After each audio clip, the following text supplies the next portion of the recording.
Yes, please. Let us start. Check करो आवाज। आवाज नहीं जा रही शायद। हेलो बेटे आवाज। Good morning sir. Good morning. Good morning. Good morning. Good morning sir ji. Good morning हराम जी। Good morning. Today we will discuss paper number 2। मेरे ख्याल इस तो पहला आप गल कर रहे हैं, शायद मेरे ख्याल पेपर अनाउंस हो गए। हाँ जी सर। 8 अक्तूबर तो 8 ਤੋਂ 12 ਜੀ। 8 ਤੋਂ 12 ਬਸ 4 ਦਿਨ ਦੇ ਵਿੱਚ ਹੀ ਸਾਰੇ ਪੇਪਰ। हाँ जी sir. 100%। Okay evening morning evening ਹੁੰਦੇ ਹੋਣੇ ਸ਼ਾਇਦ ਹੈ। ਨਹੀਂ ਮਾਰਨਿੰਗ ਜੀ, ਪਹਿਲਾ ਦੂਜਾ ਠੀਕ ਹੈ ਸਰ। ਓਕੇ ਪਹਿਲਾ ਦੂਜਾ ਮਾਰਨਿੰਗ ਈਵਨਿੰਗ ਜੇ ਚੌਥਾ। ਅੱਛਾ ਓਕੇ ਓਕੇ ਚਲੋ ਠੀਕ ਹੈ ਕੋਈ ਗੱਲ ਨਹੀਂ। ਆਪਾਂ ਕਾਫੀ ਸਾਰਾ ਸਾਡਾ ਜਿਹੜਾ ਸਿਲੇਬਸ ਹੈਗਾ ਅਸੀਂ ਬਹੁਤ ਨੇੜੇ ਪਹੁੰਚੇ ਹੋਏ ਹਾਂ ਤੇ ਅਸੀਂ ਉਸ ਤੋਂ ਪਹਿਲਾਂ ਉਮੀਦ ਹੈਗਾ ਵੀ ਸਾਰਾ ਪੇਪਰ ਖਤਮ, ਸਾਰਾ ਸਿਲੇਬਸ ਖਤਮ ਕਰਕੇ ਆਪਾਂ ਰਿਵਾਈਜ਼ ਕਰਾਂਗੇ ਹੈ ਨਾ। ਫਿਰ ਆਪਾਂ ਕੁਐਸਚਨ ਪੇਪਰ ਰਿਵਾਈਜ਼ ਕਰਾਂਗੇ ਇਸ ਤੋਂ ਬਾਅਦ। ਪੇਪਰ ਨੰਬਰ 2 ਦੇ ਰਿਗਾਰਡਿੰਗ ਜਿੱਦ ਤੱਕ ਸਾਡੇ ਤੁਸੀਂ ਸਾਰੇ ਕਾਨੂੰਗੋ ਸਾਹਿਬਾਨ, ਪਟਵਾਰੀ ਕਾਨੂੰਗੋ ਸਾਹਿਬਾਨ, ਸਦਰ ਕਾਨੂੰਗੋ ਸਾਹਿਬਾਨ ਵੀ ਹੈਗੇ ਆ, ਠੀਕ ਹੈ। ਰੈਵਨਿਊ ਡਿਪਾਰਟਮੈਂਟ ਦੇ ਬੰਦਿਆਂ ਨੂੰ ਤਾਂ ਸਾਰਿਆਂ ਨੂੰ ਇਹ ਪੇਪਰ ਨੰਬਰ 2 ਦੀ ਮਤਲਬ ਕਿ ਮੈਂ ਨਹੀਂ ਸਮਝਦਾ ਸੀ ਵੀ ਲੋੜ ਹੈਗੀ ਹੈ ਪੜ੍ਹਾਉਣ ਦੀ, ਕਿਉਂਕਿ ਤੁਹਾਡੇ ਤੋਂ ਕੁਝ ਨਹੀਂ ਭੁੱਲਿਆ ਹੋਇਆ ਹੈਗਾ। ਤੁਸੀਂ ਸਾਰੇ ਭਲੀ ਭਾਂਤ ਜਾਣਦੇ ਹੋ ਤੇ ਰੋਜ਼ ਵਰਕ ਕਰਦੇ ਹੋ, ਰੋਜ਼ ਕੰਮ ਕਰਦੇ ਹੋ, ਹਰ ਵਿਸ਼ੇ ਤੇ ਤੁਹਾਨੂੰ ਪੂਰੀ ਜਾਣਕਾਰੀ ਹੈਗੀ ਇਸ ਸੰਬੰਧ ਵਿੱਚ। ਪਰ ਫਿਰ ਵੀ ਸਾਡੇ ਵਿੱਚ ਕੁਝ ਸਾਡੇ ਸਾਥੀ ਜਿਹੜੇ ਹੈਗੇ ਆ, ਕੁਝ ਲੋਕ ਇੱਦਾਂ ਜਿਹੜੇ ਕਲੈਰੀਕਲ ਕੇਡਰ ਦੇ ਵਿੱਚੋਂ ਰੀਡਰ ਸਾਹਿਬਾਨ ਹੈਗੇ ਨੇ, ਠੀਕ ਹੈ, ਉਹਨਾਂ ਨੂੰ ਦੀ ਸਹੂਲਤ ਲਈ ਆਪਾਂ ਥੋੜ੍ਹਾ ਇਸ 'ਤੇ ਵੀ ਟਾਈਮ ਹੈਗਾ ਲਗਾਵਾਂਗੇ ਪੇਪਰ ਨੰਬਰ 2 ਦੇ ਵਿੱਚ। ਅੱਜ ਅਸੀਂ ਦੇਖੋ ਇਹਦੇ 2 ਪਾਰਟ ਹੈਗੇ ਆ, ਇੱਕ ਮੁਸਾਹਤ ਇੱਕ ਮੈਥ, ਠੀਕ ਹੈ। ਜਿਹੜਾ ਮੁਸਾਹਤ ਦਾ ਪਾਰਟ ਹੈ, ਮੇਨ ਪਾਰਟ ਇਹ ਜਿਹੜਾ ਹੈਗਾ ਵੀ ਜਿਹੜੀ ਹੈਗੀ ਹੈ ਨਿਸ਼ਾਨਦੇਹੀ, ਖੇਤਾਂ ਦੀ ਪੈਮਾਇਸ਼ ਵਗੈਰਾ ਕਿਵੇਂ ਕੀਤੀ ਜਾਂਦੀ ਹੈ, ਕਿਹੜੇ ਕਿਹੜੇ ਢੰਗ ਹੁੰਦੇ ਨੇ, ਕਿਹੜੀਆਂ ਕਿਹੜੀਆਂ ਜਰੀਬਾਂ ਵਰਤੀਆਂ ਜਾਂਦੀਆਂ ਨੇ, ਕੀ ਪੈਮਾਨਾ ਹੁੰਦਾ ਹੈ, ਕੀ ਜਰੀਬ ਹੁੰਦੀ ਹੈ, ਕੀ ਜਰੀਬ ਦਾ ਸਾਈਜ਼ ਹੁੰਦਾ ਹੈ, ਠੀਕ ਹੈ। ਪੈਮਾਨਾ ਅੱਡਾ ਕੀ ਹੁੰਦਾ, ਪਟੌਰੀ ਦਾ ਅੱਡਾ ਕੀ ਹੁੰਦਾ, ਉਹਦੀ ਅੱਡੇ ਦੀ ਪੈਮਾਇਸ਼ ਕਿਵੇਂ ਕੀਤੀ, ਪੈਮਾਇਸ਼ ਤੋਂ ਪਹਿਲਾਂ ਅੱਡੇ ਨੂੰ ਅੱਡੇ ਦੇ ਉੱਪਰ ਜਿਹੜੀ ਜਰੀਬ ਦੀ ਚੈਕਿੰਗ ਕਿਵੇਂ ਕੀਤੀ ਜਾਂਦੀ ਹੈ, ਠੀਕ ਹੈ। ਤੇ ਨਕਸ਼ਾ ਕਿਹੜੇ ਕਿਹੜੇ ਨਕਸ਼ੇ ਹੁੰਦੇ ਨੇ, ਮੋਮੀ ਨਕਸ਼ਾ ਹੁੰਦਾ, ਦੂਜਾ ਨਕਸ਼ਾ ਹੁੰਦਾ ਹੈ ਸਾਡਾ। ਤੇ ਇਹਦੇ ਬਾਰੇ ਸਾਰੀ ਜਾਣਕਾਰੀ ਯਾਨੀ ਕਿ ਜ਼ਿਆਦਾਤਰ ਇਹ ਜਿਹੜਾ ਪੇਪਰ ਮਸਾਹਤ ਹੈਗੀ ਹੈ ਇਹ ਬੇਸਡ ਹੈ, ਡਿਪੈਂਡ ਕਰਦਾ ਜ਼ਿਆਦਾਤਰ ਤੁਹਾਡੀ ਮਿਹਨਤੀਆਂ ਉੱਪਰ ਡਿਪੈਂਡ ਕਰਦਾ ਹੈਗਾ। ਕੁਝ ਵਰਡਸ ਐਸੇ ਹੁੰਦੇ ਨੇ ਜਿਹੜੇ ਸਾਡੇ ਯੂਟੀਲਾਈਜ਼ ਹੁੰਦੇ ਨੇ, ਉਰਦੂ ਦੇ ਵਰਡ ਹੁੰਦੇ ਆ ਸਾਡੇ ਰੈਵਨਿਊ ਡਿਪਾਰਟਮੈਂਟ ਯੂਟੀਲਾਈਜ਼ ਕੀਤੇ ਜਾਂਦੇ ਨੇ, ਕੁਝ ਉਹਨਾਂ ਬਾਰੇ ਜਾਣਕਾਰੀ ਦਿੱਤੀ ਜਾਂਦੀ ਹੈ, ਠੀਕ ਹੈ। ਤੇ ਦੂਜਾ ਪਾਰਟ ਹੈਗਾ ਤਾਂ ਮੈਥ ਦਾ। ਮੈਥ ਦੇ ਵਿੱਚ ਕੀ ਆ ਜਾਂਦਾ ਹੈ, ਖੇਤਰਫਲ ਆ ਜਾਂਦਾ ਹੈ। ਖੇਤਰਫਲ, ਕੋਈ ਖੇਤ ਬਣਿਆ ਹੋਇਆ ਉਹਦਾ ਖੇਤਰਫਲ ਕਿੰਨਾ ਹੋਏਗਾ, ਖੇਤ ਦੇ ਚਾਰੇ ਪਾਸੇ ਕੋਈ 2 ਮੀਟਰ ਜਾਂ 4 ਮੀਟਰ ਚੌੜੀ ਆਸੇ ਪਾਸੇ ਪਰਡੀ ਬਣੀ ਹੋਈ ਹੈ, ਉਹ ਪਰਡੀ ਦੇ ਵਿੱਚ ਟਾਈਲਾਂ ਲਗਵਾਉਣੀਆਂ ਨੇ ਤਾਂ ਕਿੰਨੀਆਂ ਟਾਈਲਾਂ ਲੱਗਣਗੀਆਂ, ਜੇ ਇੱਕ ਟਾਈਲ ਦੀ ਲੰਬਾਈ ਚੜਾਈ ਦੱਸੀ ਗਈ ਹੋਵੇ, ਠੀਕ ਹੈ, ਤਾਂ ਕਿੰਨੀਆਂ ਟਾਈਲਾਂ ਲੱਗਣਗੀਆਂ, ਗਿਣਤੀ ਪੁੱਛੀ ਜਾਂਦੀ ਹੈ ਕਈ ਵਾਰੀ। ਜਾਂ ਕਈ ਵਾਰੀ ਉਸ ਜੇ ਕੋਈ ਚਾਰੇ ਪਾਸੇ ਕਿਸੇ ਖੇਤ ਦੇ ਚਾਰੇ ਪਾਸੇ ਮੀਟਰ ਜਾਂ 2 ਮੀਟਰ ਚੌੜੀ ਕੋਈ ਰਸਤਾ, ਕੋਈ ਪਰਡੀ ਬਣੀ ਵੀ ਹੈ, ਉਸ ਪਰਡੀ ਦੇ ਚਾਰੇ ਪਾਸੇ ਫਿਰ ਇੱਕ ਜਾ ਕੇ ਤਾਰ ਲਗਾਉਣੀ ਹੈ, ਕੰਡੇ ਦਾ ਤਾਰ ਲਗਾਉਣੀ ਹੈ, ਠੀਕ ਹੈ। ਉਹ ਤਾਰ ਕਿੰਨੀ ਲੱਗੇਗੀ, ਉਹਦੇ ਲਈ ਅਸੀਂ ਪੈਰਾਮੀਟਰ ਦੇਖਦੇ ਹਾਂ ਵੀ ਕਿੰਨਾ ਪੈਰਾਮੀਟਰ ਬਣੇਗਾ, ਠੀਕ ਹੈ। ਜੇਕਰ ਜ਼ਮੀਨ ਦੇ ਉੱਪਰ ਕੁਛ ਚੀਜ਼ ਦੀ ਲਗਾਈ ਜਾਣੀ ਹੁੰਦੀ ਹੈ, ਏਰੀਏ ਦੇ ਵਿੱਚ ਲਗਾਈ ਜਾਂਦੀ ਹੈ ਤਾਂ ਅਸੀਂ ਖੇਤਰਫਲ ਦੇਖਦੇ ਹਾਂ, ਜੇਕਰ ਚਾਰੇ ਪਾਸੇ ਬਾਉਂਡਰੀ ਦੇ ਕੁਛ ਲਗਾਈ ਜਾਂਦੀ ਤਾਂ ਅਸੀਂ ਪੈਰਾਮੀਟਰ ਚੈੱਕ ਕਰਦੇ ਹੁੰਦੇ ਹਾਂ। ਇਹ ਤਾਂ ਹੁੰਦੇ ਨੇ ਖੇਤਰਫਲ ਦੇ ਜਿਹੜੇ ਕਿ ਕੁਐਸਚਨਸ, ਜਿਹੜੇ ਕਿ ਤੁਹਾਨੂੰ ਕਿਸੇ ਤਰ੍ਹਾਂ ਦੀ ਵੀ ਕੋਈ ਪ੍ਰੋਬਲਮ ਨਹੀਂ ਹੁੰਦੀ, ਕਿਉਂਕਿ ਤੁਸੀਂ ਰੋਜ਼ ਹੀ ਖੇਤਰਫਲ ਕੱਢਦੇ ਹੋ, ਰੋਜ਼ ਹੀ ਤੁਸੀਂ ਖੇਤਾਂ ਦੀ ਮਿਣਤੀ ਕਰਦੇ ਹੋ, ਪੈਮਾਇਸ਼ ਕਰਦੇ ਹੋ, ਠੀਕ ਹੈ। ਆਪਣਾ ਕੰਮ ਹੀ ਇਹੀ ਹੈ ਖੇਤਰਫਲ ਕੱਢਣਾ। ਤੇ ਦੂਜੇ ਕੁਐਸਚਨ ਆ ਜਾਂਦੇ ਨੇ ਇੰਟਰਸਟ ਦੇ ਆ ਜਾਂਦੇ ਨੇ ਕੁਝ question, interest, simple interest, compound interest ਆ ਜਾਂਦਾ ਹੈ। ਫਿਰ ਵਰਕ ਐਂਡ ਵੇਜਸ ਦੇ ਆ ਜਾਂਦੇ ਨੇ, ਵਰਕ ਵੇਜ, ਠੀਕ ਹੈ, time and work and wages, ਕੁਝ ਕੁਐਸਚਨ ਇਹਦੇ ਉੱਪਰ ਆ ਜਾਂਦੇ ਨੇ। ਤੇ ਇਹਦੇ ਬਾਰੇ ਤੁਸੀਂ ਸਾਰਿਆਂ ਨੇ ਪੜ੍ਹਿਆ ਤਾਂ ਹੋਇਆ ਹੁੰਦਾ ਹੈ, 8ਵੀਂ ਕਲਾਸ 10ਵੀਂ ਕਲਾਸ ਦੇ ਵਿੱਚ ਕੁਝ ਕੁਐਸਚਨ ਕੀਤੇ ਹੁੰਦੇ ਆ, ਪਰ ਫਿਰ ਵੀ ਜਿਹੜਾ ਗੈਪ ਪੀਰੀਅਡ ਹੁੰਦਾ ਇਸ ਕਰਕੇ ਜਿਹੜਾ ਹੈਗਾ ਦਿਮਾਗ ਚੋਂ ਨਿਕਲ ਜਾਂਦਾ। ਪੜ੍ਹਿਆ ਸਾਰਾ ਕੁਝ ਹੁੰਦਾ ਸਾਰਿਆਂ ਨੇ ਆਪਾਂ ਨੇ, ਤੇ ਫਿਰ ਵੀ ਰਿਵਾਈਜ਼ ਕਰਨ ਦੀ ਚਲੋ ਲੋੜ ਪੈ ਜਾਂਦੀ ਹੈ। ਕੁਝ ਕੁਐਸਚਨ ਆ ਜਾਂਦੇ ਨੇ ਫਿਰ ਵੈਲੋਸਿਟੀ ਦੇ ਆ ਜਾਂਦੇ ਨੇ, ਕੋਈ ਰਿਲੇਟਿਵ ਵੈਲੋਸਿਟੀ ਦੇ ਕੁਐਸਚਨ ਆ ਜਾਂਦੇ ਨੇ। ਕੋਈ ਕਿਸ਼ਤੀ ਚੱਲ ਰਹੀ ਹੈ, ਕੁਛ ਨਦੀ 'ਚ ਕਿਸ਼ਤੀ ਚੱਲ ਰਹੀ ਹੈ, ਉਹਦੀ ਸਪੀਡ ਇੰਨੀ ਹੈਗੀ ਹੈ, ਉੱਧਰੋਂ ਪਾਣੀ ਚੱਲਿਆ ਆ ਰਿਹਾ ਹੈ, ਪਾਣੀ ਦੀ ਸਪੀਡ ਆਪੋਜ਼ਿਟ ਸਾਈਡ ਤੋਂ ਇੰਨੀ ਹੈਗੀ ਹੈ, ਤਾਂ ਉਸ ਕਿਸ਼ਤੀ ਨੇ ਇੰਨੀ ਦੂਰ ਤੱਕ ਜਾਣਾ ਤਾਂ ਕਿੰਨਾ ਸਮਾਂ ਲੱਗੇਗਾ, ਠੀਕ ਹੈ। ਇੱਦਾਂ ਦੇ ਕੋਈ ਕੁਐਸਚਨ ਰਿਲੇਟਿਵ ਵੈਲੋਸਿਟੀ ਦੇ ਆ ਜਾਂਦੇ ਨੇ, ਪਰ ਇਹ ਆਪਾਂ ਦੂਜੇ ਉਹਦੇ ਵਿੱਚ ਕਰਾਂਗੇ, ਲੈਕਚਰ 'ਚ ਕਰਾਂਗੇ। ਅੱਜ ਆਪਾਂ ਡਿਸਕਸ ਕਰਾਂਗੇ ਓਨਲੀ ਮੁਸਾਹਤ ਦੇ ਜਿਹੜੇ ਕੁਐਸਚਨਸ ਹੈਗੇ ਆ ਉਹਦੇ ਬਾਰੇ ਡਿਸਕਸ ਕਰਾਂਗੇ। ਮੁਸਾਹਤ ਕਿਹੜੇ ਕਿਹੜੇ ਕੁਐਸਚਨ ਡੀਲ ਕਰਦੇ ਹੈਗੇ ਆ। ਇਹਦੇ ਵਿੱਚ ਮੇਰਾ ਖਿਆਲ ਹੈ ਜਿਹੜੀ ਮੇਰੇ ਵਾਲੀ ਗ੍ਰੀਨ ਬੁੱਕ ਹੈਗੀ ਹੈ ਇਹ ਸਾਰਾ ਕੁਝ ਕਵਰ ਕਰਦੀ ਹੈ। ਬਾਕੀ ਦਾ ਜਿਨ੍ਹਾਂ ਨੂੰ ਤਾਂ ਜ਼ਰੂਰਤ ਨਹੀਂ ਹੈਗੀ ਉਹਨੂੰ ਤਾਂ ਸਾਰਾ ਕੁਝ ਪਤਾ ਹੈਗਾ, ਪਰ ਜਿਹੜੇ ਕੋਈ ਨਵੇਂ ਹੈਗੇ ਕਲੈਰੀਕਲ ਕੇਡਰ ਦੇ ਵਿੱਚੋਂ ਹੈਗੇ ਆ ਉਹ ਇਹ ਬੁੱਕ ਦੇ ਵਿੱਚੋਂ ਇੱਕ ਵਾਰੀ ਰੈਫਰ ਕਰ ਲੈਣ ਤੇ ਠੀਕ ਹੈ। ਇਹ ਬੁੱਕ ਐਮਾਜ਼ੋਨ ਤੇ ਅਵੇਲੇਬਲ ਹੈਗੀ, ਉੱਥੋਂ ਮੰਗਾ ਲੈਣ। ਜੇ ਕਿਤੇ ਕਿਸੇ ਨੂੰ ਨਹੀਂ ਮਿਲਦੀ ਹੈਗੀ, ਲੱਗਦਾ ਵੀ ਦੇਰ ਲੱਗ ਸਕਦੀ ਹੈ ਐਮਾਜ਼ੋਨ ਤੇ ਕੋਈ 15 ਕੁ ਦਿਨ ਦਾ ਪ੍ਰੋਸੈਸ ਮੇਰੇ ਖਿਆਲ ਹੁੰਦਾ, ਤਾਂ ਫਿਰ ਤੁਸੀਂ ਇਸ ਜਿਹੜਾ ਮੁੰਡਾ ਦੀਪਕ ਹੈਗਾ ਇਹਨੂੰ ਐਡਰੈਸ ਭੇਜ ਸਕਦੇ ਹੋ। ਇਹਦੇ ਤੇ ਵੀ ਅਸੀਂ ਅੱਗੇ ਗਾਹਾਂ ਉਸਨੂੰ ਜਿਹੜਾ ਹੈਗਾ ਆਪਣਾ ਪਬਲਿਸ਼ਰ ਦੇ ਰਾਹੀਂ ਇਮੀਡੀਏਟ ਤੁਹਾਡੇ ਕੋਲ 5-4 ਦਿਨ 'ਚ ਪਹੁੰਚ ਜਾਂਦੀ ਹੁੰਦੀ ਹੈ। ਤੇ ਹੁਣ ਅਸੀਂ ਡਿਸਕਸ ਕਰਾਂਗੇ ਜ਼ਮੀਨ ਦੀ ਪਮਾਇਸ਼ ਦੇ ਬਾਰੇ ਵਿੱਚ, ਕਿਉਂਕਿ ਜਿਹੜਾ ਮਸਾਹਤ ਹੈ, ਮਸਾਹਤ ਇਹ ਜ਼ਿਆਦਾ ਡੀਲ ਕਰਦਾ ਹੈ, ਪਮਾਇਸ਼ ਦੇ ਨਾਲ ਸੰਬੰਧਿਤ ਹੁੰਦਾ ਹੈ। ਪਮਾਇਸ਼, ਜ਼ਮੀਨ ਦੀ ਪਮਾਇਸ਼ ਕੀ ਹੁੰਦੀ ਹੈ, ਪੰਜਾਬ ਦੇ ਅੰਦਰ ਜ਼ਮੀਨ ਦੀ ਪਮਾਇਸ਼ ਦਾ ਕੀ ਢੰਗ ਹੈਗਾ। ਪੰਜਾਬ ਦੇ ਅੰਦਰ ਅਸੀਂ ਦੇਖਦੇ ਹਾਂ ਵੀ ਜਿਹੜੀ ਜ਼ਮੀਨ ਦੀ ਪਮਾਇਸ਼ ਹੈ ਦੋ ਵੱਖਰੇ ਵੱਖਰੇ ਨਾਮਾਂ ਦੇ ਨਾਲ ਜਾਣੀ ਜਾਂਦੀ ਹੈ। ਕਿਤੇ ਕਨਾਲ ਮਰਲੇ ਯੂਜ਼ ਕੀਤੇ ਜਾਂਦੇ ਨੇ, ਕਿਤੇ ਵਿੱਘੇ ਵਿਸਵੇ ਯੂਜ਼ ਕੀਤੇ ਜਾਂਦੇ ਨੇ। ਜਿਵੇਂ ਕਿ ਇਸੇ ਬੁੱਕ ਦਾ ਆਪਾਂ ਇਸੇ ਬੁੱਕ ਨੂੰ ਲੈ ਲਈਏ, ਇਸ ਬੁੱਕ ਦਾ ਜਿਹੜਾ ਅਧਿਆਇ 1 ਹੈਗਾ, ਪਹਿਲਾ ਪਾਰਟ ਹੈਗਾ ਇਸ ਬੁੱਕ ਦਾ, ਠੀਕ ਹੈ। ਇਸ ਬੁੱਕ ਦੇ ਪਹਿਲੇ ਪਾਰਟ ਦੇ ਵਿੱਚ ਕੀ ਹੈ, ਕਨਾਲ ਮਰਲੇ ਬਾਰੇ ਜਾਣਕਾਰੀ ਦਿੱਤੀ ਗਈ ਹੈ। ਕਨਾਲ ਮਰਲੇ ਕੀ ਹੁੰਦੇ ਨੇ, ਕਿਵੇਂ ਬਣਦੇ ਨੇ, ਠੀਕ ਹੈ। ਇਹਦੀ ਮੁੱਢਲੀ ਇਕਾਈ ਕੀ ਹੁੰਦੀ ਹੈ। ਜਿੱਥੋਂ ਤੱਕ ਅਸੀਂ ਕਨਾਲ ਮਰਲਿਆਂ ਦੀ ਗੱਲ ਕਰਦੇ ਹਾਂ ਤਾਂ ਦੇਖੋ ਕੋਈ ਵੀ ਮੇਜਰਮੈਂਟ ਹੁੰਦੀ ਹੈ ਉਹਦੀ ਕੋਈ ਮੁੱਢਲੀ ਇਕਾਈ ਹੁੰਦੀ ਹੈ। ਮੁੱਢਲੀ ਇਕਾਈ ਤੋਂ ਅੱਗੇ ਫਿਰ ਅੱਗੇ ਇਕਾਈਆਂ ਵੱਧਦੀਆਂ ਰਹਿੰਦੀਆਂ ਨੇ। ਜਿਹੜੀ ਮੁੱਢਲੀ ਇਕਾਈ ਹੁੰਦੀ ਹੈ ਕਨਾਲ ਮਰਲਿਆਂ ਦੀ ਸਰਸਾਹੀ ਹੁੰਦੀ ਹੈ। ਸਰਸਾਹੀ, ਜੇਕਰ ਸਾਨੂੰ ਸਰਸਾਹੀ ਦੀ ਜਾਣਕਾਰੀ ਹੋਏਗੀ ਤਾਂ ਹੀ ਸਾਨੂੰ ਅੱਗੇ ਕਨਾਲ ਮਰਲਿਆਂ ਬਾਰੇ ਜਾਣਕਾਰੀ ਹੋਏਗੀ। ਇਸ ਲਈ ਸਰਸਾਹੀ ਕੀ ਹੁੰਦੀ ਹੈ, ਜਦੋਂ ਕਿਸੇ ਆਪਣੀ ਜਿਹੜੀ ਕਰਮ ਹੈਗੀ ਹੈ, ਕਰਮ ਕਿਹੜੀ ਵੀ ਹੈ, ਕਰਮਾਂ ਤਾਂ ਆਪਣੇ ਕੋਲ 5-6 ਤਰ੍ਹਾਂ ਦੀਆਂ ਜਰੀਬਾਂ ਹੁੰਦੀਆਂ ਨੇ, ਪਰ ਜਿਸ ਜਰੀਬ ਨਾਲ ਅਸੀਂ ਮਿਣਤੀ ਕਰ ਰਹੇ ਹਾਂ ਉਸ ਕਰਮ ਦੀ ਜੇ ਇੱਕ ਕਰਮ ਕੋਈ ਚੌੜੀ ਹੋਵੇ, ਇੱਕ ਕਰਮ ਲੰਮੀ ਹੋਵੇ, ਜੇ ਉਹਦਾ ਅਸੀਂ ਏਰੀਆ ਦੇਖੀਏ ਤਾਂ ਇੱਕ ਸਕੇਅਰ ਕਰਮ ਬਣ ਜਾਂਦਾ ਹੈ। ਕੋਈ ਖੇਤ, ਕੋਈ ਲੈਂਡ ਇੱਕ ਕਰਮ ਚੌੜੀ ਹੋਵੇ ਤੇ ਇੱਕ ਕਰਮ ਲੰਮੀ ਹੋਵੇ, ਚਾਰੇ ਪਾਸੇ ਇੱਕ ਕਰਮ ਹੋਵੇ, ਤਾਂ ਜਿਹੜਾ ਉਹਦਾ ਏਰੀਆ ਹੋਏਗਾ ਲੰਬਾਈ ਗੁਣਾ ਚੌੜਾਈ ਇੱਕ ਸਕੇਅਰ ਕਰਮ ਬਣ ਜਾਂਦਾ ਹੈ। ਇੱਕ ਸਕੇਅਰ ਕਰਮ ਨੂੰ ਅਸੀਂ ਸਰਸਾਹੀ ਕਹਿੰਦੇ ਹਾਂ। ਇਹਨੂੰ ਇੱਕ ਸਕੇਅਰ ਕਰਮ ਵੀ ਤੁਸੀਂ ਕਹਿ ਸਕਦੇ ਹੋ, ਇੱਕ ਸਰਸਾਹੀ ਵੀ ਕਹਿ ਸਕਦੇ ਹੋ, ਇੱਕ ਵਰਗ ਕਰਮ ਵੀ ਕਹਿ ਸਕਦੇ ਹੋ, ਇੱਕ ਸਰਸਾਹੀ ਵੀ ਕਹਿ ਸਕਦੇ ਹੋ।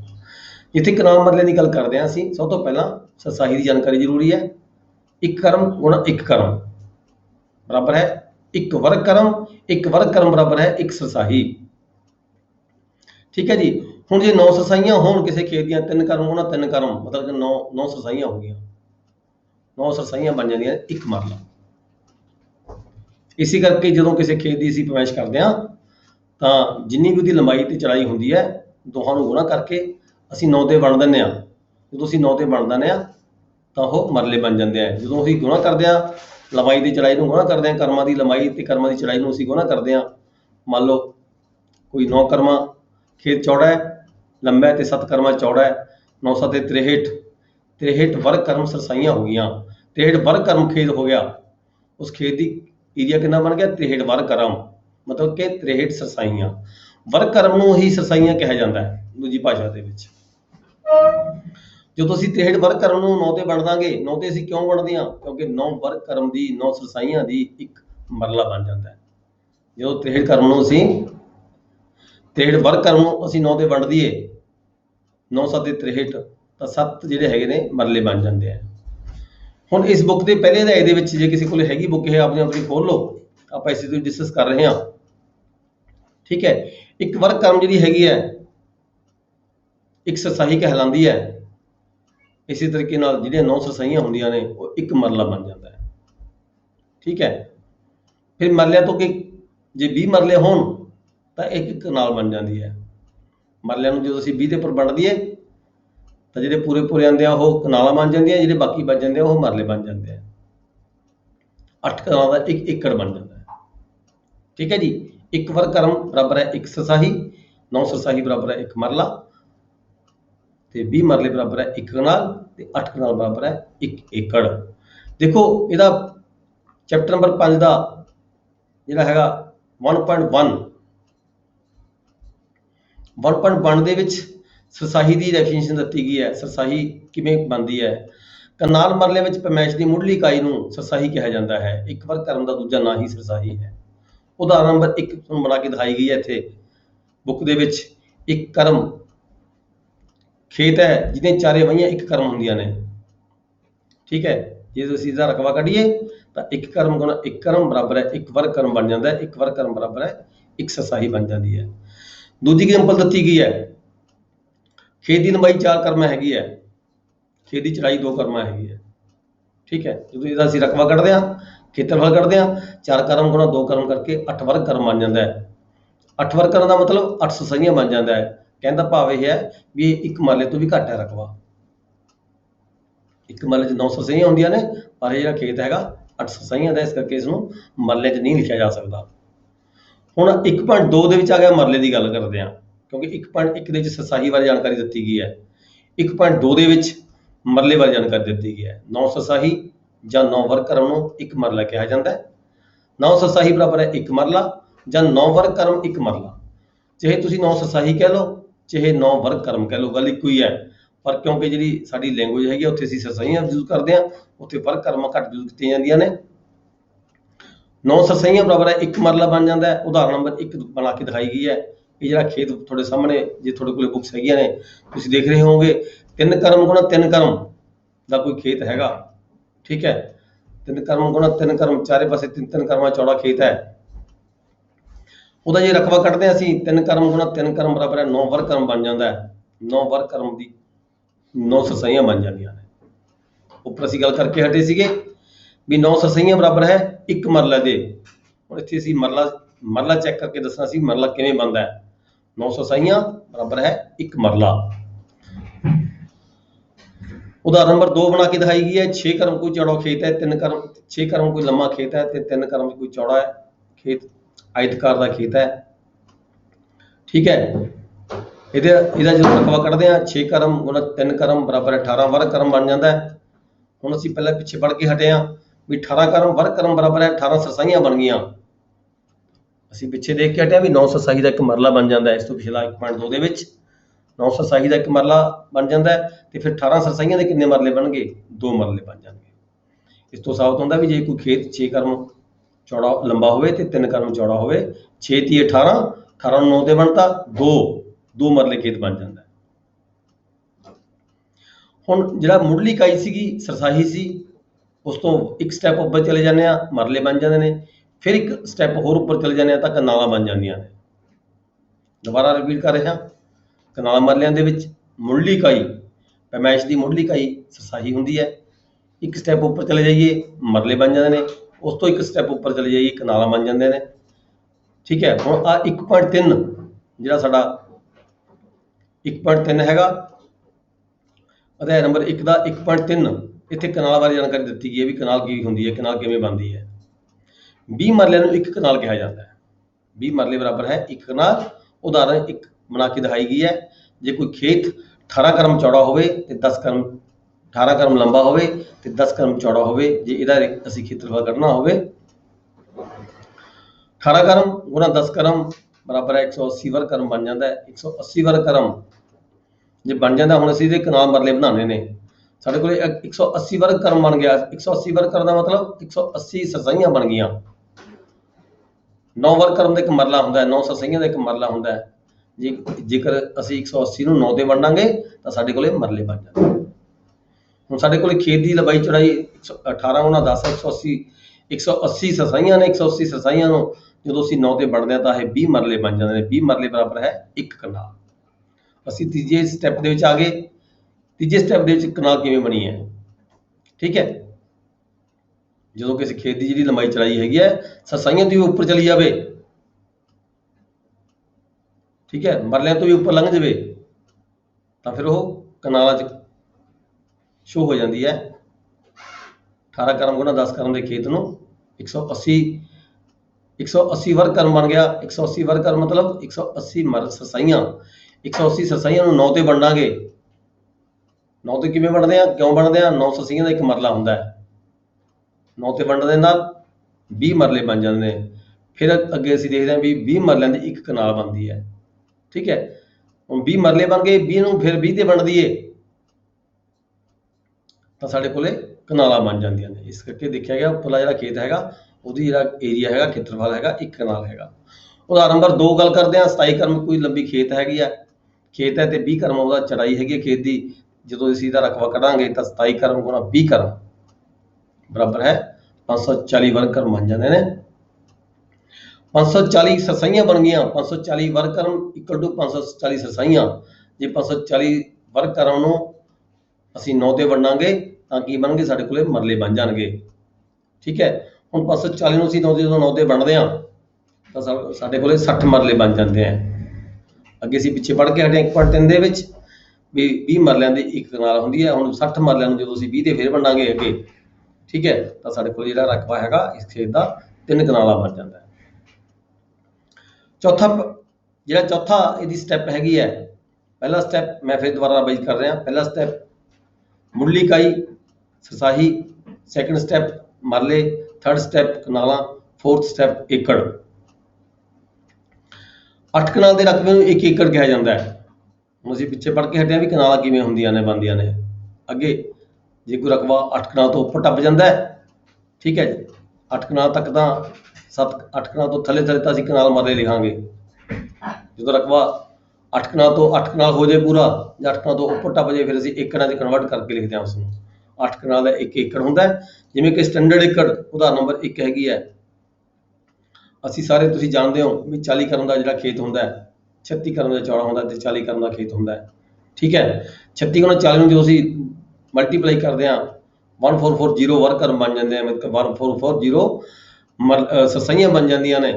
ਜਦੋਂ ਸਰਸਾਈਆਂ ਨੂੰ 1440 1440 ਸਰਸਾਈਆਂ ਨੂੰ ਜਦੋਂ ਅਸੀਂ 9 ਦੇ ਵੰਡਦੇ ਹਾਂ, 9 ਤੇ ਕਿਉਂ ਵੰਡਦੇ ਹਾਂ, ਕਿਉਂਕਿ 9 ਵਰਗ ਕਰਮ ਦਾ ਬਰਾਬਰ 1 ਮਰਲਾ ਹੁੰਦਾ ਹੈ। ਜਦੋਂ 1440 ਨੂੰ ਅਸੀਂ 9 ਤੇ ਵੰਡਾਂਗੇ ਤਾਂ ਸਾਡੇ ਕੋਲ 160 ਮਰਲੇ ਬਣ ਜਾਂਦੇ ਆ। 160 ਮਰਲੇ ਨੂੰ ਅਸੀਂ ਫਿਰ 20 ਤੇ ਵੰਡਦੇ ਹਾਂ ਤਾਂ ਸਾਡੇ ਕੋਲ ਕਨਾਲਾਂ ਹੁੰਦੀਆਂ ਨੇ। ਠੀਕ ਹੈ, 160 ਮਰਲੇ ਨੂੰ 20 ਤੇ ਵੰਡਣ ਦੇ ਨਾਲ 8 ਕਨਾਲਾਂ ਬਣ ਜਾਂਦੀਆਂ ਨੇ। 8 ਕਨਾਲਾਂ ਦਾ ਫਿਰ 1 ਏਕੜ ਹੁੰਦਾ ਹੈ। ਠੀਕ ਹੈ, ਇਸ ਕਰਕੇ ਜਿਹੜਾ ਜ਼ਿਆਦਾ ਇਹ ਸਟੈਂਡਰਡ ਏਕੜ ਹੁੰਦਾ ਹੈ। 160 ਮਰਲਿਆਂ ਦਾ ਵੀ ਹੁੰਦਾ ਹੈ। ਇਸ ਨੂੰ ਤੁਸੀਂ 160 ਮਰਲੇ ਵੀ ਕਹਿ ਸਕਦੇ ਹੋ, 1440 ਵਰਗ ਕਰਮ ਵੀ ਕਹਿ ਸਕਦੇ ਹੋ, ਤੇ ਪਰ ਇਸ ਨੂੰ ਐਂਡ ਤੇ ਆ ਕੇ ਇਹ 8 ਕਨਾਲ ਦਾ 8 ਕਨਾਲ ਤੋਂ ਮਤਲਬ 1 ਏਕੜ ਦਾ ਖੇਤ ਬਣ ਜਾਂਦਾ ਹੈਗਾ। ਹੁਣ ਸਾਡਾ 1.5 ਜਿਹੜਾ ਪਾਰਟ ਹੈਗਾ ਇਹ ਹੈਗਾ ਮੁਰਬਾ। ਮੁਰਬਾ ਕੀ ਹੁੰਦਾ ਹੈ? ਠੀਕ ਹੈ, ਮੁਰਬਾ ਵੀ ਕਹਿੰਦੇ ਨੇ, ਇਸ ਨੂੰ ਮਸਤੀਲ ਵੀ ਕਹਿ ਦਿੰਦੇ ਆ। 25 ਖੇਤਾਂ ਦਾ ਜਿਹੜਾ ਇੱਕ ਟੁਕੜਾ ਹੁੰਦਾ ਹੈ, 25 ਕਿੱਲਿਆਂ ਦਾ ਇੱਕ ਟੁਕੜਾ ਹੁੰਦਾ ਹੈ। ਠੀਕ ਹੈ, ਜੋ ਸਾਡੇ ਸਟੈਂਡਰਡ 'ਚ ਅਸੀਂ ਯੂਜ਼ ਕਰਦੇ ਹਾਂ। ਇਹਦੀ ਟੋਟਲ, ਕਿਉਂਕਿ ਇੱਕ ਖੇਤ ਦੀ ਜਿਹੜੀ ਚੜਾਈ ਹੁੰਦੀ ਹੈ 40 ਕਰਮਾਂ ਹੁੰਦੀ ਹੈ। ਠੀਕ ਹੈ, 5 ਖੇਤ ਇੱਕ ਲਾਈਨ ਦੇ ਵਿੱਚ, 5 ਖੇਤ ਦੂਜੀ ਲਾਈਨ ਦੇ ਵਿੱਚ, 25 ਕਿੱਲੇ ਬਣ ਜਾਂਦੇ ਆ, 25 ਏਕੜ ਬਣ ਜਾਂਦੇ ਆ। 25 ਏਕੜਾਂ ਨੂੰ ਇੱਕ ਮਸਤੀਲ ਜਾਂ ਇੱਕ ਮਰਬਾ ਕਿਹਾ ਜਾਂਦਾ ਹੈ। ਲੈਫਟ ਤੋਂ ਇਹਦੀ ਚੜਾਈ ਲੰਬਾਈ ਕਿੰਨੀ ਹੁੰਦੀ ਹੈ? 200 ਕਰਮਾਂ ਚੌੜਾ ਹੋ ਜਾਂਦਾ ਹੈ ਇੱਕ ਮਰਬਾ। ਸਟੈਂਡਰਡ ਏਕੜ ਦੀ ਗੱਲ ਕਰਦੇ ਹਾਂ ਕਿਉਂਕਿ ਸਾਡੇ ਖੇਤ ਦੀ ਜਿਹੜੀ ਚੜਾਈ ਹੈ ਲੰਬਾਈ ਹੈਗੀ ਹੈ 40 ਕਰਮ ਹੁੰਦੀ ਹੈ, ਤੇ ਨਾਰਥ ਤੋਂ ਸਾਊਥ ਵੱਲ 36 ਕਰਮ ਹੁੰਦੀ ਹੈ। ਇਸ ਕਰਕੇ 40 ਗੁਣਾ 5 200 ਕਰਮ ਚੌੜਾ ਬਣ ਜਾਂਦਾ ਹੈ। ਤੇ ਨੀਚੇ ਵੱਲ ਨੂੰ ਨਾਰਥ ਤੋਂ ਸਾਊਥ ਵੱਲ ਨੂੰ 36 ਦੀ ਲੰਬਾਈ ਹੁੰਦੀ ਹੈ। ਇੱਕ ਖੇਤ ਦੀ ਚੜਾਈ ਹੁੰਦੀ ਹੈ 36 5 180 ਕਰਮ ਜਿਹੜਾ ਹੈਗਾ ਇਹ ਚੌੜਾ ਹੋ ਜਾਂਦਾ ਹੈ। ਇਹ ਜਿਹੜਾ ਹੈਗਾ 200 ਕਰਮ ਗੁਣਾ 180 ਕਰਮ ਦਾ ਜਿਹੜਾ ਇੱਕ ਟੁਕੜਾ ਹੁੰਦਾ ਹੈ ਜਿਹਨੂੰ ਅਸੀਂ ਮਰਬਾ ਕਹਿ ਦਿੰਦੇ ਹਾਂ। ਠੀਕ ਹੈ, ਇਹਦੀ ਜਿਹੜੀ ਗਿਣਤੀ ਸ਼ੁਰੂ ਹੁੰਦੀ ਹੈ ਲੈਫਟ ਟੂ ਰਾਈਟ ਸ਼ੁਰੂ ਹੁੰਦੀ ਹੈ 1 2 3 4 5। ਲੈਫਟ ਤੋਂ ਸਟਾਰਟ ਹੋ ਕੇ ਰਾਈਟ ਵੱਲ ਨੂੰ ਜਾਂਦਾ ਹੈ 1 2 3 4 5 ਤੋਂ ਸਟਾਰਟ ਹੋ ਕੇ ਥੱਲੇ ਵੱਲ ਉਤਰ ਕੇ ਫਿਰ ਰਾਈਟ ਟੂ ਲੈਫਟ ਅਸੀਂ ਕਾਊਂਟਿੰਗ ਕਰਦੇ ਹਾਂ 6 7 8 9 10। ਦੈਨ ਫਿਰ ਥੱਲੇ ਉਤਰ ਕੇ ਅਸੀਂ ਲੈਫਟ ਟੂ ਫਿਰ ਰਾਈਟ ਚੱਲਦੇ ਹਾਂ 11 12 13 14 15 ਤੋਂ ਫਿਰ ਥੱਲੇ ਹੋ ਕੇ ਫਿਰ ਰਾਈਟ ਟੂ ਲੈਫਟ। ਮਤਲਬ ਜਿਹੜੀ ਕਾਊਂਟਿੰਗ ਹੁੰਦੀ ਹੈ right to left, left to right, left to right, right to left, ਇੱਦਾਂ ਚੱਲਦੀ ਹੈਗੀ ਹੈ। ਅਖੀਰ ਤੇ ਆ ਕੇ ਜਿਹੜੇ ਇਹਦੇ ਕਿੱਲੇ ਹੁੰਦੇ ਨੇ, ਜਿਵੇਂ ਤੁਹਾਨੂੰ ਤਾਂ ਸਾਰਿਆਂ ਨੂੰ ਜਵਾਨੀ ਯਾਦ ਹੁੰਦਾ 1 10 11 20 21। ਜਦੋਂ ਤੁਸੀਂ ਮਿਹਨਤੀ ਖੇਤਾਂ 'ਚ ਮੌਕੇ 'ਤੇ ਜਾ ਕੇ ਕਰਦੇ ਹੋ ਤਾਂ ਤੁਹਾਨੂੰ ਜਵਾਨੀ ਯਾਦ ਹੁੰਦਾ ਵੀ ਇੱਕ ਨੰਬਰ ਖੇਤ ਦੇ ਪਿੱਛੇ ਥੱਲੇ ਕਿਹੜਾ ਪੈਂਦਾ ਹੈ, 2 ਦੇ ਥੱਲੇ ਕਿਹੜਾ ਪੈਂਦਾ ਹੈ। ਠੀਕ ਹੈ, 1 10 11 20 21, 2 9 12 19 22, 3 ਦੇ ਥੱਲੇ 8 8 ਦੇ ਥੱਲੇ 13 13 ਦੇ ਥੱਲੇ 18 18 ਦੇ ਥੱਲੇ 23, 4 ਦੇ ਥੱਲੇ 7 7 ਦੇ ਥੱਲੇ 14 14 17 24 6 5 6 15 16 25। ਇਹ ਤੁਹਾਨੂੰ ਤਾਂ ਸਾਰਿਆਂ ਨੂੰ ਜਵਾਨੀ ਯਾਦ ਹੈਗਾ, ਪਰ ਸਾਡੇ ਕੁਝ ਬੰਦੇ ਜਿਹੜੇ ਕਲੈਰੀਕਲ ਕੈਡਰ ਚੋਂ ਹੈਗੇ ਉਹ ਵੀ ਜਿਹੜਾ ਦੇਖ ਲਓ ਵੀ ਜਿਹੜੀ ਦੀ ਕਾਊਂਟਿੰਗ ਚੱਲਦੀ ਹੈ, ਪਹਿਲਾਂ ਲੈਫਟ ਟੂ ਰਾਈਟ ਚੱਲਦੀ ਹੈ, ਫਿਰ ਥੱਲੇ ਸਟੈਪ ਉਤਰ ਕੇ ਫਿਰ ਰਾਈਟ ਟੂ ਲੈਫਟ ਚੱਲਦੀ ਹੈ, ਫਿਰ ਲੈਫਟ ਟੂ ਰਾਈਟ ਚੱਲਦੀ ਹੈ, ਤਾਂ ਐਂਡ ਦੇ ਵਿੱਚ ਜਾ ਕੇ ਜਿਹੜੇ 1 ਤੋਂ 5, 5 ਤੋਂ 1 ਤੋਂ 5, 6 ਤੋਂ 10, 11 ਤੋਂ 15, 16 ਤੋਂ 20, 21 ਤੋਂ 25 ਇਹ ਜਿਹੜਾ ਇੱਕ ਮੁਰੱਬਾ ਪੂਰਾ ਹੋ ਜਾਂਦਾ ਹੈ। ਜਿਵੇਂ ਕਿ ਇਹਦੇ ਥੱਲੇ ਪੈਰਾ ਪੜੋ, ਇੱਕ ਜੇ ਤੁਹਾਡੇ ਕੋਲ ਬੁੱਕਸ ਹੈਗੀ ਆ, ਉਪਰੋਕਤ ਦਰਸਾਇਆ ਗਿਆ ਇੱਕ ਮੁਰੱਬਾ ਹੈ, ਇਸ ਨੂੰ ਮਸਤੀਲ ਵੀ ਕਿਹਾ ਜਾਂਦਾ ਹੈ। ਮੰਨ ਲਓ ਇਸ ਦਾ ਨੰਬਰ 40 ਹੈ, ਇਸ ਮੁਰੱਬੇ ਦੇ ਵਿੱਚ 40 ਗੁਣਾ 36 ਕਰਮ ਦੇ ਜਿਹੜੇ ਹੈਗੇ ਨੇ 1 ਤੋਂ 25 ਖਸਰਾ ਨੰਬਰ ਦਰਸਾਏ ਗਏ ਹਨ। ਖਸਰਾ ਨੰਬਰ ਦਰਸਾਉਣ ਦੇ ਲਈ ਖਸਰਾ ਨੰਬਰ ਉੱਪਰ ਮੁਰੱਬਾ ਨੰਬਰ ਦਰਜ ਕੀਤਾ ਜਾਂਦਾ ਹੈ। ਜੇਕਰ ਅਸੀਂ ਮੁਰੱਬੇ ਦਾ ਨੰਬਰ ਮਤਲਬ ਕਿ ਜਦੋਂ ਅਸੀਂ ਕੋਈ ਵੀ ਖਰੀਦ ਦਾ ਨੰਬਰ ਲਿਖਦੇ ਹਾਂ ਜਿੱਥੇ ਕਨਾਲ ਮਰਲੇ ਹੋਣਗੇ, ਠੀਕ ਹੈ, ਤਾਂ ਉਹਦੇ ਉੱਪਰ ਜਿਹੜਾ ਮੁਰੱਬਾ ਨੰਬਰ ਪਾਇਆ ਜਾਂਦਾ ਹੈਗਾ। ਜਿਵੇਂ ਕਿ ਅਸੀਂ ਲਿਖ ਕੇ ਦਿਖਾਇਆ ਵੀ ਜੇਕਰ ਅਸੀਂ 40 ਮੁਰੱਬੇ ਦਾ ਨੰਬਰ 13 ਦਰਜ ਕਰਨਾ ਹੋਵੇ ਤਾਂ ਇਸ ਤਰ੍ਹਾਂ ਕਰਦੇ ਹਾਂ ਵੀ 40 ਪਾ ਕੇ ਉਹਦੇ ਥੱਲੇ 2 ਡੰਡੀਆਂ ਪਾ ਕੇ ਥੱਲੇ 13 ਨੰਬਰ ਲਿਖਿਆ ਜਾਂਦਾ ਹੈ। ਕੋਈ ਵੀ ਨੰਬਰ ਖਸਰਾ ਲਿਖਣਾ ਹੋਵੇ, ਜੇ ਕੋਈ ਮੁਰੱਬਾ ਸਾਡੇ ਕੋਲ 40 ਨੰਬਰ ਮੁਰੱਬਾ ਹੈਗਾ, ਠੀਕ ਹੈ, ਤਾਂ 40 ਦੇ ਥੱਲੇ 2 ਡੰਡੀਆਂ ਪਾਵਾਂਗੇ ਤਾਂ ਉਹਦਾ ਖੇਤ ਨੰਬਰ ਪਾਵਾਂਗੇ 1 ਨੰਬਰ 2 ਨੰਬਰ 4 ਨੰਬਰ ਜਿਹੜਾ ਵੀ ਹੈਗਾ ਉਹ ਦਰਜ ਕੀਤਾ ਜਾਏਗਾ। ਨੈਕਸਟ ਸਾਡਾ ਚੈਪਟਰ ਹੈਗਾ 2 ਇਸੇ ਬੁੱਕ ਦੇ ਵਿੱਚ। ਇੱਕ ਸੀ ਸਾਡੀ ਜਾਣਕਾਰੀ ਕਨਾਲ ਮਰਲੇ ਦੇ ਰਿਗਾਰਡਿੰਗ। ਹੁਣ ਅਸੀਂ ਪੜਾਂਗੇ ਬਿੱਗੇ ਵਿਸਵਿਆਂ ਦੇ ਬਾਰੇ। ਬਿੱਗੇ ਵਿਸਵੇ ਕੀ ਹੁੰਦੇ ਆ? ਜਿਵੇਂ ਕਨਾਲ ਮਰਲਿਆਂ ਦੇ ਵਿੱਚ ਜਿਹੜੀ ਮੁੱਢਲੀ ਇਕਾਈ ਸੀਗੀ ਉਹ ਹੈਗੀ ਸੀ ਸਰਸਾਹੀ। ਇਸੇ ਤਰ੍ਹਾਂ ਬਿੱਗੇ ਵਿਸਵਿਆਂ ਦੀ ਜਿਹੜੀ ਮੁੱਢਲੀ ਸਰਸਾਹੀ ਹੁੰਦੀ ਹੈ, ਪੈਮਾਇਸ਼ ਦੀ ਜਿਹੜੀ ਮੁੱਢਲੀ ਇਕਾਈ ਹੁੰਦੀ ਹੈ, ਠੀਕ ਹੈ, ਮੁੱਢਲੀ ਇਕਾਈ ਨੂੰ ਅਸੀਂ ਵਿਸਵਾਸੀ ਕਹਿੰਦੇ ਹਾਂ। ਮਤਲਬ ਕਹਿਣ ਦਾ ਭਾਵ ਇਹ ਹੈ ਵੀ ਇੱਕ ਵਰਗ ਕਰਮ ਨੂੰ ਕਨਾਲ ਮਰਲੇ ਵਿੱਚ ਇੱਕ ਵਰਗ ਕਰਮ ਨੂੰ ਸਰਸਾਹੀ ਕਿਹਾ ਜਾਂਦਾ ਹੈ ਤੇ ਬਿੱਗੇ ਵਿਸਵਿਆਂ ਦੇ ਵਿੱਚ ਇੱਕ ਵਰਗ ਕਰਮ ਨੂੰ ਹੀ ਵਿਸਵਾਸੀ ਕਿਹਾ ਜਾਂਦਾ ਹੈ। ਠੀਕ ਹੈ, ਉਸੇ ਤਰੀਕੇ ਸੇਮ ਲਗਭਗ ਸੇਮ ਇੱਕ ਵਰਗ ਕਰਮ ਨੂੰ ਇੱਕ ਵਿਸਵਾਸੀ ਕਹਿੰਦੇ ਹਾਂ ਅਸੀਂ, ਠੀਕ ਹੈ, ਬਿੱਗੇ ਵਿਸਵਿਆਂ ਦੇ ਵਿੱਚ, ਤੇ 20 ਵਿਸਵਿਆਂ ਨੂੰ ਅਸੀਂ ਇੱਕ ਬਿੱਗਾ ਕਹਿੰਦੇ ਹਾਂ। ਦੈਨ 4 ਬਿੱਗੇ 16 ਵਿਸਵੇ ਜੇ ਰਕਬਾ ਹੋਵੇ ਤਾਂ ਉਸਨੂੰ ਅਸੀਂ 1 ਏਕੜ 8 ਕਨਾਲ ਦੇ ਬਰਾਬਰ ਕਹਿ ਸਕਦੇ ਹਾਂ। ਪਰ ਜਿੱਥੇ ਬਿੱਗੇ ਵਿਸਵਿਆਂ ਦੀ ਪੈਮਾਇਸ਼ ਹੁੰਦੀ ਹੈ ਉਹਦੇ ਜਿਹੜੇ ਉਹ ਏਕੜਾਂ ਦੇ ਵਿੱਚ ਨਹੀਂ ਹੁੰਦੀ, ਇਸ ਕਰਕੇ ਜਿਹੜੀ ਉਹਦੀ ਆਪਦੀ ਪੈਮਾਇਸ਼ ਜਿਵੇਂ 50 ਬਾਈ 50 ਕਰਮ ਦੇ ਕਿੱਲੇ ਹੁੰਦੇ ਨੇ, ਵੱਡੇ ਏਕੜ ਹੁੰਦੇ ਨੇ, ਇੱਥੇ ਜਿਹੜੀ ਬਿੱਗੇ ਵਿਸਵਿਆਂ 'ਚ ਜ਼ਿਆਦਾਤਰ ਜਿਹੜੀ ਪੈਮਾਇਸ਼ ਹੁੰਦੀ ਹੈ 6.25 ਬਿੱਗੇ ਦਾ ਕਿੱਲਾ ਹੁੰਦਾ ਹੈ, ਜਿਹਦੀ ਲੰਬਾਈ ਚੜਾਈ 50 ਵਰਗ ਬਾਈ 50 ਕਰਮ ਹੁੰਦੀ ਹੈ। ਪਰ ਕਈ ਥਾਵਾਂ ਤੇ ਜਿਹੜੀ ਪੈਮਾਇਸ਼ ਹੁੰਦੀ ਹੈ 40 ਕਰਮ ਗੁਣਾ 40 ਕਰਮ ਨਾਲ ਵੀ ਕੀਤੀ ਗਈ ਹੈ, ਕਿਤੇ 20 ਕਰਮ ਗੁਣਾ 20 ਕਰਮ ਨਾਲ ਵੀ ਕੀਤੀ ਗਈ ਹੈ। ਇਹ ਡਿਪੈਂਡ ਕਰਦਾ ਹੈ, ਵੇਰੀ ਕਰਦਾ ਹੈ ਕਿਹੜੀ ਜਿਹੜੀ ਤੇ ਯੂਜ਼ ਹੋ ਰਹੀ ਹੈਗੀ ਹੈ, ਠੀਕ ਹੈ, ਉਹਦੇ ਪਰ ਅਸੀਂ ਸਟੈਂਡਰਡ ਗੱਲ ਕਰਦੇ ਹਾਂ। ਇੱਥੇ ਸਟੈਂਡਰਡ ਜਿੱਥੇ ਗੱਲ ਕਰਦੇ ਹਾਂ ਤਾਂ ਇੱਕ ਵਰਗ ਕਰਮ ਨੂੰ ਇੱਕ ਵਿਸਵਾਸੀ ਕਹਾਂਗੇ, 20 ਵਿਸਵਾਸੀਆਂ ਨੂੰ ਅਸੀਂ ਇੱਕ ਵਿਸਵਾ ਕਹਿੰਦੇ ਹਾਂ। ਇਸੇ ਤਰ੍ਹਾਂ 20 ਵਿਸਵੇ ਇੱਕ ਬਿੱਗਾ ਹੁੰਦਾ ਹੈ ਤੇ 6.25 ਬਿੱਗੇ ਦਾ ਇੱਕ ਕਿੱਲਾ ਬਣ ਜਾਂਦਾ ਹੈਗਾ। ਪਰ ਜਿਸ ਨੂੰ ਅਸੀਂ ਕਨਵਰਟ ਕਰੀਏ ਕਨਾਲ ਮਰਲਿਆਂ ਦੇ ਵਿੱਚ ਤਾਂ 4 ਬਿੱਗੇ 16 ਵਿਸਵੇ ਬਰਾਬਰ ਹੈ 1 ਏਕੜ ਦੇ ਹੋ ਜਾਂਦੇ ਨੇ। 8 ਕਨਾਲ ਬਰਾਬਰ ਹੈ 4 ਬਿੱਗੇ 16 ਵਿਸਵੇ। ਪਰ ਜਦੋਂ ਅਸੀਂ ਪੈਮਾਇਸ਼ ਬਿੱਗੇ ਵਿਸਵੇ 'ਚ ਕਰਦੇ ਹਾਂ ਤਾਂ ਜਿਹੜਾ ਇਹਦਾ ਕਿੱਲਾ ਹੁੰਦਾ ਹੈ ਉਹ 6.25 ਬਿੱਗੇ ਦਾ ਹੁੰਦਾ ਹੈ, ਜਿਹਦੀ ਲੰਬਾਈ ਚੜਾਈ 50 ਕਰਮ ਗੁਣਾ 50 ਕਰਮ ਹੁੰਦੀ ਹੈ। ਅਲੱਗ-ਅਲੱਗ ਇਲਾਕਿਆਂ ਦੇ ਵਿੱਚ ਕਿਤੇ ਅਲੱਗ-ਅਲੱਗ ਵੀ ਜਿਹੜੇ ਹੈਗੇ ਪੈਮਾਇਸ਼ਾਂ ਯੂਜ਼ ਕੀਤੀਆਂ ਗਈਆਂ ਨੇ, ਅਲੱਗ-ਅਲੱਗ ਪੈਮਾਨੇ ਯੂਜ਼ ਕੀਤੇ ਗਏ ਨੇ, ਜਿੱਥੇ ਜਿਹੜੀ ਖੇਤ ਦੇ ਵੱਡੇ ਛੋਟੇ ਵੀ ਹੈਗੇ ਆ। ਨੈਕਸਟ ਹੁਣ ਇਹਦਾ 2 ਇਹ ਆਪਾਂ ਚੈਪਟਰ ਪੜ੍ਹ ਰਹੇ ਹਾਂ 2 ਦਾ 2.1 ਵਿਸਵਾਸੀ ਦੀ ਗੱਲ ਕੀਤੀ ਗਈ ਵੀ ਵਿਸਵਾਸੀ ਕਿਵੇਂ ਬਣਦੀ ਹੈ। ਮੇਰੇ ਪਿਆਰੇ ਦੋਸਤੋ, ਬਿੱਗੇ ਵਿਸਵਿਆਂ ਦੇ ਵਿੱਚ ਪੈਮਾਇਸ਼ ਦੀ ਮੁੱਢਲੀ ਇਕਾਈ ਨੂੰ ਵਿਸਵਾਸੀ ਕਿਹਾ ਜਾਂਦਾ ਹੈ। ਇੱਕ ਵਰਗ ਕਰਮ ਦਾ ਦੂਜਾ ਨਾਂ ਹੀ ਵਿਸਵਾਸੀ ਹੈ। ਉਦਾਹਰਨ ਨੰਬਰ 1 ਕਰਮ ਗੁਣਾ 1 ਕਰਮ ਦਾ ਕੋਈ ਖੇਤ ਹੈਗਾ, ਠੀਕ ਹੈ, ਉਸ ਤੋਂ ਜਿਵੇਂ ਕਨਾਲ ਮਰਲੇ 'ਚ ਅਸੀਂ ਪੜ੍ਹਿਆ ਸੀਗਾ, ਜਦੋਂ ਅਸੀਂ ਇਹਦਾ ਏਰੀਆ ਕੱਢਾਂਗੇ 1 ਕਰਮ ਗੁਣਾ 1 ਕਰਮ ਬਰਾਬਰ ਹੈ 1 ਵਰਗ ਕਰਮ। 1 ਵਰਗ ਕਰਮ ਬਰਾਬਰ ਹੈ 1 ਵਿਸਵਾਸੀ। ਉਦਾਹਰਨ ਨੰਬਰ 2 ਦੀ ਚੱਲਦੇ ਹਾਂ। ਉਦਾਹਰਨ ਨੰਬਰ 2 ਦੇ ਵਿੱਚ ਕੀ ਦੱਸਿਆ ਗਿਆ? 6 ਕਰਮ ਗੁਣਾ 3 ਕਰਮ ਦਾ ਕੋਈ ਖੇਤ ਹੈਗਾ। ਜਦੋਂ ਅਸੀਂ ਇਹਦਾ ਰਕਬਾ ਕੱਢੀਏ 6 ਕਰਮ ਗੁਣਾ 3 ਕਰਮ ਬਰਾਬਰ ਹੈ 18 ਵਰਗ ਕਰਮ ਬਣ ਜਾਂਦਾ ਹੈ, ਠੀਕ ਹੈ। 18 ਵਰਗ ਕਰਮ ਦਾ ਮਤਲਬ 18 ਵਿਸਵਾਸੀਆਂ, ਠੀਕ ਹੈ, 18 ਵਿਸਵਾਸੀਆਂ, ਕਿਉਂਕਿ ਜਿਹੜੀ ਹੈਗੀ ਹੈ 20 ਵਿਸਵਾਸੀਆਂ ਦਾ ਇੱਕ ਵਿਸਵਾ ਹੁੰਦਾ ਹੈ, ਇਸ ਕਰਕੇ ਅਸੀਂ ਇਸ ਨੂੰ 20 ਤੇ ਨਹੀਂ ਵੰਡਿਆ ਹੈਗਾ। ਇਹ 18 ਵਰਗ ਕਰਮ ਦਾ ਬਰਾਬਰ ਹੈ 18 ਵਿਸਵਾਸੀਆਂ ਬਣ ਗਈਆਂ। ਉਦਾਹਰਨ ਨੰਬਰ 2.2 ਹੈ, ਇਹ ਤਾਂ ਅਸੀਂ ਵਿਸਵਾਸੀਆਂ ਦੀ ਗੱਲ ਕੀਤੀ ਸੀ ਉੱਪਰ। ਹੁਣ 2.2 ਦੇ ਵਿੱਚ ਵਿਸਵੇ ਦੀ ਗੱਲ ਕਰਦੇ ਹਾਂ, ਵਿਸਵਾ ਕਿਵੇਂ ਬਣਦਾ ਹੈ, ਠੀਕ ਹੈ। 20 ਵਰਗ ਕਰਮ ਜਾਂ 20 ਵਿਸਵਾਸੀਆਂ ਨੂੰ ਇੱਕ ਵਿਸਵਾ ਕਿਹਾ ਜਾਂਦਾ ਹੈ। 20 ਵਿਸਵਾਸੀਆਂ ਬਰਾਬਰ ਹੈ ਇੱਕ ਵਿਸਵਾ।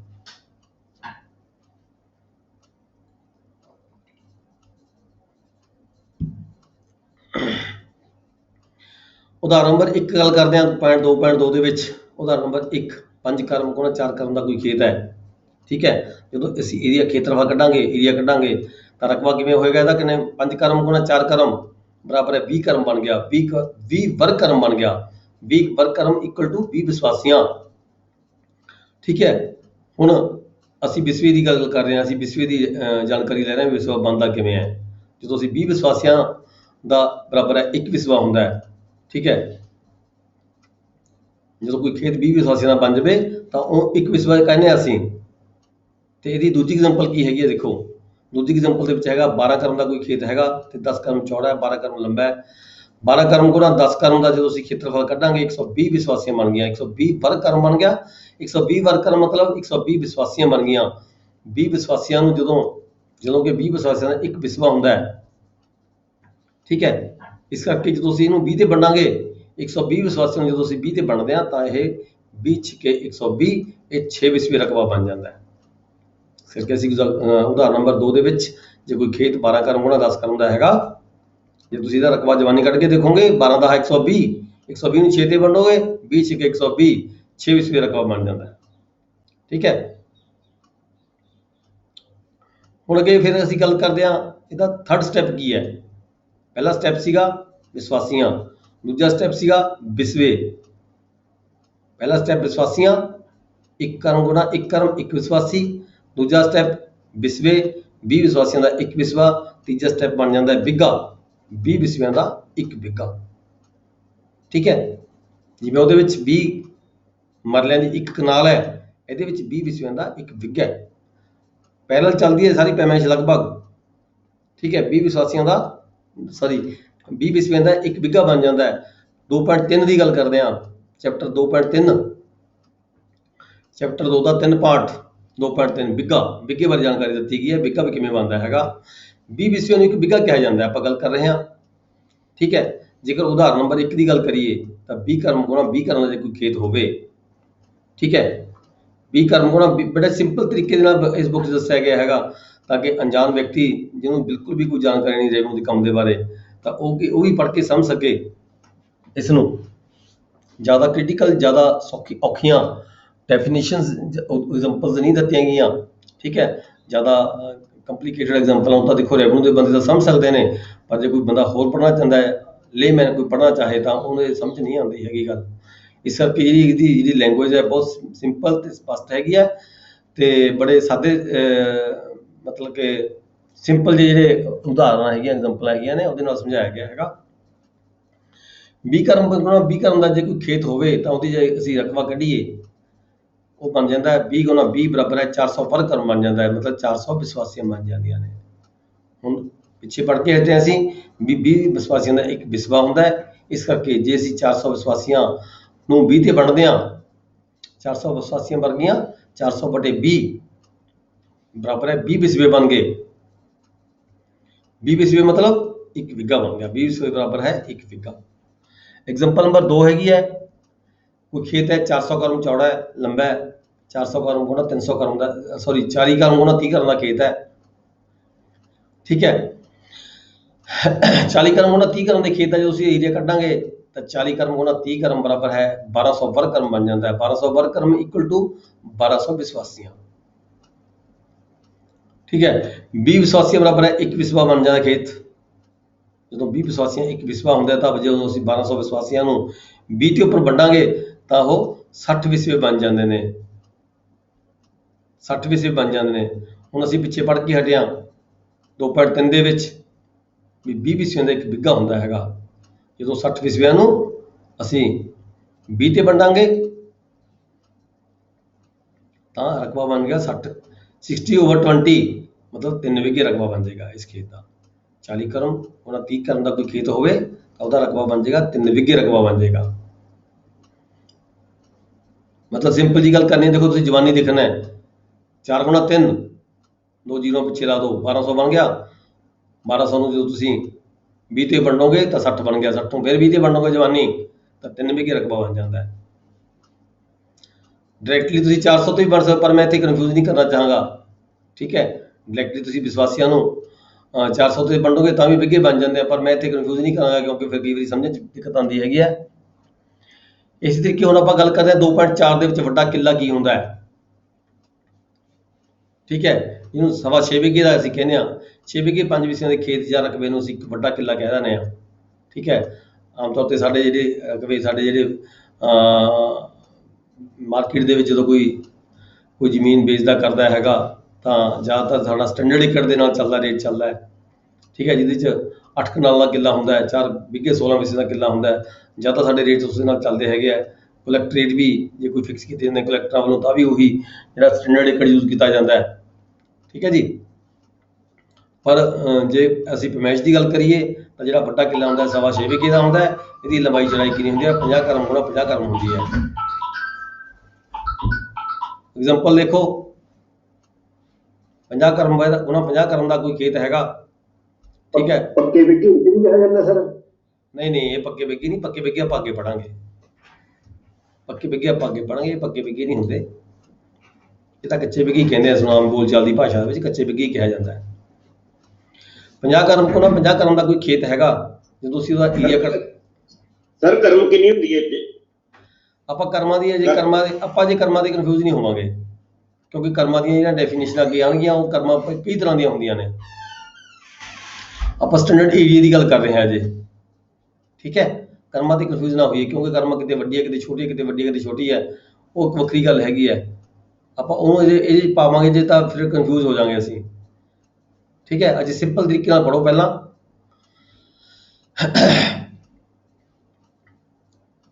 ਆਪਾਂ ਜੇ ਇਕਾਈਆਂ ਪੜ੍ਹ ਰਹੇ ਹਾਂ, ਇਕਾਈਆਂ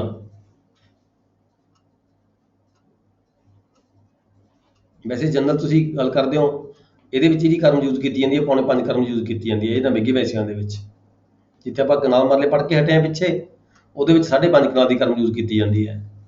ਇੱਥੇ 57.157 ਇੰਚ ਦੀ ਜਿਹੜੀ ਕਰਮ ਹੁੰਦੀ ਹੈ ਉਹ ਇਹਨਾਂ ਵਿਗਿਆਂ ਦੀ, ਜਿੱਥੇ ਆਪਾਂ ਗੱਲ ਕਰਦੇ ਹਾਂ 50 ਕਰਮੀ ਵਾਜਾ ਇੱਥੇ ਯੂਜ਼ ਕੀਤੀ ਜਾਂਦੀ ਹੈ।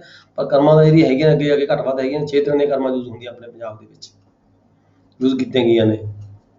ਠੀਕ ਹੈ, ਆਪਾਂ ਗੱਲ ਕਰ ਰਹੇ ਹਾਂ ਹੁਣ ਏਕੜ ਦੀ, ਵੱਡੇ ਕਿੱਲੇ ਦੀ। 6 ਵਿਗੇ 5 ਵਿਸੇ ਦਾ ਕਿੱਲਾ ਇਹ ਹੁੰਦਾ, ਇਹਦੀ ਜਿਹੜੀ ਲੰਬਾਈ ਚੜਾਈ ਹੁੰਦੀ ਹੈ 50 ਕਰਮ ਗੁਣਾ 50 ਕਰਮ ਹੁੰਦੀ ਹੈ। ਇਹਦਾ ਏਰੀਆ ਜਦੋਂ ਅਸੀਂ ਕੱਢਦੇ ਹਾਂ 2500 ਵਰਗ ਕਰਮ ਬਣ ਜਾਂਦਾ ਹੈ, ਮਤਲਬ 2500 ਵਿਸਵਾਸੀਆਂ ਬਣ ਜਾਂਦੀਆਂ ਨੇ। ਹੁਣ ਸਿੰਪਲ ਜੀ ਗੱਲ ਹੈਗੀ ਆ, ਜਿਹੜਾ ਵੱਡਾ ਕਿੱਲਾ ਹੁੰਦਾ ਇਹਦੀ ਜਿਹੜੀ ਖੇਤਰਫਲ ਹੁੰਦਾ 2500 ਵਿਸਵਾਸੀਆਂ ਹੁੰਦੀ ਹੈ। 2500 ਵਿਸਵਾਸੀਆਂ ਦਾ ਇੱਕ ਵੱਡਾ ਕਿੱਲਾ ਬਣਦਾ ਹੈ। 20 ਵਿਸਵਾਸੀਆਂ ਦਾ, ਜਿਵੇਂ ਕਿ ਇੱਕ ਅਸੀਂ ਪਿੱਛੇ ਪੜ੍ਹ ਕੇ ਹਟੇ ਹਾਂ, 20 ਵਿਸਵਾਸੀਆਂ ਬਰਾਬਰ ਹੈ ਇੱਕ ਵਿਸਵਾ ਹੁੰਦਾ ਹੈ। ਇਸ ਕਰਕੇ ਜਦੋਂ ਅਸੀਂ 2500 ਵਿਸਵਾਸੀਆਂ ਨੂੰ 20 ਤੇ ਵੰਡਾਂਗੇ ਤਾਂ ਇਹਦੇ ਵਿੱਚ 2500 ਡਿਵਾਈਡਡ ਬਾਈ 20 125 ਵਿਸਵੇ ਬਣ ਜਾਂਦੇ ਆ। ਮਤਲਬ ਜੇ ਅਸੀਂ ਗੱਲ ਕਰੀਏ ਇੱਕ ਵੱਡੇ ਕਿੱਲੇ ਦੇ ਵਿੱਚ 2500 ਵਿਸਵਾਸੀਆਂ ਹੁੰਦੀਆਂ ਨੇ, 125 ਵਿਸਵੇ ਹੁੰਦੇ ਆ। ਜਦੋਂ ਇਸ 125 ਵਿਸਵਿਆਂ ਨੂੰ ਫਿਰ ਅਸੀਂ ਵਿਗੇ ਬਣਾਈਏ, ਕਿਉਂਕਿ ਇੱਕ ਵਿਗੇ ਦੇ ਵਿੱਚ 20 ਵਿਸਵੇ ਹੁੰਦੇ ਆ। ਠੀਕ ਹੈ, 20 ਵਿਸਵਿਆਂ ਦਾ ਇੱਕ ਵਿਗਾ ਹੁੰਦਾ ਹੈ। ਜਦੋਂ ਅਸੀਂ 125 ਵਿਸਵਿਆਂ ਨੂੰ 20 ਤੇ ਵੰਡਾਂਗੇ, 20 × 120 6 ਵਿਗੇ ਬਣ ਗਏ ਤੇ 5 ਵਿਸਵੇ ਬਚ ਗਏ। ਇਸ ਕਰਕੇ 5 ਵਿਸਵੇ ਰਕਬਾ ਬਣ ਜਾਏਗਾ, 6 ਵਿਗੇ ਪੂਰੇ ਹੋ ਗਏ ਤੇ 5 ਵਿਸਵੇ ਰਕਬਾ ਹੋ ਗਿਆ। 6 ਵਿਗੇ 5 ਵਿਸਵੇ ਰਕਬਾ ਇਸ ਤਰੀਕੇ ਬਣਦਾ ਹੈਗਾ। ਨੈਕਸਟ ਅਸੀਂ ਚੱਲਦੇ ਹਾਂ ਪੇਪਰ ਚੈਪਟਰ ਨੰਬਰ 3, ਇਸੇ ਬੁੱਕ ਦਾ ਚੈਪਟਰ ਨੰਬਰ 3 ਪੱਕੇ ਵਿਗੇ ਸੰਬੰਧੀ ਜਾਣਕਾਰੀ। ਜਿਵੇਂ ਹੁਣ ਤੁਸੀਂ ਕੁਐਸਚਨ ਕੀਤਾ ਸੀਗਾ ਪੱਕੇ ਵਿਗਿਆਂ ਬਾਰੇ, ਉਹ ਪੱਕੇ ਵਿਗਿਆਂ ਸੰਬੰਧੀ ਜਾਣਕਾਰੀ ਇਸ ਬੁੱਕ ਦੇ ਅਧਿਆਇ ਨੰਬਰ 3 'ਚ ਦਿੱਤੀ ਗਈ ਹੈ। ਕੀ ਕਿਹਾ ਜਾਏ, ਦੇਖੋ ਜਿਸ ਇਲਾਕੇ ਵਿੱਚ ਜ਼ਮੀਨ ਦੀ ਜਿਹੜੀ ਫਰਮਾਇਸ਼ ਹੈ ਉੱਥੋਂ ਦੇ ਸਥਾਨਕ ਪੈਮਾਨੇ, ਉਸ ਏਰੀਆ 'ਚ ਜਿਹੜਾ ਪੈਮਾਨਾ ਵਰਤਿਆ ਜਾਂਦਾ ਸੀਗਾ। ਦੇਖੋ ਰਾਜਾ ਮਹਾਰਾਜਾ ਦੇ ਟਾਈਮ 'ਚ ਫਰਮਾਇਸ਼ਾਂ ਹੋਈਆਂ ਨੇ। ਠੀਕ ਹੈ, ਹਰ ਜਿਹੜੀ ਅਸਟੇਟ ਸੀਗੀ, ਹਰ ਇੱਕ ਰਾਜੇ ਦੀ ਜਿਹੜੀ ਆਪਦੀ ਅਸਟੇਟ ਹੁੰਦੀ ਸੀ, ਉੱਥੇ ਕਿਹੜੀ ਜਰੀਬ ਯੂਟੀਲਾਈਜ਼ ਕਰਨੀ ਹੈ ਉਸ ਰਾਜੇ ਨੇ ਦੇਖਣਾ ਹੁੰਦਾ ਸੀਗਾ, ਜਾਂ ਉਸ ਏਰੀਏ ਦੇ ਜੋ ਵੀ ਐਡਮਿਨਿਸਟ੍ਰੇਟਰ ਹੁੰਦਾ ਸੀ ਉਹਨੇ ਦੇਖਣਾ ਸੀਗਾ।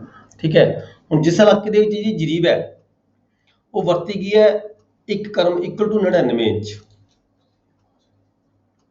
1 ਕਰਮ ਬਰਾਬਰ ਹੈ 99 ਇੰਚ। ਸਟੈਂਡਰਡ ਏਕੜ 'ਚ ਅਸੀਂ ਦੇਖਿਆ ਸੀ ਜਿਹੜੀ ਇੱਕ ਜਰੀਬ ਵਰਤੀ ਗਈ ਹੈ 1 ਕਰਮ ਬਰਾਬਰ ਹੈ 5.5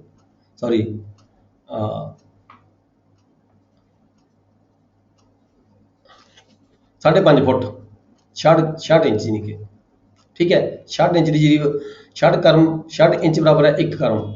ਇੱਥੇ ਆਪਾਂ ਹੁਣ ਪੱਕੇ ਪੈਮਾਨੇ ਦੀ ਗੱਲ ਕਰ ਰਹੇ ਹਾਂ, ਪੱਕੇ ਪੈਮਾਨੇ ਪੱਕੇ ਵਿਗਿਆਂ ਦੀ ਗੱਲ ਕਰਦੇ ਹਾਂ। ਪੱਕੇ ਵਿਗਿਆਂ ਵਿੱਚ ਜਿਹੜੀ ਕਰਮ ਹੁੰਦੀ ਹੈ ਉਹਦੀ ਜਿਹੜੀ ਲੈਂਥ ਹੁੰਦੀ ਹੈ 99 ਇੰਚ ਦੀ 1 ਕਰਮ ਹੁੰਦੀ ਹੈ। 99 ਇੰਚ ਪ੍ਰਤੀ ਕਰਮ ਨਾਲ ਤਿਆਰ ਕੀਤੀ ਜਰੀਬ ਦੇ ਨਾਲ ਹੋਈ ਹੋਵੇ, ਉੱਥੇ ਬਣਾਏ ਗਏ ਜਿਹੜੇ ਖੇਤ ਹੁੰਦੇ ਨੇ ਉਹਨਾਂ ਦੀ ਜਿਹੜੀ ਲੰਬਾਈ ਚੜਾਈ ਹੁੰਦੀ ਹੈ ਜ਼ਿਆਦਾਤਰ 40 ਕਰਮ ਹੋਣਾ 20 ਕਰਮ ਦੀ ਲੰਬਾਈ ਚੜਾਈ ਹੁੰਦੀ ਹੈ। ਜਿਹੜੇ ਖੇਤ ਨੇ 40 ਕਰਮ ਹੋਣਾ 20 ਕਰਮ ਦੇ ਖੇਤ ਹੁੰਦੇ ਨੇ। ਇਸ ਜਰੀਬ ਦੀ ਜਿਹੜੀ ਲੰਬਾਈ ਹੁੰਦੀ ਹੈ 5 ਕਰਮ ਹੁੰਦੀ ਹੈ, ਭਾਵ ਜਿਹੜੀ ਇਹ ਜਰੀਬ ਹੈ, ਕਿਉਂਕਿ ਜਦੋਂ ਅਸੀਂ 99 ਇੰਚ ਦੀ ਇੱਕ ਕਰਮ ਹੁੰਦੀ ਹੈ ਤੇ ਫਿਰ ਲੰਬਾਈ ਬਹੁਤ ਜ਼ਿਆਦਾ ਵੱਡੀ ਹੋ ਜਾਂਦੀ ਹੈ, ਇਸ ਕਰਕੇ ਜਿਹੜੀ ਜਰੀਬ ਹੈਗੀ ਹੈ ਛੋਟੀ ਕੀਤੀ ਜਾਂਦੀ ਹੈ। ਇੱਥੇ ਜਿਹੜੀ ਜਰੀਬ ਹੈ ਸਿਰਫ 5 ਕਰਮ ਦੀ ਹੈ। 40 ਬਾਈ 40 ਦੇ ਹੁੰਦੇ ਨੇ। ਹਾਂ, ਕੋਈ ਫਿਕਸ ਨਹੀਂ ਹੈਗਾ। 40 ਬਾਈ 40 ਦਾ ਹੁੰਦਾ ਜੀ। ਨਹੀਂ, ਕੋਈ ਫਿਕਸ ਨਹੀਂ ਹੈਗਾ। 40 ਕਰਮ 20 40 ਬਾਈ 20 ਦੇ ਵੀ ਹੈਗੇ ਨੇ, 40 ਬਾਈ 40 ਦੇ ਵੀ ਹੋ ਸਕਦੇ। ਇੱਥੇ ਜਿਹੜੀ ਪਟਿਆਲੇ ਦੀ ਯੂਜ਼ ਕੀਤੀ ਗਈ ਪਰਮੇਸ਼ ਹੈ, ਇੱਥੇ 40 ਬਾਈ 20 ਦੇ ਕਰਮ ਦੇ ਜਿਹੜੇ ਖੇਤ ਹੈਗੇ ਆ। ਡਿਪੈਂਡ ਕਰਦਾ ਹੈ, ਮਤਲਬ ਕਿ ਇਹਦੇ ਦਾ ਕੋਈ ਸਟੈਂਡਰਡ ਨਹੀਂ ਕਹਿ ਸਕਦੇ ਅਸੀਂ, ਕਿਉਂਕਿ ਜਿਹੜਾ ਰਕਬਾ 40 ਬਾਈ 20 ਦੇ ਨਾਲ ਹੀ ਬਹੁਤ ਬਣ ਜਾਂਦਾ ਹੈ। 40 ਬਾਈ 20 ਦੇ ਨਾਲ ਹੀ 6 ਵਿਗੇ ਰਕਬਾ ਬਣ ਜਾਂਦਾ ਹੈ। ਠੀਕ ਹੈ, ਜਿੱਥੇ 40 ਬਾਈ 40 ਯੂਜ਼ ਕਰਾਂਗੇ ਉੱਥੇ ਫਿਰ 12 ਵਿਗੇ ਦਾ ਖੇਤ ਬਣ ਜਾਂਦਾ ਹੈ। ਡਿਪੈਂਡ ਕਰਦਾ ਹੈ, ਮਤਲਬ ਕਿ ਕਿਵੇਂ ਈਜ਼ੀ ਹੋ ਸਕਦਾ ਹੈ ਕਿਸੇ ਏਰੀਆ ਵਿੱਚ। ਜਿੱਥੇ ਕਿਤੇ 12 ਵਿਗੇ ਦਾ ਖੇਤ ਬਣਾਏ ਗਏ ਹੈ ਉੱਥੇ 40 ਬਾਈ 40 ਯੂਜ਼ ਕੀਤਾ ਹੋਏਗਾ। ਠੀਕ ਹੈ, ਮੈਂ ਉਹੀ ਗੱਲ ਕਰਦਾ ਵੀ ਅਲੱਗ-ਅਲੱਗ ਏਰੀਆ ਦੇ ਵਿੱਚ, ਠੀਕ ਹੈ, ਜਿੱਥੇ 99 ਇੰਚ ਦੀ ਕਰਮ ਯੂਜ਼ ਕੀਤੀ ਜਾਂਦੀ ਹੈ ਉੱਥੇ ਜਿਹੜਾ ਹੈਗਾ ਜਰੀਬ ਦੀ ਜਿਹੜੀ ਲੰਬਾਈ ਹੈਗੀ ਹੈ, ਜਰੀਬ ਦੀ ਲੰਬਾਈ 5 ਕਰਮ ਦੀ ਹੁੰਦੀ ਹੈ। ਵੱਡੀ ਜਰੀਬ ਨਹੀਂ ਹੁੰਦੀ, ਛੋਟੀ ਜਰੀਬ ਕਰ ਦਿੰਦੇ ਆ। ਇਹਦੀ ਜਿਹੜੀ ਲੈਂਥ ਬਣ ਜਾਂਦੀ ਹੈ ਉਹ ਫਿਰ 41 ਫੁੱਟ ਬਣ ਜਾਂਦੀ ਹੈ। ਜਿਵੇਂ ਆਪਣੇ ਸਟੈਂਡਰਡ ਦੇ ਵਿੱਚ 10 ਕਰਮ ਦੀ ਜਰੀਬ ਹੁੰਦੀ ਹੈ, 5.5 ਫੁੱਟ ਦੇ ਹਿਸਾਬ ਨਾਲ 55 ਫੁੱਟ ਦੀ ਜਰੀਬ ਬਣ ਜਾਂਦੀ ਹੈ। ਠੀਕ ਹੈ, ਇੱਥੇ 5 ਕਰਮ ਹੀ 41 ਫੁੱਟ ਦੀ ਬਣ ਜਾਂਦੀ ਹੈ ਜਰੀਬ। ਇਸ ਮੈਚ ਦੇ ਵਿੱਚ ਬਣਾਏ ਗਏ ਖੇਤ ਦਾ ਰਕਬਾ ਲਗਭਗ, ਮੈਂ ਗੱਲ ਕਰ ਰਿਹਾ ਹੁਣ ਜਿੱਥੇ 2 ਵਿਗੇ ਦੀ, ਇੱਥੇ 40 ਬਾਈ 20 ਦਾ ਯੂਜ਼ ਕੀਤਾ ਗਿਆ ਹੋਵੇ ਇਸ ਬੁੱਕ ਦੇ ਅਕੋਰਡਿੰਗ। ਠੀਕ ਹੈ, ਜਿੱਥੇ 40 ਬਾਈ 20 ਦਾ ਖੇਤ ਬਣਾਇਆ ਗਿਆ ਹੋਵੇ ਉੱਥੇ ਖੇਤ ਦਾ ਜਿਹੜਾ ਰਕਬਾ ਹੈਗਾ 2 ਵਿਗੇ ਹੁੰਦਾ ਹੈ। ਠੀਕ ਹੈ, ਜਿਸ ਨੂੰ ਸਥਾਨਕ ਲੋਕ ਪੱਕੇ ਵਿਗੇ ਕਹਿੰਦੇ ਨੇ। ਇਹ ਜਿਹੜੇ 2 ਵਿਗੇ ਨੇ, ਇਹਨਾਂ ਨੂੰ ਜਿਹੜੇ ਉਸ ਇਲਾਕੇ ਦੇ ਲੋਕ ਹੁੰਦੇ ਆ ਇਸ ਨੂੰ 2 ਵਿਗੇ ਕਹਿੰਦੇ ਆ। ਇਹਨੂੰ ਪੱਕੇ ਵਿਗੇ 2 ਵਿਗੇ ਕਿਹਾ ਜਾਂਦਾ ਹੈ। ਕਿਉਂ ਪੱਕੇ ਵਿਗੇ ਕਿਹਾ ਜਾਂਦਾ ਹੈ? ਜਦੋਂ ਇਹਦਾ ਏਰੀਆ ਅਸੀਂ ਕਨਵਰਟ ਕਰਦੇ ਹਾਂ ਸਿੰਪਲ ਵਿਗਿਆਂ ਦੇ ਵਿੱਚ ਤਾਂ ਇਹ 3 ਟਾਈਮਸ ਬਣ ਜਾਂਦਾ ਹੈ। 2 ਵਿਗੇ ਬਰਾਬਰ ਹੈ 6 ਵਿਗੇ ਦੇ ਬਣ ਜਾਂਦਾ ਹੈ। ਹੁਣ ਤੁਸੀਂ ਕਿਉਂ ਬਣ ਜਾਂਦਾ 6 ਵਿਗੇ ਦੇ? ਕਿਉਂਕਿ ਲੰਬਾਈ ਹੀ ਡੂਢੀ ਹੈ ਇਹਦੀ ਕਰਮ ਦੀ, ਕਿਤੇ 66 ਕਰਮਾਂ ਕਿਤੇ 99 ਕਰਮਾਂ। ਠੀਕ ਹੈ, ਜਦੋਂ ਅਸੀਂ ਕਨਵਰਟ ਕਰਦੇ ਹਾਂ ਇਸ ਨੂੰ ਤਾਂ ਇਹ 3 ਟਾਈਮਸ ਬਣ ਜਾਂਦਾ ਹੈ, 3 ਗੁਣਾ। 40 ਕਰਮ ਗੁਣਾ 20 ਕਰਮ। ਚਲੋ ਰਕਬਾ ਕੱਢ ਕੇ ਦੇਖਦੇ ਕਿ ਖੇਤ ਦਾ, ਜੇ ਕੋਈ ਖੇਤ ਇੱਥੇ 99 ਇੰਚ ਦੀ ਕਰਮ ਯੂਜ਼ ਕਰਕੇ ਬਣਾਇਆ ਗਿਆ ਹੋਵੇ ਖੇਤ, ਤਾਂ ਉਹਦੀ ਲੰਬਾਈ ਚੜਾਈ 40 ਕਰਮ ਗੁਣਾ 20 ਕਰਮ ਹੋਵੇ। ਜਦੋਂ ਅਸੀਂ ਉਹਦਾ ਏਰੀਆ ਕੱਢੀਏ ਤਾਂ 40 ਕਰਮ ਗੁਣਾ 20 ਕਰਮ ਬਰਾਬਰ 800 ਵਰਗ ਕਰਮ ਬਣ ਜਾਂਦਾ ਹੈ, ਮਤਲਬ 800 ਵਿਸਵਾਸੀਆਂ ਬਣ ਜਾਂਦੀਆਂ ਨੇ। ਠੀਕ ਹੈ, ਜਿਵੇਂ ਕਿ ਅਸੀਂ ਪਿੱਛੇ ਪੜ੍ਹ ਕੇ ਹਟਿਆ ਵੀ 20 ਵਿਸਵਾਸੀਆਂ ਦਾ ਇੱਕ ਵਿਸਵਾ ਹੁੰਦਾ ਹੈ। ਇਸੇ ਤਰੀਕੇ ਜਦੋਂ 800 ਵਿਸਵਾਸੀਆਂ ਨੂੰ ਅਸੀਂ 20 ਤੇ ਵੰਡਾਂਗੇ, 800 ਡਿਵਾਈਡਡ ਬਾਈ 20 ਇਕੁਅਲ ਟੂ 40 ਵਿਸਵੇ ਬਣ ਜਾਂਦੇ ਆ। ਫਿਰ ਅਸੀਂ ਗੱਲ ਕਰਕੇ ਹਟਿਆ ਵੀ 20 ਵਿਸਵਿਆਂ ਦਾ ਇੱਕ ਬਿੱਗਾ ਹੁੰਦਾ ਹੈ। ਠੀਕ ਹੈ, ਜਦੋਂ 40 ਵਿਸਵਿਆਂ ਨੂੰ ਅਸੀਂ ਫਿਰ 20 ਤੇ ਵੰਡਦੇ ਹਾਂ ਤਾਂ 2 ਬਿੱਗੇ ਰਕਬਾ ਬਣ ਜਾਂਦਾ ਹੈ, ਜਿਸ ਨੂੰ ਅਸੀਂ 2 ਬਿੱਗੇ ਪੱਕੇ ਬਿੱਗੇ ਕਹਿੰਦੇ ਹਾਂ।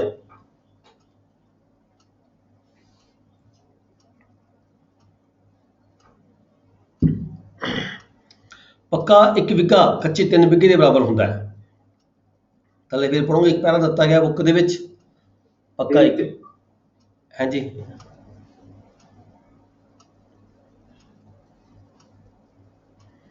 ਪੱਕਾ 1 ਬਿੱਗਾ ਕੱਚੇ 3 ਬਿੱਗੇ ਦੇ ਬਰਾਬਰ ਹੁੰਦਾ ਹੈ। ਪੱਕੇ ਬਿੱਗਿਆਂ ਵਿੱਚ 99 ਇੰਚ ਪ੍ਰਤੀ ਕਰਮ ਦੀ ਅਤੇ ਕੱਚੇ ਬਿੱਗਿਆਂ ਵਿੱਚ 57.157 ਇੰਚ ਪ੍ਰਤੀ ਕਰਮ ਵਾਲੀ ਜਰੀਬ ਵਰਤੀ ਜਾਂਦੀ ਹੈ।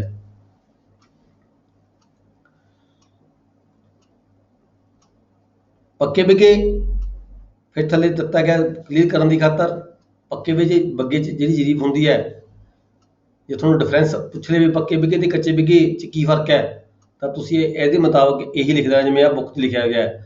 ਪੱਕੇ ਬਿੱਗੇ ਬੈਕਟ ਪਾਇਆ ਹੋਇਆ 99 ਇੰਚ 1 ਬਿੱਗਾ 12 ਵਿਸਵੇ।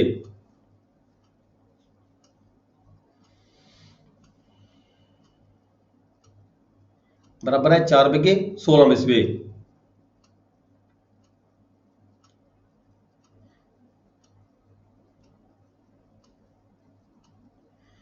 ਜਿਹੜੇ 1 ਬਿੱਗਾ 12 ਵਿਸਵੇ ਜਿਹੜੇ ਪੱਕੇ ਬਿੱਗੇ ਹੁੰਦੇ ਆ, ਉਹ ਆਪਣੇ ਜਿਹੜਾ ਕੱਚਾ ਬਿੱਗਾ ਹੁੰਦਾ 4 ਬਿੱਗੇ 16 ਵਿਸਵੇ ਬਰਾਬਰ ਹੋ ਜਾਂਦਾ ਹੈ। 1 ਬਿੱਗਾ 12 ਵਿਸਵੇ ਰਕਬਾ, ਜਿਹਨੂੰ 1 ਬਿੱਗਾ 12 ਵਿਸਵੇ ਨੂੰ ਅਸੀਂ 3 ਗੁਣਾ ਕਰਾਂਗੇ, ਮਤਲਬ ਕਿ ਇਹ ਕਰੀਏ ਵੀ 32 ਵਿਸਵੇ ਬਣ ਗਏ। 32 ਵਿਸਵੇ ਨੂੰ ਜੇ 33 ਕਰ ਦਈਏ 32 30 96, ਠੀਕ ਹੈ। 96 ਦੇ ਉਧਰ ਕੱਚੇ ਬਿੱਗੇ ਬਣਾ ਲਈਏ, 96 ਦੇ ਕੱਚੇ ਬਿੱਗੇ 4 ਬਿੱਗੇ 16 ਵਿਸਵੇ ਬਣ ਜਾਂਦੇ ਆ। ਇਸ ਕਰਕੇ ਪੱਕੇ ਬਿੱਗੇ ਦੀ ਗੱਲ ਕਰਦੇ ਆ, 1 ਬਿੱਗਾ 12 ਵਿਸਵੇ ਬਰਾਬਰ ਹੈ ਸਾਡੇ ਸਟੈਂਡਰਡ ਏਕੜ 4 ਬਿੱਗੇ 16 ਵਿਸਵੇ ਬਰਾਬਰ ਬਣ ਜਾਂਦਾ ਹੈ। ਜੇ 2 ਬਿੱਗੇ ਦਾ ਜਿਹੜਾ ਖੇਤ ਹੋਵੇ ਉਹ 6 ਬਿੱਗੇ ਦੇ ਬਰਾਬਰ ਹੋ ਜਾਂਦਾ ਹੈ। ਇਹੀ ਤਾਂ ਭੰਬਲ ਭੂਸਾ ਬਣਿਆ ਹੋਇਆ ਜੀ। ਤਾਂ ਹੀ ਤਾਂ ਮੇਰੀ ਬੁੱਕ ਦੇ ਸ਼ੁਰੂ ਦੇ ਵਿੱਚ ਲਿਖਿਆ ਹੋਇਆ ਵੀ ਇਹ ਪਰਮੇਸ਼ ਨੂੰ ਲੈ ਕੇ ਸਭ ਲੋਕਾਂ ਦੇ ਵਿੱਚ ਭੰਬਲ ਭੂਸਾ ਬਣਿਆ ਹੋਇਆ। ਜੇ ਕੋਈ ਪਟਿਆਲੇ ਤੋਂ ਜਾ ਕੇ ਉੱਧਰ ਅੰਮ੍ਰਿਤਸਰ ਕਨੀ ਜਾਂਦਾ ਹੈ ਤਾਂ ਉੱਥੇ ਪਰਮੇਸ਼ ਦਾ ਕੋਈ ਤਰੀਕਾ ਹੋਰ ਹੈ, ਜੇ ਕੋਈ ਉੱਧਰੋਂ ਬਠਿੰਡੇ ਵਾਲੇ ਪਾਸੇ ਜਾਂਦਾ ਉੱਧਰ ਤਰੀਕਾ ਕੋਈ ਹੋਰ ਹੈ, ਜੇ ਉੱਧਰੋਂ ਕੋਈ ਇੱਧਰ ਪਟਿਆਲੇ ਸਾਈਡ ਤੇ ਆਉਂਦਾ ਤਾਂ ਕੋਈ ਤਰੀਕਾ ਹੋਰ ਹੈਗਾ, ਤੇ ਕਿਸੇ ਨੂੰ ਕੋਈ ਸਮਝ ਨਹੀਂ ਲੱਗਦੀ ਹੈਗੀ, ਠੀਕ ਹੈ। ਇਸ ਕਰਕੇ ਮੈਂ ਇਹੀ ਕਿਹਾ ਸੀ, ਆਪਣੀ ਬੁੱਕ ਦੇ ਵਿੱਚ ਵੀ ਮੈਂ ਲਿਖਿਆ ਸੀਗਾ ਵੀ ਜ਼ਰੂਰਤ ਹੈ ਸਾਰੇ ਹੀ ਪਰਮੇਸ਼ ਨੂੰ ਹੈਕਟਰ ਚੂਜ਼ ਕਰਨ ਦੀ, ਮੀਟਰਾਂ ਦੇ ਵਿੱਚ ਸਿਸਟਮ ਦੇ ਵਿੱਚ। ਸਾਡੀ ਸਰਕਾਰ ਨੇ ਕੋਸ਼ਿਸ਼ ਕੀਤੀ ਸੀ 1977 ਦੇ ਵਿੱਚ ਸਾਰੇ ਰਿਕਾਰਡ ਨੂੰ ਮਤਲਬ ਕਿ ਰਿਕਾਰਡ ਨੂੰ ਕੀਤਾ ਸੀਗਾ, ਮੀਟ੍ਰਿਕ ਸਿਸਟਮ 'ਚ ਤਬਦੀਲ ਤਾਂ ਕਰ ਦਿੱਤਾ ਸੀਗਾ। ਮੀਟ੍ਰਿਕ ਸਿਸਟਮ ਜਦੋਂ ਤਬਦੀਲ ਕੀਤਾ ਤਾਂ ਆਮ ਜਨਤਾ ਨੂੰ ਉੱਥੇ ਕਨਾਲ ਵਾਲੇ ਖਤਮ ਕਰਕੇ, ਬਿੱਗੇ ਵਿਸਵੇ ਖਤਮ ਕਰਕੇ, ਠੀਕ ਹੈ, ਮੀਟਰ ਬਣਾ ਕੇ ਰਕਬਾ ਲਿਖਤਾ ਹੈਕਟਰਾਂ ਦੇ ਵਿੱਚ, ਆਰੇ ਸੰਟਾਰੇ ਹੈਕਟਰ ਬਣਾ ਕੇ ਰਕਬਾ ਲਿਖਤਾ। ਹੁਣ ਜਦੋਂ ਸਾਡੀਆਂ ਜਮ੍ਹਾਂਬੰਦੀਆਂ ਬਣੀਆਂ 77 ਦੀਆਂ ਜਮ੍ਹਾਂਬੰਦੀਆਂ ਚੱਕ ਕੇ ਤੁਸੀਂ ਦੇਖੋਗੇ ਲਗਭਗ ਕਿਸੇ ਇਲਾਕੇ 'ਚ ਅੱਗੇ ਪਿੱਛੇ ਵੀ ਹੋ ਸਕਦੀ ਹੈ, ਪਰ ਮੈਂ ਪਟਿਆਲੇ ਡਿਸਟ੍ਰਿਕਟ ਦੀ ਗੱਲ ਕਰਦਾ। 77 78 ਵਗੈਰਾ ਉਸ ਟਾਈਮ ਦੇ ਵਿੱਚ ਜਿਹੜੀਆਂ ਜਮ੍ਹਾਂਬੰਦੀਆਂ ਬਣੀਆਂ ਓਨਲੀ ਹੈਕਟਰ 'ਚ ਬਣੀਆਂ, ਉਹ ਮੇਨ ਹੈਕਟਰ ਰੱਖਿਆ ਗਿਆ ਪਰ ਬ੍ਰੈਕਟ ਦੇ ਵਿੱਚ ਫਿਰ ਵੀ ਬੇਸ਼ੱਕ ਕਨਾਲ ਮਰਲੇ ਲਿਖੇ ਗਏ, ਠੀਕ ਹੈ। ਉਦੋਂ ਜਦੋਂ ਕੋਈ ਜ਼ਿਮੀਂਦਾਰ ਕੋਈ ਆਪਣੀ ਜ਼ਮੀਨ ਵੇਚਣ ਕਰਨ ਲਈ ਆਉਂਦਾ ਸੀਗਾ ਪਟਵਾਰੀਆਂ ਹਲਕਿਆਂ ਦੇ ਪਾਸ, ਨਾ ਤਾਂ ਜ਼ਿਮੀਂਦਾਰ ਨੂੰ ਸਮਝ ਲੱਗਦੀ ਸੀ ਵੀ ਮੈਂ ਕਿੰਨਾ ਰਕਬਾ ਵੇਚਣਾ ਹੈ। ਜਦੋਂ ਉਹ ਆਲਾ ਗੱਲ ਕਹਿੰਦਾ ਮੈਂ ਤਾਂ 1 ਬਿੱਗਾ ਵੇਚਣਾ ਹੈ, ਫਿਰ ਅੱਗੇ ਗੱਲ ਕਰ ਜਾਂਦੀ ਸੀ ਕਨਵਰਸ਼ਨ ਤੇ, ਹੁਣ ਕਿੰਨੇ ਹੈਕਟਰ ਬਣਨਗੇ ਇਹਦੇ, ਹਾਂਜੀ। ਕਿਉਂਕਿ ਜਿਹੜੀਆਂ ਰਜਿਸਟਰੀਆਂ ਹੁੰਦੀ ਸੀ ਉਹ ਹੈਕਟਰਾਂ 'ਚ ਹੋਣ ਲੱਗ ਗਈਆਂ ਸੀ, ਆਰੇ ਸੈਂਟਰਾਂ 'ਚ ਰਜਿਸਟਰੀਆਂ ਹੋਣ ਲੱਗ ਗਈਆਂ ਸੀਗੀਆਂ, ਜਿਹਦੇ ਨਾਲ ਕੀ ਹੋਇਆ ਬੜੀ ਸਮੱਸਿਆ ਕ੍ਰੀਏਟ ਹੋਈ, ਪਬਲਿਕ ਨੂੰ ਵੀ ਸਮੱਸਿਆ ਕ੍ਰੀਏਟ ਹੋਈ, ਰੈਵਨਿਊ ਡਿਪਾਰਟਮੈਂਟ ਨੂੰ ਵੀ ਸਮੱਸਿਆ ਕ੍ਰੀਏਟ ਹੋਈ। ਤੇ ਫਿਰ ਜਾ ਕੇ ਜਦੋਂ ਇਹ ਸਮੱਸਿਆਵਾਂ ਜ਼ਿਆਦਾ ਵੱਧ ਗਈਆਂ ਰਿਕਾਰਡ ਦੀਆਂ, ਫਿਰ ਜਾ ਕੇ ਜਿਹੜਾ ਰਿਕਾਰਡ ਸੀ ਸਾਡਾ ਫਿਰ ਕਨਵਰਟ ਹੋਇਆ 81 82 ਦੇ ਵਿੱਚ ਜਾ ਕੇ, ਫਿਰ ਜਿਹੜਾ ਰਿਕਾਰਡ ਸੀਗਾ ਹੈਕਟਰਾਂ ਤੋਂ ਚੱਕ ਕੇ ਫਿਰ ਕਨਾਲ ਮਰਲਿਆਂ 'ਚ ਆ ਗਿਆ। ਜਦੋਂ ਕਨਵਰਸ਼ਨਾਂ ਹੋਈਆਂ ਹੈਕਟਰਾਂ ਤੋਂ ਕਨਾਲ ਮਰਲਿਆਂ ਦੇ ਵਿੱਚ, ਉਦੋਂ ਬਹੁਤ ਸਾਰੀਆਂ ਮਿਸਟੇਕਸ ਹੋਈਆਂ ਰਿਕਾਰਡ ਦੇ ਵਿੱਚ, ਠੀਕ ਹੈ। ਹੈਕਟਰ ਨੂੰ ਜਦੋਂ ਕਨਵਰਟ ਕੀਤਾ ਗਿਆ, ਜਿਹਦਾ ਕਿਸੇ ਨੇ ਪਿਛਲਾ ਰਿਕਾਰਡ ਰੈਫਰ ਕਰ ਲਿਆ ਪ੍ਰੋਪਰ ਤਰੀਕੇ ਦੇ ਨਾਲ, ਫਿਰ ਤਾਂ ਪ੍ਰੋਪਰ ਸਹੀ ਤਰੀਕੇ ਨਾਲ ਕਨਵਰਸ਼ਨ ਹੋ ਗਈ। ਪਰ ਜਿੱਥੇ ਕਿਤੇ ਰਕਬਾ ਮਾੜਾ ਮੋਟਾ ਤਬਦੀਲ ਹੋ ਗਿਆ, ਚੇਂਜ ਹੋ ਗਿਆ, ਸੇਲ ਹੋ ਗਈ, ਨਹੀਂ ਤਾਂ mean time for the in between ਜਿਹੜੇ 5 ਸਾਲ ਸੀ ਉਹਦੇ ਵਿੱਚ ਕੋਈ ਰਕਬਾ ਬਦਲ ਗਿਆ, ਤਬਦੀਲ ਹੋ ਗਿਆ, ਅੱਗੇ ਟ੍ਰਾਂਸਫਰ ਹੋ ਗਿਆ, ਸੇਲ ਹੋ ਗਿਆ, ਉਦੋਂ ਜਦੋਂ ਫਿਰ ਉਹ ਕਨਵਰਸ਼ਨ ਆਪਦੇ ਲੈਵਲ ਤੇ ਕੀਤੀ ਰੈਵਨਿਊ ਡਿਪਾਰਟਮੈਂਟ ਵੱਲੋਂ, ਜਨਰਲ ਸੀ ਕਿਉਂਕਿ ਸਾਡੇ ਇਹਦੇ ਬਾਰੇ ਕੋਈ ਜ਼ਿਆਦਾ ਇੰਨੀ ਮਹਾਰਤ ਨਹੀਂ ਸੀ ਹੈਕਟਰ ਬਾਰੇ, ਆਰੇ ਸੰਟਾਰੇ ਬਾਰੇ, ਅੱਜ ਵੀ ਨਹੀਂ ਹੈਗੀ ਹੈ, ਠੀਕ ਹੈ। ਫਿਰ ਉਸ ਵੇਲੇ ਜਿਹੜਾ ਰਿਕਾਰਡ ਨਵਾਂ ਰਿਕਾਰਡ ਤਿਆਰ ਹੋਇਆ ਉੱਥੇ ਬਹੁਤ ਸਾਰੀਆਂ ਮਿਸਟੇਕ ਹੋਈਆਂ, ਜਿਹੜੀਆਂ ਸਮੇਂ ਤੇ ਆ ਕੇ ਜਿਹੜੀਆਂ ਉਹਦੀਆਂ ਕਰੈਕਸ਼ਨਸ ਹੁੰਦੀਆਂ ਰਹੀਆਂ, ਫਰਦਰ ਬਣਦੀਆਂ ਰਹੀਆਂ, ਠੀਕ ਹੈ। ਇਸ ਕਰਕੇ ਜਿਵੇਂ ਕਿ ਹੁਣ ਹਿਮਾਚਲ ਪ੍ਰਦੇਸ਼ ਦੇ ਵਿੱਚ ਸਰਕਾਰ ਨੇ ਕੀਤਾ ਹੈ, ਜਿਹੜੀ ਪਰਮੈਸ਼ ਕੀਤੀ ਹੈ ਉੱਥੇ ਕਨਾਲ, ਉੱਥੇ ਜਿਹੜੀਆਂ ਜਰੀਬਾਂ ਹੈਗੀਆਂ ਨੇ, ਹੁਣ ਜਰੀਬਾਂ ਦੀ ਬਜਾਏ ਉੱਥੇ ਜਿਹੜੀ ਪਰਮੈਸ਼ ਹੋਈ ਹੈ ਉਹ ਹੋਈ ਹੈ ਮੀਟਰਾਂ ਦੇ ਵਿੱਚ, ਮੀਟਰਿਕ ਸਿਸਟਮ ਵਿੱਚ, ਸੈਂਟੀਮੀਟਰਾਂ ਦੇ ਵਿੱਚ।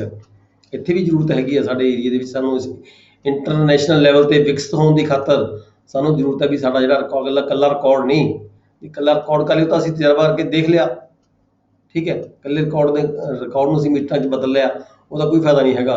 ਰਿਕਾਰਡ ਮੀਟਰਾਂ 'ਚ ਹੋਵੇ ਤੇ ਮੌਕੇ ਦੀ ਜਿਹੜੀ ਪਰਮੈਸ਼ ਹੈ ਉਹ ਕਰਮਾਂ ਦੇ ਵਿੱਚ ਹੋਵੇ, ਬਿੱਗੇ ਵਿਸਵਿਆਂ 'ਚ ਹੋਵੇ, ਕਨਾਲ ਮਾਲਿਆਂ 'ਚ ਹੋਵੇ, ਉਹ ਮੈਚ ਨਹੀਂ ਕਰਦੀ ਹੈਗੀ।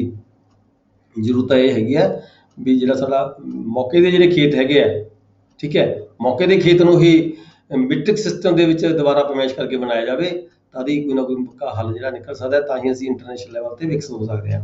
ਅਦਰਵਾਈਜ਼ ਤਾਂ ਇੱਦਾਂ ਹੀ ਚੱਲਦਾ ਰਹੇਗਾ, ਨਹੀਂ ਤਾਂ ਜਿਵੇਂ ਆਪਾਂ ਪੜ੍ਹ ਹੀ ਰਹੇ ਹਾਂ, ਦੇਖ ਹੀ ਰਹੇ ਹਾਂ।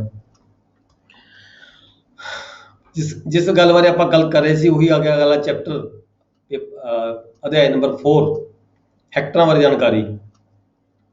ਹੈਕਟਰ ਕੀ ਹੁੰਦੇ ਨੇ, ਠੀਕ ਹੈ, ਕਿਉਂਕਿ ਆਉਣ ਵਾਲੇ ਸਮੇਂ ਦੇ ਵਿੱਚ ਬੇਸ਼ੱਕ ਅੱਜ ਅਸੀਂ ਕਰ ਰਹੇ ਹਾਂ ਪਰ ਆਉਣ ਵਾਲੇ ਸਮੇਂ ਦੇ ਵਿੱਚ ਇਹਦੀ ਜ਼ਰੂਰਤ ਪੈਣੀ ਹੀ ਪੈਣੀ ਹੈ, ਠੀਕ ਹੈ। ਬਹੁਤ ਸਾਰੇ ਕੰਟਰੀ ਨੇ, ਬਹੁਤ ਸਾਰੇ ਹੁਣ ਆਪਣੇ ਸਟੇਟ ਇੰਡੀਆ ਦੇ ਵਿੱਚ ਵੀ ਬਹੁਤ ਸਾਰਿਆਂ ਨੇ, ਦੇਖੋ ਹਿਮਾਚਲ ਦੇ ਵਿੱਚ ਮੈਂ ਗੱਲ ਕਰਕੇ ਹਟਿਆ ਵੀ ਆਪਦਾ ਰਿਕਾਰਡ ਵੀ ਮੌਕਾ ਵੀ ਉਹਨਾਂ ਨੇ ਸਾਰਾ ਮੀਟ੍ਰਿਕ ਸਿਸਟਮ 'ਚ ਅਪਣਾ ਲਿਆ ਹੈਗਾ। ਹੁਣ ਹੈਕਟਰ ਕੀ ਹੁੰਦਾ ਹੈ, ਕਿਵੇਂ ਬਣਦਾ ਹੈ, ਇਹਦੀ ਮੁੱਢਲੀ ਇਕਾਈ ਕੀ ਹੁੰਦੀ ਹੈ। ਚੈਪਟਰ ਨੰਬਰ 4 ਖੋਲੋ ਜੀ, ਜੇ ਕਿਸੇ ਕੋਲ ਬੁੱਕ ਹੈਗੀ ਹੈ ਤਾਂ। 1 ਮੀਟਰ ਗੁਣਾ 1 ਮੀਟਰ, ਜਾਂ ਜੇ ਕੋਈ ਖੇਤ ਹੋਵੇ, ਕੋਈ ਏਰੀਆ ਹੋਵੇ, 1 ਮੀਟਰ ਗੁਣਾ 1 ਮੀਟਰ, ਉਹਨੂੰ ਅਸੀਂ ਇੱਕ ਸੈਟੇਰ ਕਹਿੰਦੇ ਹਾਂ। ਇੱਕ ਸੈਂਟੀਅਰ ਕਹਿੰਦੇ ਆ, ਠੀਕ ਹੈ। 1 ਮੀਟਰ ਗੁਣਾ 1 ਮੀਟਰ ਦਾ ਕੋਈ ਖੇਤ ਹੋਵੇ, ਜਿਵੇਂ ਆਪਾਂ ਇੱਕ ਕਰਮ ਗੁਣਾ ਇੱਕ ਕਰਮ ਦੀ ਗੱਲ ਕੀਤੀ ਹੈ ਪਿੱਛੇ, ਇੱਕ ਕਰਮ ਗੁਣਾ ਇੱਕ ਕਰਮ ਦੀ ਇੱਕ ਸਸਾਈ ਹੁੰਦੀ ਹੈ, ਇੱਕ ਕਰਮ ਗੁਣਾ ਇੱਕ ਕਰਮ ਦੀ ਇੱਕ ਵਿਸਵਾਸੀ ਹੁੰਦੀ ਹੈ। ਇੱਥੇ ਆ ਗਈ ਗੱਲ ਮੀਟਰ ਦੀ ਸਿਸਟਮ ਦੇ ਵਿੱਚ, ਹੈਕਟਰ ਸਿਸਟਮ ਦੇ ਵਿੱਚ, ਮੀਟਰਾਂ ਦੇ ਵਿੱਚ। ਅਸੀਂ ਪਹਿਲਾਂ ਮੀਟਰ ਦੀ ਗੱਲ ਕਰੀਏ, ਆਪਾਂ ਹੈਕਟਰ ਨੂੰ ਭੁੱਲ ਜਾਈਏ ਵੀ ਹੈਕਟਰ ਕੀ ਹੁੰਦੇ ਆ, ਅਸੀਂ ਮੀਟਰ ਦੀ ਗੱਲ ਕਰੀਏ। ਮੀਟਰ ਨੂੰ ਹੈਕਟਰਾਂ 'ਚ, ਜੇ ਤੁਸੀਂ ਹੈਕਟਰ ਦੀ ਗੱਲ ਕਰਦੇ ਆ ਤਾਂ ਸਾਡੇ ਬੰਦੇ ਕਨਫਿਊਜ਼ ਹੋ ਜਾਂਦੇ ਆ। ਅਸੀਂ ਗੱਲ ਕਰਦੇ ਹਾਂ ਮੀਟਰਾਂ ਦੇ ਵਿੱਚ, ਜਿੱਥੇ ਹੈਕਟਰ ਦੀ ਗੱਲ ਆ ਗਈ ਉੱਥੇ ਮੀਟਰਾਂ ਦੀ। ਹੁਣ ਜਿੰਨਾ ਵੀ ਲੈਂਡ ਐਕੁਇਜ਼ੀਸ਼ਨ 'ਚ ਸੜਕਾਂ ਬਣਦੀਆਂ ਨੇ, ਰੋਡਸ ਬਣਦੀਆਂ ਨੇ, ਤੁਸੀਂ ਦੇਖਦੇ ਹੋ ਸੜਕਾਂ ਬਣਦੀਆਂ, ਜਿੰਨਾ ਵੀ ਲੈਂਡ ਰਕਬਾ ਐਕਵਾਇਰ ਕੀਤਾ ਜਾਂਦਾ ਹੈ, ਡਿਪਾਰਟਮੈਂਟ ਨੈਸ਼ਨਲ ਹਾਈਵੇ ਵੱਲੋਂ ਸਾਰਾ ਰਕਬਾ ਹੈਕਟਰ 'ਚ ਹੁੰਦਾ, ਕਨਵਰਟ ਹੁੰਦਾ ਹੈ। ਉਹ ਹੈਕਟਰਾਂ 'ਚ ਹੀ ਤੁਹਾਨੂੰ ਰਕਬਾ ਐਕਵਾਇਰ ਕਰਕੇ ਤੁਹਾਨੂੰ ਦਿੰਦੇ, ਅੱਗੇ ਜਾ ਕੇ ਫਿਰ ਤੁਸੀਂ ਉਸ ਰਕਬੇ ਨੂੰ ਆਪਣੇ ਸਿਸਟਮ ਦੇ ਵਿੱਚ, ਆਪਣੇ ਪ੍ਰਣਾਲੀ ਦੇ ਵਿੱਚ ਜਿਹੜੀ ਤੁਹਾਡੇ ਕੋਲ ਚੱਲਦੀ ਹੈ ਉਹਦੇ 'ਚ ਕਨਵਰਟ ਕਰਕੇ ਫਿਰ ਤੁਸੀਂ ਪੇਮੈਂਟ ਬਣਾਉਂਦੇ ਹੋ, ਠੀਕ ਹੈ। ਪ੍ਰੋਬਲਮ ਤਾਂ ਹੈਗੀ ਹੈ, ਮੁਸ਼ਕਿਲ ਹੈਗੀ ਹੈ, ਇਹਦੇ ਵਿੱਚ ਦਿੱਕਤਾਂ ਵੀ ਬਹੁਤ ਸਾਰੀਆਂ ਆਉਂਦੀਆਂ ਨੇ, ਕਨਵਰਸ਼ਨ 'ਚ ਦਿੱਕਤਾਂ ਆਉਂਦੀਆਂ ਨੇ, ਠੀਕ ਹੈ। ਪਰ ਜੇ ਸਾਡਾ ਰਿਕਾਰਡ ਹੀ ਇੱਦਾਂ ਦਾ, ਮੌਕਾ ਵੀ ਰਿਕਾਰਡ ਵੀ ਸਾਰਾ ਸਿਸਟਮ ਦੇ ਵਿੱਚ ਹੋਵੇ ਤੇ ਫਿਰ ਕਿਸੇ ਤਰ੍ਹਾਂ ਦੀ ਕੋਈ ਪ੍ਰੋਬਲਮ ਨਹੀਂ ਆ ਸਕਦੀ। 1 ਮੀਟਰ ਗੁਣਾ 1 ਮੀਟਰ ਦਾ ਇੱਕ ਸੈਂਟੀਅਰ ਬਣ ਜਾਂਦਾ ਹੈ, ਠੀਕ ਹੈ। ਜੇ 100 ਸੈਂਟੀਅਰ ਹੋ ਜਾਣ ਤਾਂ ਇੱਕ ਆਰੇ ਬਣ ਜਾਂਦਾ ਹੈ, ਠੀਕ ਹੈ। 100 ਸੈਂਟੀਅਰ ਬਣ ਜਾਣ ਤਾਂ ਇੱਕ ਆਰੇ ਬਣ ਜਾਂਦਾ ਹੈ, 100 ਆਰਿਆਂ ਦਾ ਇੱਕ ਹੈਕਟਰ ਬਣ ਜਾਂਦਾ ਹੈ। ਹੁਣ ਦੇਖੋ ਆਪਾਂ ਐਗਜ਼ਾਮਪਲ ਦੇ ਨਾਲ ਤੁਹਾਨੂੰ ਸਮਝਾਵਾਂਗੇ ਵੀ ਕਿਵੇਂ ਕਿਵੇਂ ਹੈਕਟਰ ਕਿਵੇਂ ਬਣਦਾ ਹੈ, ਆਰੇ ਸੰਤਾਰੇ ਕੀ ਹੁੰਦੇ ਨੇ। ਜਿਵੇਂ ਕਿ ਤੁਸੀਂ ਸਾਰਿਆਂ ਨੂੰ ਪਤਾ ਹੈ ਵੀ 40 47 ਦਾ 1 ਏਕੜ ਸਟੈਂਡਰਡ ਏਕੜ ਬਣਾਇਆ ਜਾਂਦਾ ਹੈ। ਆਪਣੇ ਜਿਵੇਂ ਰਿਕਾਰਡ ਕਨਵਰਟ ਹੋਇਆ ਸੀਗਾ ਪਹਿਲਾਂ ਏਕੜਾਂ ਦੇ ਵਿੱਚ, ਹੈਕਟਰਾਂ ਦੇ ਵਿੱਚ ਰਿਕਾਰਡ ਕਨਵਰਟ ਹੋਇਆ ਸੀ 40 47, 40 ਆਰੇ 47 ਸੈਂਟਾਰੇ, ਮਤਲਬ ਇਹ ਕਹਿ ਲਈਏ 40 ਆਰੇ ਤੇ 47 ਸੈਂਟੀਅਰ ਦਾ ਜਿਹੜਾ ਇੱਕ ਹੈਗਾ ਏਕੜ ਬਣ ਜਾਂਦਾ ਹੈ। ਪਰ ਆਪਾਂ ਇੱਥੇ ਕਨਫਿਊਜ਼ ਨਹੀਂ ਕਰਾਂਗੇ ਤੁਹਾਨੂੰ, ਏਕੜਾਂ ਦੀ ਗੱਲ ਨਹੀਂ ਕਰਦੇ, ਆਪਾਂ ਗੱਲ ਕਰਦੇ ਹਾਂ ਇੱਥੇ ਆ ਮੀਟਰ ਦੀ। 1 ਮੀਟਰ ਗੁਣਾ 1 ਮੀਟਰ ਦਾ ਇੱਕ ਸੈਂਟੀਅਰ, 100 ਸੈਂਟੀਅਰ ਦਾ ਇੱਕ ਆਰੇ ਤੇ 100 ਆਰੇ ਦਾ ਇੱਕ ਹੈਕਟਰ ਬਣ ਜਾਂਦਾ ਹੈ। ਇਹਦੀ ਐਗਜ਼ਾਮਪਲ ਪੜੋ, 4.1 ਸੈਂਟੀਅਰ ਕਿਵੇਂ ਬਣਦਾ ਹੈ। ਹੈਕਟਰ ਦੀ ਜਿਹੜੀ ਮੁੱਢਲੀ ਇਕਾਈ ਹੈ ਉਸਨੂੰ, ਹੈਕਟਰ ਦੀ ਜਿਹੜੀ ਮੁੱਢਲੀ ਇਕਾਈ ਹੈ ਉਸਨੂੰ ਸੈਂਟੀਅਰ ਕਿਹਾ ਜਾਂਦਾ ਹੈ। ਇੱਕ ਵਰਗ ਮੀਟਰ ਦਾ ਦੂਜਾ ਨਾਮ ਹੀ ਸੈਂਟੀਅਰ ਹੈਗਾ, ਠੀਕ ਹੈ। ਉਦਾਹਰਨ ਵਜੋਂ 1 ਮੀਟਰ ਗੁਣਾ 1 ਮੀਟਰ ਦਾ ਕੋਈ ਖੇਤ ਹੋਵੇ, ਉਹ ਇੱਕ ਵਰਗ ਮੀਟਰ ਕਹਿਲਾਉਂਦਾ ਹੈ। ਇੱਕ ਵਰਗ ਮੀਟਰ ਦਾ ਮਤਲਬ ਇੱਕ ਸੈਂਟੀਅਰ ਬਣ ਜਾਂਦਾ ਹੈ। 1 ਵਰਗ ਮੀਟਰ ਗੁਣਾ 1 ਵਰਗ ਮੀਟਰ ਬਰਾਬਰ ਹੈ 1 ਮੀਟਰ ਗੁਣਾ 1 ਮੀਟਰ ਬਰਾਬਰ ਹੈ 1 ਵਰਗ ਮੀਟਰ, 1 ਵਰਗ ਮੀਟਰ ਬਰਾਬਰ ਹੈ 1 ਸੈਂਟੀਅਰ। ਅੱਗੇ ਹੈਗਾ 4.2 ਆਰੇ ਕੀ ਬਣਦੇ ਆ, ਆਰੇ ਕੀ ਹੁੰਦੇ ਆ। 100 ਵਰਗ ਮੀਟਰ ਗੁਣਾ 100 ਵਰਗ ਮੀਟਰ ਜਾਂ 100 ਸੈਂਟੀਅਰ ਨੂੰ ਇੱਕ ਆਰੇ ਕਿਹਾ ਜਾਂਦਾ ਹੈ। 100 ਵਰਗ ਮੀਟਰ ਕੋਈ ਰਕਬਾ ਹੋਵੇ, ਠੀਕ ਹੈ, ਜਾਂ 100 ਸੈਂਟੀਅਰ ਕਹਿ ਲਈਏ। ਹੁਣ ਵਰਗ ਮੀਟਰ ਤੇ ਸੈਂਟੀਅਰ ਇੱਕੋ ਚੀਜ਼ ਹੈਗੀ ਹੈ, ਠੀਕ ਹੈ ਜੀ। ਵਰਗ ਮੀਟਰ ਹੋਣ ਚਾਹੇ ਸੈਂਟੀਅਰ ਹੋਣ, ਇੱਕੋ ਚੀਜ਼ ਹੈ। 100 ਵਰਗ ਮੀਟਰ ਜਾਂ 100 ਸੈਂਟੀਅਰ ਨੂੰ ਇੱਕ ਆਰੇ ਕਿਹਾ ਜਾਂਦਾ ਹੈ। ਉਦਾਹਰਨ ਦਿੱਤੀ ਗਈ ਹੈ 10 ਮੀਟਰ ਗੁਣਾ 10 ਮੀਟਰ ਦਾ ਕੋਈ ਖੇਤ ਹੋਵੇ, ਠੀਕ ਹੈ।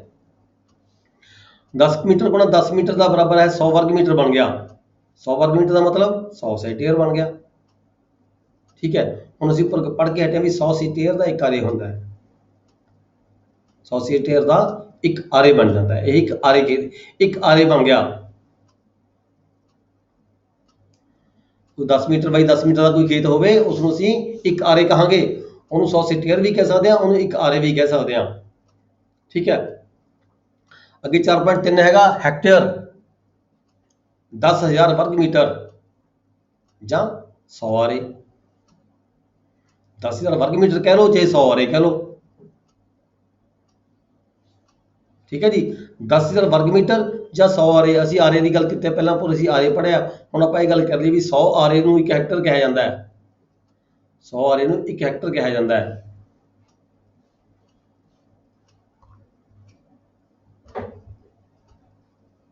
ਇੱਕ ਆਰੇ, ਉਦਾਹਰਨ ਦਿੱਤੀ ਗਈ ਹੈ 100 ਮੀਟਰ ਗੁਣਾ 100 ਮੀਟਰ ਦਾ ਕੋਈ ਖੇਤ ਹੋਵੇ, ਠੀਕ ਹੈ। ਦੇਖੋ ਸਿੰਪਲ ਜੀ ਗੱਲ ਕੀਤੀ ਹੈ ਬਿਲਕੁਲ। 100 ਮੀਟਰ ਗੁਣਾ 100 ਮੀਟਰ ਦਾ ਕੋਈ ਖੇਤ ਹੋਵੇ। ਹੁਣ ਦੇਖੋ ਇਹਦੇ ਕਿਵੇਂ ਹੈਕਟਰ ਕਿਵੇਂ ਬਣਿਆ। 100 ਮੀਟਰ ਗੁਣਾ 100 ਮੀਟਰ ਬਰਾਬਰ ਹੈ 10,000 ਵਰਗ ਮੀਟਰ ਬਣ ਗਏ, ਠੀਕ ਹੈ। 100 ਵਰਗ ਮੀਟਰ ਦਾ ਇੱਕ ਆਰੇ ਹੁੰਦਾ ਹੈ। ਜੇ ਤੁਸੀਂ 10,000 ਵਰਗ ਮੀਟਰ ਨੂੰ 100 ਤੇ ਵੰਡਾਂਗੇ ਤਾਂ 100 ਆਰੇ ਬਣ ਗਏ। 100 ਆਰਿਆਂ ਦਾ ਇੱਕ ਹੈਕਟਰ ਬਣ ਜਾਂਦਾ ਹੈ। 100 ਆਰਿਆਂ ਨੂੰ ਜੇ ਤੁਸੀਂ ਫਿਰ 100 ਤੇ ਵੰਡਦੇ ਆ ਤਾਂ 1 ਹੈਕਟਰ ਬਣ ਜਾਂਦਾ ਹੈ। ਠੀਕ ਹੈ ਜੀ, ਇਹ ਹੈਗਾ ਹੈਕਟਰ ਦੀ ਪਰਿਭਾਸ਼ਾ। ਹੈਕਟਰ ਕਿਵੇਂ ਬਣਦਾ ਹੈ, ਮਤਲਬ ਇਹ ਕਹਿ ਲਈਏ ਵੀ 100 ਮੀਟਰ ਗੁਣਾ 100 ਮੀਟਰ ਦਾ ਕੋਈ ਖੇਤ ਹੋਵੇ ਤਾਂ ਅਸੀਂ ਉਸ ਨੂੰ 1 ਹੈਕਟਰ ਰਕਬਾ ਕਹਿੰਦੇ ਹਾਂ। ਇਸ ਵੇਲੇ ਪੰਜਾਬ ਅੰਦਰ ਜਿਹੜਾ ਮਾਲ ਰਿਕਾਰਡ ਕੰਪਿਊਟਰਾਈਜ਼ ਹੋ ਚੁੱਕਾ ਹੈ, ਉਹਨਾਂ ਜਮ੍ਹਾਂਬੰਦੀਆਂ ਵਿੱਚ ਵੀ ਵਿਗੇ ਵਿਸਵੇ ਦੇ ਕਨਾਲ ਮਰਲਿਆਂ ਦੇ ਨਾਲ ਨਾਲ ਜਿਹੜਾ ਰਕਬਾ ਹੈਗਾ ਉਹ ਹੈਕਟਰਾਂ ਦੇ ਵਿੱਚ ਵਰਗ ਮੀਟਰ 'ਚ ਵੀ ਦਰਜ ਕੀਤਾ ਜਾਂਦਾ ਹੈ। ਤੁਸੀਂ ਦੇਖੀ ਜਾਓ, ਤੁਹਾਡੇ ਸਾਹਮਣੇ ਰੋਜ਼ ਜਮ੍ਹਾਂਬੰਦੀਆਂ ਆਉਂਦੀਆਂ ਨੇ। ਠੀਕ ਹੈ, ਹੁਣ ਅਗਰ ਚੈਪਟਰ 5 ਰਕਬਾ ਕੱਢਣ ਦੇ ਫਾਰਮੂਲੇ ਕੀ ਹੁੰਦੇ ਨੇ ਤੇ ਕੋਨੇ ਖੇਤ ਦਾ ਰਕਬਾ ਕਿਵੇਂ ਕੱਢਿਆ ਜਾਂਦਾ ਹੈ। ਜੇਕਰ ਨਿਸ਼ਾਨਦੇਹੀ ਕਰਦੇ ਸਮੇਂ ਮੌਕਾ ਪਰ ਖੇਤ ਦੀਆਂ 2 ਬਾਹੀਆਂ ਦੀਆਂ ਕਰਮਾਂ ਦਰਸਾਈਆਂ ਗਈਆਂ ਹੋਣ ਅਤੇ ਵਿਚਕਾਰ 90 ਡਿਗਰੀ ਦਾ ਕੋਣ ਹੋਵੇ ਤਾਂ ਤੀਜੀ ਬਾਹੀ ਦੀਆਂ ਕਰਮਾਂ ਕਿਵੇਂ ਕੱਢਾਂਗੇ ਅਸੀਂ। ਲੰਬਕੋਣੀ ਤਿਕੋਣ ਹੈ। ਠੀਕ ਹੈ, ਲੰਬਕੋਣੀ ਤਿਕੋਣ ਹੈ, ਜਿਹੜਾ ਉਹਦਾ ਆਧਾਰ ਹੈ 3 ਕਰਮਾ ਹੈ ਤੇ ਜਿਹੜੀ ਉਹਦੀ ਪਰਪੈਂਡੀਕੂਲਰ ਹੈ ਉਹ 4 ਕਰਮਾ ਹੈਗਾ। ਆਪਾਂ ਕਰਨ ਦੀ ਲੰਬਾਈ ਕੱਢਣੀ ਹੈ, ਜਿਵੇਂ ਕਿ ਤੁਹਾਨੂੰ ਆਮ ਤੌਰ ਤੇ ਯੂਟੀਲਾਈਜ਼ ਹੁੰਦੀ ਹੈ। ਸਾਰੇ ਕਾਨੂੰਗੋ ਸਾਹਿਬਾਨ ਤਾਂ ਰੋਜ਼ ਦੇਖਦੇ ਆ ਜਦੋਂ ਖੇਤ 'ਚ ਪਰਮੈਸ਼ ਕਰਦੇ ਆ, ਮਿਹਨਤੀ ਕਰਦੇ ਆ। ਠੀਕ ਹੈ, ਉਦੋਂ ਉਹਨਾਂ ਨੂੰ ਜ਼ਰੂਰਤ ਹੁੰਦੀ ਹੈ, ਕੋਈ ਲੰਬੀ ਲਾਈਨ ਬਣਾਉਣੀ ਹੁੰਦੀ ਹੈ, ਕੋਈ ਸਿੱਧੀ ਲਾਈਨ ਬਣਾਉਣੀ ਹੈ, ਕਿਸੇ ਪਰਪੈਂਡੀਕੂਲਰ ਬਣਾਉਣਾ ਹੁੰਦਾ ਹੈ। ਪਰਪੈਂਡੀਕੂਲਰ ਬਣਾਉਣ ਦੀ ਖਾਤਰ ਕਰਨ ਦੀ ਜ਼ਰੂਰਤ ਹੁੰਦੀ ਹੈ। ਜੇਕਰ ਪਰਪੈਂਡੀਕੂਲਰ ਬਣਾਉਣਾ ਹੋਵੇ, ਕਿਸੇ ਬੇਸ ਲਾਈਨ ਕੋਈ ਤੁਹਾਡੇ ਕੋਲ ਖੇਤ 'ਚ ਹੁੰਦੀ ਹੈ ਤਾਂ ਤੁਸੀਂ ਉਸ ਖੇਤ ਦੇ ਉੱਪਰ 90 ਡਿਗਰੀ ਦਾ ਐਂਗਲ ਬਣਾਉਣ ਦੇ ਲਈ ਤਾਂ ਤੁਸੀਂ ਇਹ ਜਿਹੜਾ ਫਾਰਮੂਲਾ ਆਮ ਤੌਰ ਤੇ ਯੂਟੀਲਾਈਜ਼ ਕਰਦੇ ਹੋ। ਜੇ ਕੋਈ ਕਿਸੇ ਖੇਤ ਦਾ ਜਿਹੜਾ ਆਧਾਰ ਹੈ 3 ਕਰਮਾਂ ਦਾ ਹੋਵੇ ਤਾਂ ਉਹਦਾ ਜਿਹੜੇ ਲੰਬ ਹੈ 4 ਕਰਮਾਂ ਦਾ ਹੋਵੇ ਤਾਂ ਉਹਦਾ ਜਿਹੜਾ ਉਹਦਾ ਕਰਨ ਹੁੰਦਾ ਉਹ 5 ਕਰਮਾਂ ਬਣ ਜਾਂਦਾ ਹੈ। ਜੇਕਰ ਤੁਸੀਂ ਕਿਸੇ ਖੇਤ ਦੇ 3 ਕਰਮਾਂ ਦੀ ਕੋਈ ਕਿਸੇ ਖੇਤ ਦੇ ਉੱਪਰ ਕਿਸੇ ਬੇਸ ਲਾਈਨ ਦੇ ਉੱਪਰ ਤੁਸੀਂ ਜਿਹੜੀ ਲਾਈਨ ਹੈ ਸਿੱਧੀ ਬਣਾਉਣੀ ਹੋਵੇ, 90 ਡਿਗਰੀ ਦੇ ਐਂਗਲ ਤੇ ਲਾਈਨ ਬਣਾਉਣੀ ਹੋਵੇ ਤਾਂ ਤੁਸੀਂ ਇਸੇ ਤਰੀਕੇ ਨਾਲ ਤੁਸੀਂ ਜਿਹੜੀ ਮੌਕੇ ਤੇ ਪਰਮੈਸ਼ ਕਰਦੇ ਹੋ। ਇੱਕ ਪਾਸੇ ਜਿਹੜੀ ਬੇਸ ਲਾਈਨ ਹੈ 3 ਕਰਮਾਂ ਪਾ ਕੇ, ਪਰਪੈਂਡੀਕੂਲਰ ਲਾਈਨ ਦੇ ਉੱਪਰ ਤੁਸੀਂ 11 ਕਰਮਾਂ ਪਾ ਕੇ ਫਿਰ ਦੋਹਾਂ ਨੂੰ ਮਿਲਾ ਕੇ ਦੇਖਦੇ ਹੋ। ਜੇ 5 ਕਰਮਾਂ ਪੂਰੀ ਬਣ ਜਾਂਦੀ ਹੈ ਤਾਂ ਇਟ ਮੀਨ ਜਿਹੜੀ ਤੁਹਾਡੀ ਲਾਈਨ ਹੈਗੀ ਆ ਉਹ 90 ਡਿਗਰੀ ਦੇ ਐਂਗਲ ਤੇ ਹੈਗੀ ਹੈ। ਜੋ ਘੱਟ ਵੱਧ ਹੈਗੀ ਆ ਤੁਸੀਂ ਉਹਦੇ ਮੁਤਾਬਕ ਐਡਜਸਟ ਕਰ ਲੈਣੇ ਹੋ, ਲਾਈਨ ਨੂੰ ਅੱਗੇ ਪਿੱਛੇ ਕਰ ਲੈਣੇ ਹੋ। ਇੱਕ ਲੰਬਕੋਣੀ ਤਿਕੋਣ ਕੀ ਹੈ, ਜਿਸ ਦੀਆਂ ਬਾਹੀਆਂ ਹੇਠ ਲਿਖੇ ਅਨੁਸਾਰ ਹਨ। ਆਧਾਰ 3 ਕਰਮਾ ਹੈ, ਲੰਬ 4 ਕਰਮਾ ਹੈਗਾ। ਜੇ ਕਰਨ ਕੱਢਣਾ ਹੋਵੇ ਆਪਾਂ, ਕਰਨ ਸਾਨੂੰ ਦੱਸਿਆ ਨਹੀਂ ਗਿਆ ਕਿੰਨਾ ਹੈਗਾ। ਠੀਕ ਹੈ, ਆਧਾਰ 10 ਸਕੁਅਰ ਪਲੱਸ ਲੰਬ 10 ਸਕੁਅਰ, ਉਹਦਾ ਅੰਡਰ ਰੂਟ ਕੱਢ ਲਾਂਗੇ ਅਸੀਂ। ਠੀਕ ਹੈ, ਆਧਾਰ 10 ਸਕੁਅਰ 3 10 ਸਕੁਅਰ ਮਤਲਬ ਪਲੱਸ 4 10 ਸਕੁਅਰ, ਜਦੋਂ ਅਸੀਂ ਅੰਡਰ ਰੂਟ ਕੱਢਾਂਗੇ 3 10 ਸਕੁਅਰ 9 ਬਣ ਗਿਆ, 4 10 ਸਕੁਅਰ 16 ਬਣ ਗਿਆ, 4 16 ਤੇ 9 25 ਬਣ ਗਿਆ। 25 ਦਾ ਜਦੋਂ ਅਸੀਂ ਅੰਡਰ ਰੂਟ ਕੱਢਾਂਗੇ ਤਾਂ 5 ਬਣ ਜਾਂਦਾ ਹੈ।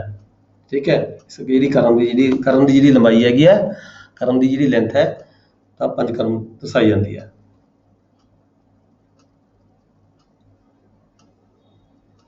ਤਿਕੋਣੇ ਖੇਤ ਦਾ ਲੰਬ ਕੱਢਣਾ। ਇਸੇ ਤਰ੍ਹਾਂ ਜੇਕਰ ਕਰਨ ਅਤੇ ਆਧਾਰ ਦੀਆਂ ਬਾਹੀਆਂ ਪਤਾ ਹੋਣ, ਸਾਨੂੰ ਕਿਸੇ ਖੇਤ ਦਾ ਕਰਨ ਵੀ ਪਤਾ ਹੈ, ਆਧਾਰ ਵੀ ਪਤਾ ਹੈ, ਉਹਦੀਆਂ ਬਾਹੀਆਂ ਵੀ ਸਾਡੀ ਉੱਤੇ ਬੁੱਕ ਤੇ ਲਿਖੀਆਂ ਹੋਈਆਂ ਨੇ, ਸਾਡੇ ਉੱਤੇ ਲੱਠੇ ਤੇ ਲਿਖੀਆਂ ਹੋਈਆਂ ਹੈਗੀਆਂ ਨੇ। ਠੀਕ ਹੈ, ਪਰ ਸਾਨੂੰ ਜਿਹੜੀ ਹੈਗੀ ਉਹਦੀ ਲੰਬ ਦੀਆਂ ਬਾਹੀਆਂ ਕਿਵੇਂ ਕੱਢੀਆਂ ਜਾਂਦੀਆਂ ਨੇ, ਲੰਬ ਕਿੰਨਾ ਹੋਏਗਾ। ਕਰਨ ਅਤੇ ਆਧਾਰ ਦੀਆਂ ਬਾਹੀਆਂ ਪਤਾ ਹੋਣ ਤਾਂ ਲੰਬ ਦੀਆਂ ਬਾਹੀਆਂ ਦੀਆਂ ਕਰਮਾਂ ਹੇਠਾਂ ਦਿੱਤੇ ਫਾਰਮੂਲੇ ਦੇ ਨਾਲ ਕੱਢਾਂਗੇ। ਇਸੇ ਤਰੀਕੇ ਸੇਮ ਹੀ ਹੈ। ਮੰਨ ਲਓ ਕਰਨ 5 ਕਰਮ ਹੈਗਾ, ਜਿਵੇਂ ਆਪਾਂ ਉੱਪਰ ਐਗਜ਼ਾਮਪਲ ਪੜ੍ਹੀਏ ਸੇਮ ਹੀ ਲੈ ਕੇ ਚੱਲਾਂਗੇ ਤਾਂ ਕਿ ਕਨਫਿਊਜ਼ਨ ਨਾ ਕੋਈ ਹੋਵੇ। ਉੱਪਰ ਸਾਡੇ ਕੋਲ 5 ਕਰਮਾਂ ਆਧਾਰ ਕਰਨ ਦੱਸਿਆ ਹੋਇਆ ਜਿਹੜਾ ਅਸੀਂ ਕੱਢਿਆ। ਠੀਕ ਹੈ, ਪਰ ਸਾਡੇ ਕੋਲ ਲੰਬਾਈ ਦੀ ਪਤਾ ਕਿੰਨੀ ਹੈ, ਲੰਬ ਦੀ ਲੰਬਾਈ ਕਿੰਨੀ ਹੈ ਉਹ ਨਹੀਂ ਸਾਨੂੰ ਪਤਾ ਹੈਗਾ। ਪਰ ਸਾਡੇ ਕੋਲ ਕਰਨ ਦੀ ਜਿਹੜੀ ਲੰਬਾਈ ਹੈ ਉਹ 5 ਕਰਮ ਹੈ, ਸਾਨੂੰ ਪਤਾ ਹੈ। ਆਧਾਰ ਦੀ ਜਿਹੜੀ ਲੰਬਾਈ ਹੈ ਉਹ 3 ਕਰਮਾਂ, ਉਹ ਵੀ ਸਾਨੂੰ ਪਤਾ ਹੈਗਾ।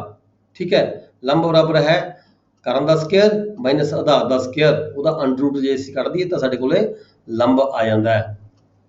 ਇਸ ਤਰੀਕੇ ਸਾਡੇ ਕੋਲ ਜਿਹੜੀ ਕਰਨ ਹੈ ਉਹ 5 ਕਰਮਾਂ ਹੈਗੀਆਂ ਨੇ, ਜਿਹੜਾ ਆਧਾਰ ਹੈ 3 ਕਰਮਾਂ ਹੈਗਾ। 5 ਦਾ ਸਕੁਅਰ 25, ਆਧਾਰ ਦਾ ਸਕੁਅਰ 3 ਹੈ, 3 3 9 9 ਬਣ ਗਿਆ।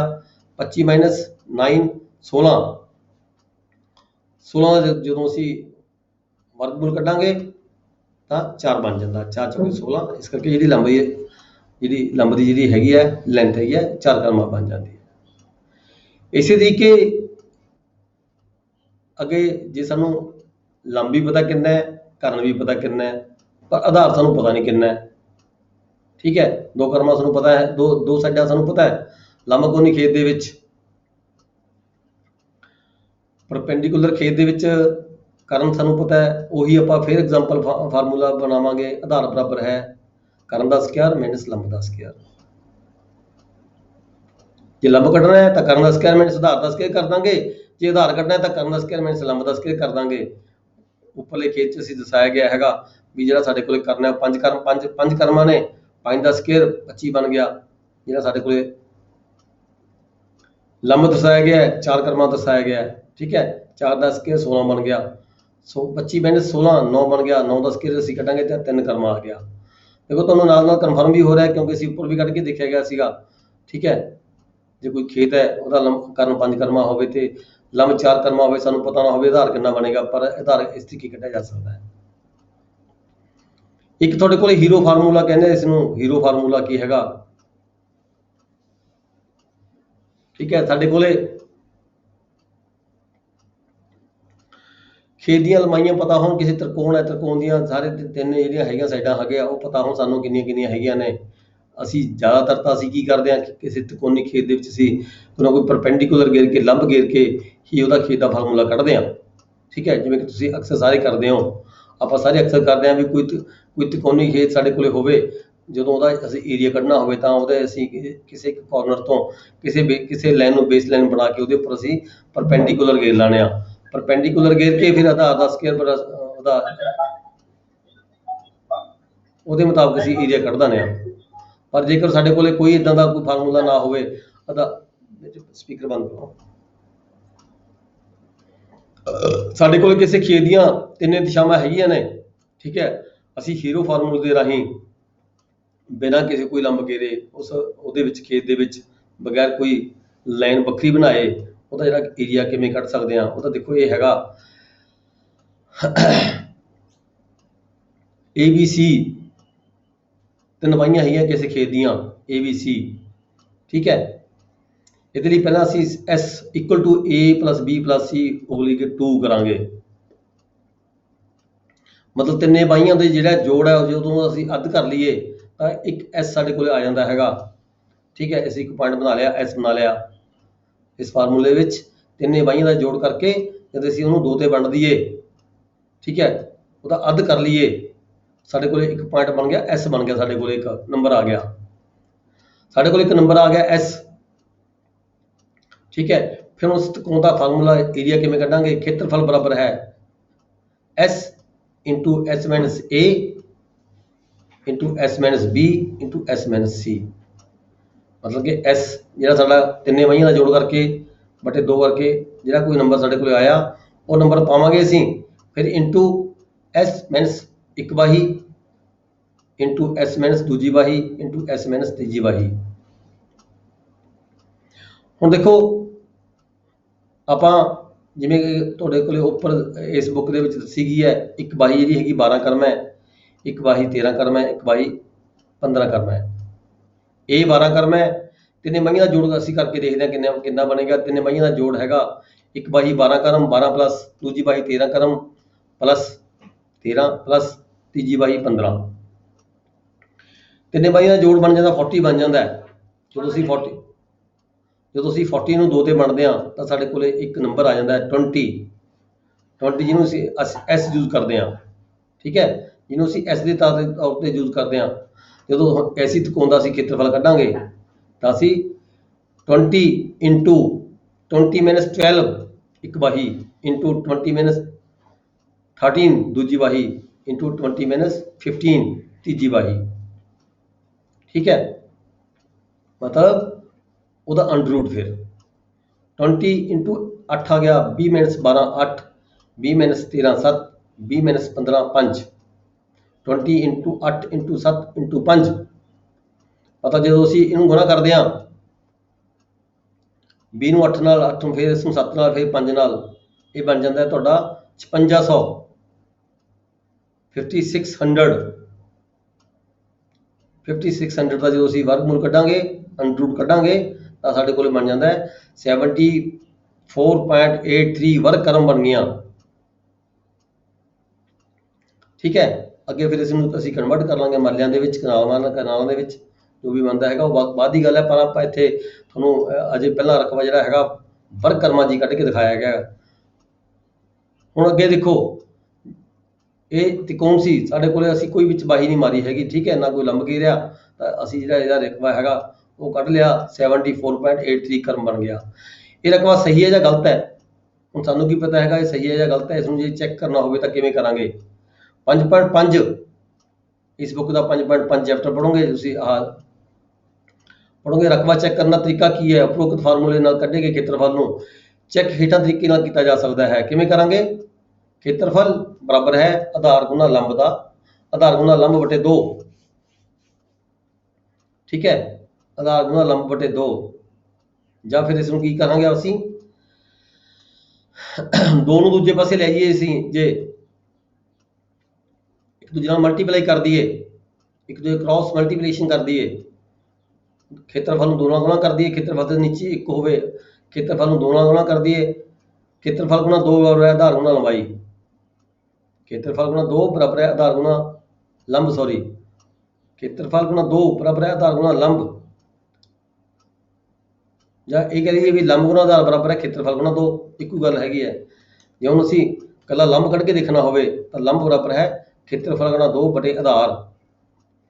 ਸਾਡੇ ਕੋਲੇ ਉੱਪਰ ਖੇਤਰਫਲ ਨਿਕਲਿਆ ਹੋਇਆ ਹੈ, ਖੇਤਰਫਲ ਅਸੀਂ ਕੱਢਿਆ ਹੋਇਆ ਹੈ, ਠੀਕ ਹੈ। ਆਧਾਰ ਸਾਡੇ ਕੋਲੇ ਹੈਗਾ ਇਸ ਟ੍ਰਾਇੰਗਲ ਦਾ, ਆਧਾਰ ਸਾਡੇ ਕੋਲੇ ਹੈਗਾ 13, ਲੰਬ ਸਾਡੇ ਕੋਲੇ ਹੈ ਨਹੀਂ ਗਿਆ, ਲੰਬ ਅਸੀਂ ਕੱਢਣਾ ਹੈ। ਲੰਬ ਬਰਾਬਰ ਹੈ ਖੇਤਰਫਲ ਗੁਣਾ 2 ਬਟੇ 13, ਠੀਕ ਹੈ। ਲੰਬ ਕਿੰਨਾ ਬਣ ਗਿਆ? 11 ਪੁਆਇੰਟ, ਜਦੋਂ ਅਸੀਂ ਮਲਟੀਪਲਾਈ ਕਰਾਂਗੇ ਖੇਤਰਫਲ ਜਿਹੜਾ ਅਸੀਂ ਉੱਪਰ ਕੱਢਿਆ ਸੀ 74.83 ਨੂੰ 2 ਨਾਲ ਗੁਣਾ ਕਰਕੇ ਤੇ 13 ਦੇ ਵੰਡਾਂਗੇ, ਆਧਾਰ ਦੇ ਉੱਪਰ ਵੰਡ ਦਾਂਗੇ ਤਾਂ ਸਾਡਾ ਲੰਬ ਆ ਜਾਂਦਾ ਹੈ। ਲੰਬ ਸਾਡੇ ਕੋਲੇ ਬਣ ਗਿਆ 11.512, ਠੀਕ ਹੈ।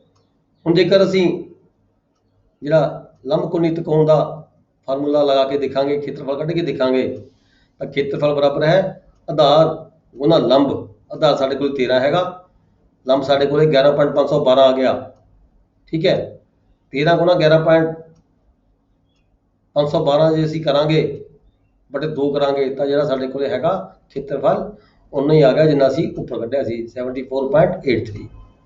ਇਸ ਤਰ੍ਹਾਂ ਇਸ ਤਿਕੋਣ ਦਾ ਲੰਬ ਵੀ ਪ੍ਰਾਪਤ ਹੋ ਗਿਆ ਹੈ ਅਤੇ ਰਕਬੇ ਦੀ ਜਿਹੜੀ ਸਹੀ ਹੋਣ ਦੀ ਜਿਹੜੀ ਸਾਡੀ ਹੈ ਤਸੱਲੀ ਵੀ ਹੋ ਗਈ ਵੀ ਜਿਹੜਾ ਅਸੀਂ ਹੀਰੋ ਫਾਰਮੂਲੇ ਨਾਲ ਰਕਬਾ ਕੱਢਿਆ ਸੀ ਉਹ ਸਾਡਾ ਠੀਕ ਹੈਗਾ।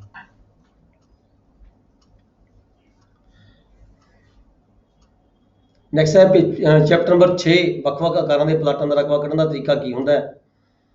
ਅੱਗੇ ਪਾਠਕਾਂ ਦੀ ਜਾਣਕਾਰੀ ਲਈ ਚਿੱਤਰ ਸਹਿਤ ਉਦਾਹਰਨ ਦੇ ਕੇ ਵੱਖ, ਜਿਵੇਂ ਦੇਖੋ ਵਰਗ ਆਕਾਰ ਦਾ ਪਲਾਟ, ਜੇ ਸਾਨੂੰ ਪਤਾ ਹੈ ਜੇ ਕੋਈ 40 ਕਰਮ ਬਾਈ 40 ਕਰਮ ਦਾ ਖੇਤ ਹੋਵੇ ਉਹਦਾ ਰਕਬਾ ਅਸੀਂ ਕੱਢਣਾ ਹੈ। ਆਪਾਂ ਪਿੱਛੇ ਪੜ੍ਹ ਕੇ ਹਟੇ ਹਾਂ, ਜਿਵੇਂ ਆਪਾਂ ਇਕਾਈਆਂ ਪੜ੍ਹ ਕੇ ਹਟੇ ਹਾਂ, 40 ਕਰਮ ਗੁਣਾ 40 ਕਰਮ ਦਾ ਕੋਈ ਖੇਤ ਹੈ, ਉਹਦੀ ਅਸੀਂ ਖੇਤਰਫਲ ਕੱਢਣਾ ਹੈ। 40 ਕਰਮ ਗੁਣਾ 40 ਕਰਮ ਬਰਾਬਰ 1600 ਵਰਗ ਫੁੱਟ ਬਣ ਜਾਂਦਾ ਹੈ। ਇਹ ਫੁੱਟਾਂ ਦੀ ਗੱਲ ਕਰਦੇ ਹਾਂ ਹੁਣ ਆਪਾਂ, ਠੀਕ ਹੈ। ਜੇ ਕੋਈ 40 ਫੁੱਟ ਬਾਈ 40 ਫੁੱਟ ਦਾ ਕੋਈ ਖੇਤ ਹੋਵੇ, ਪਲਾਟ ਹੋਵੇ, ਕਹਿ ਲਈਏ ਪਲਾਟ ਹੋਵੇ, ਠੀਕ ਹੈ, ਉਹ ਕਿੰਨੇ ਗਜ਼ ਦਾ ਬਣੇਗਾ ਤਾਂ ਉਹਦੇ ਗਜ਼ ਕੱਢਣੇ ਹੁਣ ਸਾਨੇ। 40 ਫੁੱਟ ਗੁਣਾ 40 ਫੁੱਟ ਬਰਾਬਰ 1600 ਵਰਗ ਫੁੱਟ ਬਣ ਗਏ। 9 ਵਰਗ ਫੁੱਟ ਦਾ ਇੱਕ ਗਜ਼ ਵੱਧ ਗਜ਼ ਬਣ ਜਾਂਦਾ ਹੈ। 9 ਤੇ ਅਸੀਂ ਬਣ ਦਾਂਗੇ ਤਾਂ ਇਹ 177.77 ਵਰਗ ਗਜ਼ ਦਾ ਜਿਹੜਾ ਹੈਗਾ ਪਲਾਟ ਬਣ ਜਾਂਦਾ ਹੈ। ਜੇ ਕੋਈ ਪਲਾਟ ਹੋਵੇ ਆਇਤਕਾਰ ਦਾ 60 ਫੁੱਟ ਲੰਬਾ ਹੋਵੇ 30 ਫੁੱਟ ਚੌੜਾ ਹੋਵੇ ਤਾਂ ਉਹਦਾ ਕਿੰਨਾ ਖੇਤਰਫਲ ਬਣੇਗਾ, ਠੀਕ ਹੈ। 60 ਰਕਬਾ ਕੱਢਣ ਦਾ ਤਰੀਕਾ ਹੈ 60 ਫੁੱਟ ਗੁਣਾ 30 ਫੁੱਟ ਬਰਾਬਰ 1800 ਵਰਗ ਫੁੱਟ ਬਣ ਗਿਆ। ਦੇਖੋ ਸ਼ਹਿਰਾਂ ਦੇ ਵਿੱਚ ਜ਼ਿਆਦਾਤਰ ਪਲਾਟਾਂ ਦੀ ਮਿਣਤੀ ਦੀ ਪੈਮਾਇਸ਼ ਦੀ ਲੋੜ ਪੈਂਦੀ ਹੈ, ਠੀਕ ਹੈ। ਖੇਤਾਂ ਦੇ ਵਿੱਚ ਪੈਂਦੇ ਕਨਾਲ ਮਰਲੇ ਵਿਗੇ ਵਿਸਵੇ ਯੂਜ਼ ਹੁੰਦੇ ਹੈ। ਖੇਤਾਂ ਜਿਹੜੇ ਸ਼ਹਿਰਾਂ 'ਚ ਪਲਾਟ ਮਰਲੇ, ਸ਼ਹਿਰਾਂ ਦੇ ਵਿੱਚ ਫੁੱਟੀ ਜੋ ਜ਼ਿਆਦਾਤਰ ਵਰਗ ਗਜ਼ ਫੁੱਟ ਜ਼ਿਆਦਾ ਯੂਜ਼ ਹੁੰਦੇ ਹੈਗੇ। ਇਸ ਕਰਕੇ ਸਹੂਲਤ ਲਈ ਇਹ ਥੋੜ੍ਹਾ ਦਿੱਤਾ ਗਿਆ ਇੱਥੇ ਤਾਂ ਕਿ ਤੁਹਾਨੂੰ ਥੋੜ੍ਹੀ ਜਾਣਕਾਰੀ ਹੋ ਜਾਵੇ। 60 ਗੁਣਾ 30 ਫੁੱਟ ਦਾ ਕੋਈ ਖੇਤ ਹੈਗਾ, ਪਲਾਟ ਹੈਗਾ, ਉਹਦਾ ਕਿੰਨਾ ਰਕਬਾ ਬਣੇਗਾ? 60 ਗੁਣਾ 30 1800 ਵਰਗ ਫੁੱਟ ਬਣ ਜਾਂਦਾ ਹੈ। 1800 ਵਰਗ ਫੁੱਟ ਨੂੰ ਜਦੋਂ ਅਸੀਂ 9 ਤੇ ਵੰਡਦੇ ਹਾਂ, ਕਿਉਂਕਿ 9 ਵਰਗ ਫੁੱਟ ਦਾ ਇੱਕ ਗਜ਼ ਹੁੰਦਾ ਹੈ। 9 ਵਰਗ ਫੁੱਟ ਦਾ ਗਜ਼ ਕਿਉਂ ਹੁੰਦਾ ਹੈ? ਇੱਕ ਗਜ਼ ਜਿਹੜਾ ਹੁੰਦਾ ਉਹ 3 ਫੁੱਟ ਲੰਬਾ ਹੁੰਦਾ ਹੈ। 3 ਫੁੱਟ ਲੰਬਾ ਇੱਕ ਗਜ਼ ਹੁੰਦਾ ਹੈ। 3 ਫੁੱਟ ਗੁਣਾ 3 ਫੁੱਟ ਜਿਹਨੂੰ ਅਸੀਂ ਕਰੀਏ ਮਲਟੀਪਲਾਈ ਕਰੀਏ 3 ਫੁੱਟ ਗੁਣਾ 3 ਫੁੱਟ ਬਰਾਬਰ ਹੈ 9 ਵਰਗ ਫੁੱਟ। 9 ਵਰਗ ਫੁੱਟ ਬਰਾਬਰ ਹੈ ਇੱਕ ਗਜ਼ ਬਣ ਜਾਂਦਾ ਹੈ। ਇਸ ਕਰਕੇ 1800 ਵਰਗ ਫੁੱਟ ਨੂੰ ਅਸੀਂ 9 ਤੇ ਵੰਡਦੇ ਹਾਂ ਤਾਂ 200 ਵਰਗ ਗਜ਼ ਰਕਬਾ ਬਣ ਜਾਂਦਾ ਹੈ। ਮਤਲਬ ਜਿਹੜਾ ਪਲਾਟ ਹੈ 30/60 ਦਾ, 30 ਫੁੱਟ ਚੌੜਾ 60 ਫੁੱਟ ਲੰਮਾ ਜਿਹੜਾ ਪਲਾਟ ਹੈ ਸਟੈਂਡਰਡ ਸਾਈਜ਼, ਜਿਵੇਂ ਕਿ ਇੰਪਰੂਵਮੈਂਟ ਟਰਸਟ ਵੱਲੋਂ ਹੁੱਡਾ ਵੱਲੋਂ ਬਣਾਏ ਜਾਂਦੇ ਨੇ ਜਿਹੜੇ ਪਲਾਟ ਹੁੰਦੇ ਨੇ ਜ਼ਿਆਦਾਤਰ 30/60 ਦੇ ਹੁੰਦੇ ਨੇ। 30/60 ਦੇ ਬਣਾਏ ਜਾਂਦੇ ਆ ਕਿਉਂਕਿ ਉਹ ਸਟੈਂਡਰਡ ਵਰਗ ਗਜ਼ ਬਣ ਜਾਂਦੇ ਨੇ, 200 ਫੁੱਟ ਬਣ ਜਾਂਦਾ ਹੈ।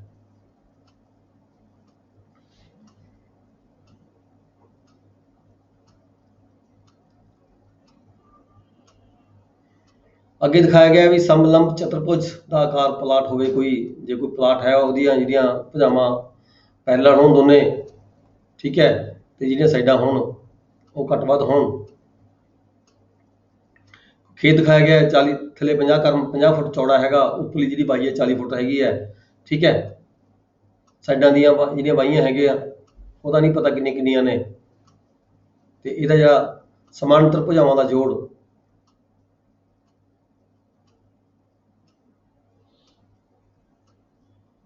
ਇਹਦਾ ਲੰਬ ਕੱਢ ਲਾਂਗੇ ਅਸੀਂ, ਠੀਕ ਹੈ। ਇਹਦਾ ਲੰਬ ਕੱਢ ਕੇ ਇਹਦਾ ਲੰਬ ਦਰਸਾਏ ਗਏ ਨੇ 36 ਫੁੱਟ ਦੇ ਜਿਹੜੇ ਲੰਬ ਹੈਗੇ ਨੇ ਦੋਨੇ ਭੁਜਾਵਾਂ ਨੂੰ ਜੋੜ ਲਾਂਗੇ। 50 ਫੁੱਟ ਗੁਣਾ 50 ਫੁੱਟ ਪਲੱਸ 40 ਫੁੱਟ 50 ਫੁੱਟ ਗੁਣਾ ਪਲੱਸ 40 ਫੁੱਟ ਕਰਕੇ ਜਿਹੜਾ ਇਹਦਾ ਲੰਬ ਹੈਗਾ, ਚੜਾਈ ਜਿਹੜੀ ਖੇਤ ਦੀ ਹੈਗੀ ਉਹਦੇ ਨਾਲ ਗੁਣਾ ਕਰ ਦਾਂਗੇ, ਠੀਕ ਹੈ।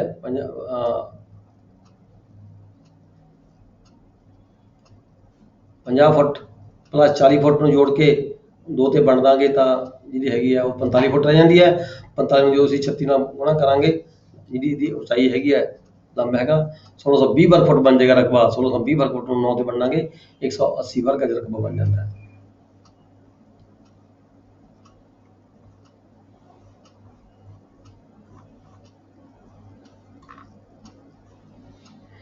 ਏਦਾਂ ਹੀ ਸਾਡੇ ਕੋਲੇ ਜੇ ਕੋਈ ਆਹ ਅੱਗੇ 6.8 ਦੇ ਵਿੱਚ ਆ ਜਾਣੇ ਆ। 6.8 ਦੇ ਵਿੱਚ ਕੀ ਹੈਗਾ, ਜੇ ਕੋਈ ਖੇਤ ਹੈਗਾ ਉਹਦੀਆਂ 5-6 ਵਾਹੀਆਂ ਹੈਗੀਆਂ ਨੇ, 5-6 ਕੋਨੇ ਖੇਤ ਹੈਗਾ, ਠੀਕ ਹੈ। ਉਹਦੇ 'ਚ ਅਸੀਂ ਕੀ ਕਰਦੇ ਹਾਂ, ਉਹਦਾ ਰਕਬਾ ਕੱਢਣ ਦੇ ਲਈ ਕੀ ਹੈਗਾ, ਵੱਡੇ ਤੋਂ ਵੱਡਾ ਕਰਨ ਜਿਹੜਾ ਹੈਗਾ ਅਸੀਂ ਬਣਾ ਲੈਣਾ ਪਹਿਲਾਂ ਖੇਤ ਦੇ ਵਿੱਚ। ਵੱਡੇ ਤੋਂ ਵੱਡਾ ਕਰਨ ਬਣਾ ਕੇ ਫਿਰ ਸਾਰੇ ਕਾਰਨਰ ਤੋਂ ਉਸ ਕਰਨ ਦੇ ਉੱਪਰ ਜਿਹੜੇ ਲੰਬ ਗੇਰੇ ਜਾਂਦੇ ਨੇ, ਠੀਕ ਹੈ। ਉਹ ਲੰਬਾਂ ਦੇ ਅਕੋਰਡਿੰਗ ਜਿਹੜਾ ਹੈਗਾ, ਜੇ ਤਿਕੋਣ ਹੈ ਤਾਂ ਆਧਾਰ ਗੁਣਾ ਲੰਬ, ਠੀਕ ਹੈ, ਕਰਕੇ ਰਕਬਾ ਕੱਢ ਲਿਆ ਜਾਂਦਾ ਹੈ। ਜੇ ਕੋਈ ਜਿਹੜਾ ਵਿਚਕਾਰ 4 ਭੁਜਾਵਾਂ ਵਾਲਾ ਖੇਤ ਬਣ ਜਾਂਦਾ ਹੈ, ਠੀਕ ਹੈ, ਆਧਾਰ ਸ਼ੁਰੂ ਦੋਨੋਂ ਲੰਬਾਂ ਦਾ ਜੋੜ ਵੱਡੇ 2 ਕੱਢ ਕੇ ਜਿਹੜਾ ਰਕਬਾ ਹੈਗਾ ਉਹ ਅਸੀਂ ਕੱਢ ਲੈਣੇ ਹੈਗੇ ਆ।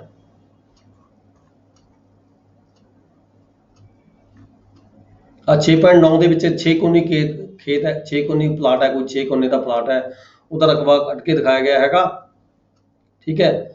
ਸਭ ਤੋਂ ਵੱਡਾ ਅਸੀਂ ਕਰਨ ਇਹਦੇ ਵਿੱਚ ਬਣਾ ਲਿਆ। ਸਭ ਤੋਂ ਵੱਡਾ ਕਰਨ ਬਣਾ ਕੇ ਦੋਨੇ ਪਾਸੇ ਤੋਂ ਜਿਹੜਾ ਖੇਤ ਦੇ 2 ਟੁਕੜੇ ਬਣ ਗਏ, ਪਲਾਟ ਦੇ 2 ਟੁਕੜੇ ਬਣ ਗਏ। ਜਦੋਂ ਕਰਨ ਅਸੀਂ ਬਣਾ ਲਿਆ, ਪਲਾਟ ਦੇ 2 ਟੁਕੜੇ ਬਣ ਗਏ। ਦੋਨਾਂ ਟੁਕੜਿਆਂ ਦੇ ਜਿਹੜੇ ਉੱਪਰਲੇ ਪਾਸੇ ਕਾਰਨਰ ਬਚ ਗਏ, ਉਸ ਕਾਰਨਰ ਤੋਂ ਲੈ ਕੇ ਜਿਹੜਾ ਕਰਨ ਬਣ ਗਿਆ ਸਾਡਾ, ਕਰਨ ਨੂੰ ਅਸੀਂ ਹੁਣ ਆਧਾਰ ਉੱਪਰ ਜ਼ੂਮ ਕਰਾਂਗੇ। ਕਰਨ ਜਿਹੜਾ ਬਣਾਇਆ ਗਿਆ ਇਹਨੂੰ ਅਸੀਂ ਆਧਾਰ ਉੱਪਰ ਜ਼ੂਮ ਕਰਾਂਗੇ। ਇਸ ਦੇ ਉੱਪਰ 90 ਡਿਗਰੀ ਦੇ ਜਿਹੜੇ ਐਂਗਲ ਬਣਾ ਕੇ ਉੱਪਰੋਂ ਕਾਰਨਰ ਤੋਂ, ਨੀਚੇ ਤੋਂ ਵੀ ਤੇ ਉੱਪਰੋਂ ਵੀ ਜਿਹੜੇ ਕਾਰਨਰ ਸਾਡੇ ਹੈਗੇ ਆ, ਉਹਨਾਂ ਕਾਰਨਰਾਂ ਤੋਂ ਇਸ ਨੂੰ ਆਧਾਰ ਉੱਪਰ ਜ਼ੂਮ ਕਰਦੇ ਹੋਏ 90 ਦੇ ਜਿਹੜੇ ਐਂਗਲ ਹੈ ਇਹਦੇ ਉੱਪਰ ਗਿਰੇ ਜਾਣਗੇ। ਫਿਰ ਉਹੀ ਤਿਕੋਣਾਂ ਦਾ ਰਕਬਾ ਤਿਕੋਣੀ ਤਰੀਕੇ ਦੇ ਨਾਲ ਆਧਾਰ ਗੁਣਾ ਲੰਬ ਵਟੇ 2, ਠੀਕ ਹੈ। ਤੇ ਜਿਹੜਾ ਰਕਬਾ ਹੈਗਾ 4 ਸਾਈਡਾਂ ਵਾਲੇ ਜਿਹੜੇ ਖੇਤ ਆ ਜਾਣਗੇ, ਉਹਦਾ ਆਧਾਰ ਸ਼ੁਰੂ ਦੋਨਾਂ ਲੰਬਾਂ ਦਾ ਜੋੜ ਵਟੇ 2, ਉਹਦੇ ਤਰੀਕੇ ਨਾਲ ਜਿਹੜਾ ਰਕਬਾ ਕੱਢਿਆ ਜਾਏਗਾ। ਅੱਗੇ ਗੋਲਕਾਰ ਦਾ ਕੋਈ ਖੇਤ ਹੋਵੇ, ਉਹਦਾ ਰਕਬਾ ਕਿਵੇਂ ਕੱਢਿਆ ਜਾਂਦਾ ਹੈ? ਦੇਖੋ ਪਾਈ ਆਰ ਦਾ ਸਕੁਅਰ ਹੈ, ਤੁਹਾਨੂੰ ਪਤਾ ਹੀ ਹੈ ਸਾਰਿਆਂ ਨੂੰ, ਤੁਸੀਂ ਸਾਰੇ ਮੈਥ ਪੜ੍ਹੇ ਹੋਏ ਹੈਗਾ। ਪਾਈ ਆਰ ਦਾ ਸਕੁਅਰ, ਪਾਈ ਕੀ ਹੁੰਦੀ ਹੈ? 22/7 ਰੇਡੀਅਸ ਹੁੰਦਾ ਹੈ। 22/7 ਗੁਣਾ ਰੇਡੀਅਸ। ਖੇਤ ਹੈ ਕੋਈ ਗੋਲ ਖੇਤ ਹੈਗਾ, ਉਹਦਾ ਰੇਡੀਅਸ ਕਿੰਨਾ ਹੈਗਾ,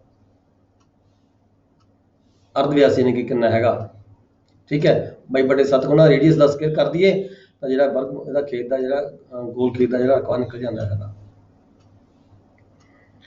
ਅੱਗੇ ਹੈਗਾ 6.12 ਜਾਂ ਨਿਸ਼ਾਨਦੇਹੀ ਕਰਦੇ ਸਮੇਂ, ਮਿਣਤੀ ਕਰਦੇ ਸਮੇਂ ਜੇਕਰ ਰਸਤੇ ਵਿੱਚ ਕੋਈ ਨਹਿਰ ਜਾਂ ਟੋਭਾ ਆ ਜਾਵੇ ਤਾਂ ਬਾਹਰ ਤੋਂ ਹੀ ਉਸ ਨਹਿਰ ਜਾਂ ਟੋਭੇ ਦੀ ਚੜਾਈ ਕਿਵੇਂ ਮਾਪੀ ਜਾਂਦੀ ਹੈ, ਠੀਕ ਹੈ। ਇਹ ਜਿਹੜਾ ਕੁਐਸਚਨ ਹੈ ਇਹ ਆਮ ਤੌਰ ਤੇ ਪੇਪਰ ਦੇ ਵਿੱਚ ਆ ਜਾਂਦਾ ਹੈਗਾ। ਅਸੀਂ ਨਹਿਰ ਦੇ ਵਿੱਚ ਮਿਣਤੀ ਨਹੀਂ ਕਰਨੀ, ਠੀਕ ਹੈ। ਨਹਿਰ ਨੂੰ ਪੁਲ ਕ੍ਰੋਸ ਕਰਕੇ ਦੂਜੇ ਪਾਸੇ ਚਲੇ ਜਾਣਾ ਹੈ। ਨਹਿਰ ਦੀ ਉਰਲੀ ਕਿਨਾਰੇ ਤੇ ਅਸੀਂ ਬੇਸ ਲਾਈਨ ਬਣਾਵਾਂਗੇ। ਮਿਣਤੀ ਕਰਦੇ ਕਰਦੇ ਰਸਤੇ ਦੇ ਵਿੱਚ ਤੁਹਾਡੇ ਕੋਲੇ ਕੋਈ ਟੋਭਾ ਆ ਗਿਆ, ਕੋਈ ਨਹਿਰ ਆ ਗਈ, ਤੇ ਤੁਸੀਂ ਉਹਦੀ ਚੜਾਈ ਮਾਪਣੀ ਹੈ ਕਿਵੇਂ, ਅੱਗੇ ਕ੍ਰੋਸ ਕਰਨੀ, ਆਪਦੀ ਨਿਸ਼ਾਨਦੇਹੀ ਨੂੰ ਅੱਗੇ ਲੈ ਕੇ ਜਾਣਾ ਹੈ, ਤੇ ਉਹਦੀ ਚੜਾਈ ਕਿੰਨੀ ਹੈ ਇਹ ਦੇਖਣਾ ਕਿਵੇਂ ਤੁਸੀਂ ਮਾਪੋਗੇ, ਠੀਕ ਹੈ। ਜਿੱਥੇ ਤੁਸੀਂ ਮਿਣਤੀ ਕਰਦੇ ਆ ਰਹੇ ਹੋ, ਜਿੱਥੇ ਤੁਹਾਡੇ ਕੋਲ ਕੋਈ ਟੋਭਾ ਆ ਗਿਆ, ਉੱਥੇ ਤੁਸੀਂ ਜਿਹੜੀ ਆਪਦੀ ਹੈਗੀ ਹੈ ਜੇ ਤੁਸੀਂ ਨਾਰਥ ਵੱਲ ਜਾ ਰਹੇ ਹੋ ਤਾਂ ਈਸਟ ਟੂ ਵੈਸਟ ਤੁਸੀਂ ਇੱਕ ਬੇਸਲਾਈਨ ਤਿਆਰ ਕਰੋਗੇ। ਠੀਕ ਹੈ, ਈਸਟ ਟੂ ਵੈਸਟ ਇੱਕ ਬੇਸਲਾਈਨ ਤਿਆਰ ਕਰ ਲਈ। ਜਿਵੇਂ ਕਿ ਇਸ ਬੁੱਕ ਦੇ ਵਿੱਚ ਦਿਖਾਇਆ ਗਿਆ ਐਗਜ਼ਾਮਪਲ ਦਿੱਤੀ ਹੈ 6.12 6.12 ਬੁੱਕ ਪੜ੍ਹ ਕੇ ਦੇਖੋ, ਜੇ ਕਿਸੇ ਕੋਲ ਹੈਗੀ ਹੈ ਖੋਲੋ ਤੁਸੀਂ ਬੁੱਕਸ ਆਪਣੀ। ਇੱਕ ਬੇਸਲਾਈਨ ਬਣਾ ਲਈ ਅਸੀਂ 200 ਕਰਮਾਂ ਦੀ, 200 ਕਰਮਾਂ ਦੀ ਬੇਸਲਾਈਨ ਬਣਾ ਕੇ ਉਹਦੇ ਸੈਂਟਰ ਦੇ ਵਿੱਚ 100 ਕਰਮ ਦੇ ਉੱਪਰ ਆ ਕੇ ਅਸੀਂ ਇੱਕ ਪੁਆਇੰਟ ਝੰਡੀ ਲਗਾ ਲਈ, ਤਿੰਨੇ ਝੰਡੀਆਂ ਲਗਾ ਲਈਆਂ 200 ਕਰਮ ਦੇ ਦੋਨੇ ਪਾਸੇ, ਦੋਨੇ ਸਾਈਡਾਂ ਦੇ ਇੱਕ ਸੈਂਟਰ ਦੇ ਵਿੱਚ ਝੰਡੀ ਲਗਾ ਲਈ 100 ਕਰਮ ਤੇ, ਦੋਵੇਂ ਪਾਸੇ 100 ਕਰਮ ਆ ਗਈ, ਵਿਚਕਾਰ ਝੰਡੀ ਲਗਾ ਲਈ। ਠੀਕ ਹੈ, ਫਿਰ ਇਸ ਬੇਸਲਾਈਨ ਦੇ ਰਾਈਟ ਸਾਈਡ ਤੇ ਜਿਵੇਂ ਇੱਕ ਝੰਡੀ ਅਸੀਂ ਊੜਾ ਪੁਆਇੰਟ ਤੇ ਲਗਾਤੀ, ਲੈਫਟ ਸਾਈਡ ਤੇ 100 ਕਰਮ ਛੱਡ ਕੇ ਝੰਡੀ ਸੈਂਟਰ 'ਚ ਲਗਾਤੀ ਸੱਸਾ ਪੁਆਇੰਟ ਤੇ, ਫਿਰ 100 ਕਰਮ ਛੱਡ ਕੇ ਰਾਈਟ ਸਾਈਡ ਤੇ ਝੰਡੀ ਜਿੱਥੇ 200 ਕਰਮ ਪੂਰੇ ਹੋ ਜਾਂਦੇ ਆ, ਜਿਹਨੂੰ ਅਸੀਂ ਪੁਆਇੰਟ ਦਿੱਤਾ ਗਿਆ ਈ, ਇੱਥੇ ਝੰਡੀ ਲਗਾਤੀ। ਠੀਕ ਹੈ, 100 ਕਰਮ ਤੇ। ਹੁਣ ਅਸੀਂ ਇਸ ਈ ਪੁਆਇੰਟ ਦੇ ਇੱਕ ਪਰਪੈਂਡੀਕੂਲਰ ਬਣਾਵਾਂਗੇ ਥੱਲੇ ਵੱਲ ਨੂੰ,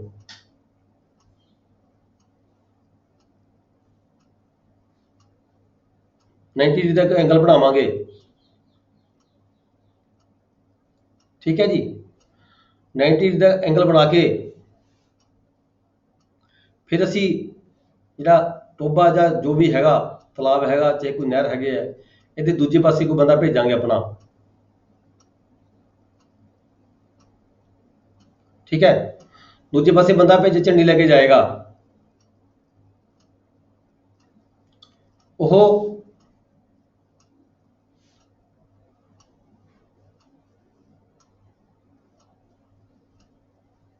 ਜਿਹੜੀ ਇਹ ਪਰਪੈਂਡੀਕੂਲਰ ਲਾਈਨ ਬਣਾਈ ਗਈ ਈ ਪੁਆਇੰਟ ਤੇ,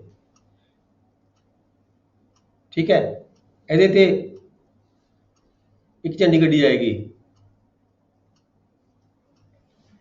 ਫਿਰ ਉਹ ਜਿਹੜਾ ਤੀਜਾ ਵਿਅਕਤੀ ਜਾਏਗਾ, ਉਹ ਇਹ ਪਰਪੈਂਡੀਕੂਲਰ ਲਾਈਨ ਤੇ ਲੱਗੀ ਝੰਡੀ ਨੂੰ ਦੇਖ ਕੇ ਤੇ ਸੈਂਟਰ 'ਚ ਲੱਗੀ ਹੀ ਝੰਡੀ ਨੂੰ ਦੇਖ ਕੇ, ਠੀਕ ਹੈ, ਜੇ ਉਹਦੀ ਝੰਡੀ ਸੇਧ ਵਿੱਚ ਆਉਂਦੀ ਹੈ ਤਾਂ ਪਰਲੇ ਕਿਨਾਰੇ ਤੇ ਝੰਡੀ ਕੱਢ ਦੇਗਾ।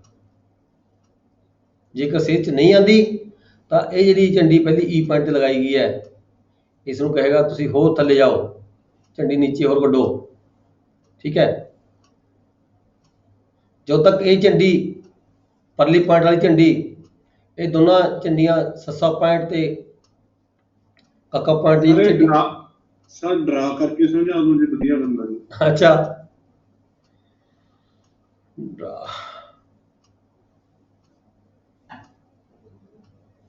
ਕਿੰਨਾ ਟਾਈਮ ਹੋ ਗਿਆ ਹੁਣ? ਟਾਈਮ ਡਰਾ ਵਾਲਾ ਤਾਂ ਅੱਜ ਹੈ ਨਹੀਂ ਗਿਆ, ਡਰਾ ਵਾਲਾ ਟਾਈਮ ਵੀ ਕੱਲ ਨੂੰ ਸਮਝਾ ਦਿਓ। ਹਾਂ, ਉਹ ਨੈਕਸਟ ਲੈਕਚਰ ਕਰਵਾ ਲਾਂਗੇ ਆਪਾਂ ਡਰਾ ਵਾਲਾ। ਫਿਰ ਦੂਜੇ ਜਿਹੜਾ ਜਿੱਤੇ ਉਰਦੂ ਪੜ੍ਹਾਉਂਦੇ ਸੀ ਨਾ ਆਪਾਂ, ਹੈ ਨਾ, ਉਸ ਸਿਸਟਮ ਦੇ ਰਾਹੀਂ ਪੜ੍ਹਾਵਾਂਗੇ, ਜਦੋਂ ਮੈਥ ਵੀ ਕਰਵਾਵਾਂਗੇ ਆਪਾਂ।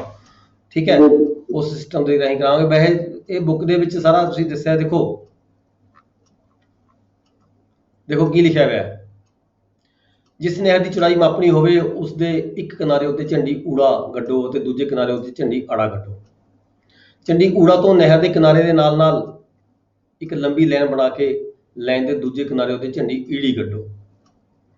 ਲਾਈਨ ਊੜਾ ਅਤੇ ਈੜੀ ਦੇ ਅੱਧ ਵਿਚਕਾਰ ਝੰਡੀ ਸੱਸਾ ਗੱਡੋ ਸੈਂਟਰ ਦੇ ਵਿੱਚ। ਮੰਨ ਲਓ ਲਾਈਨ ਦੀ ਲੰਬਾਈ ਤੁਹਾਡੀ 200 ਕਰਮ ਹੈਗੀ ਹੈ, ਤਾਂ ਵਿਚਕਾਰ 100 ਕਰਮ ਦੀ ਝੰਡੀ ਗੱਡੋ। ਝੰਡੀ ਈੜੀ ਤੋਂ ਕ੍ਰੋਸ ਦੀ ਮਦਦ ਦੇ ਨਾਲ 90 ਡਿਗਰੀ ਦਾ ਲੰਬ ਬਣਾ ਕੇ ਪੁਆਇੰਟ ਹਾਹਾ ਕਾਇਮ ਕਰੋ।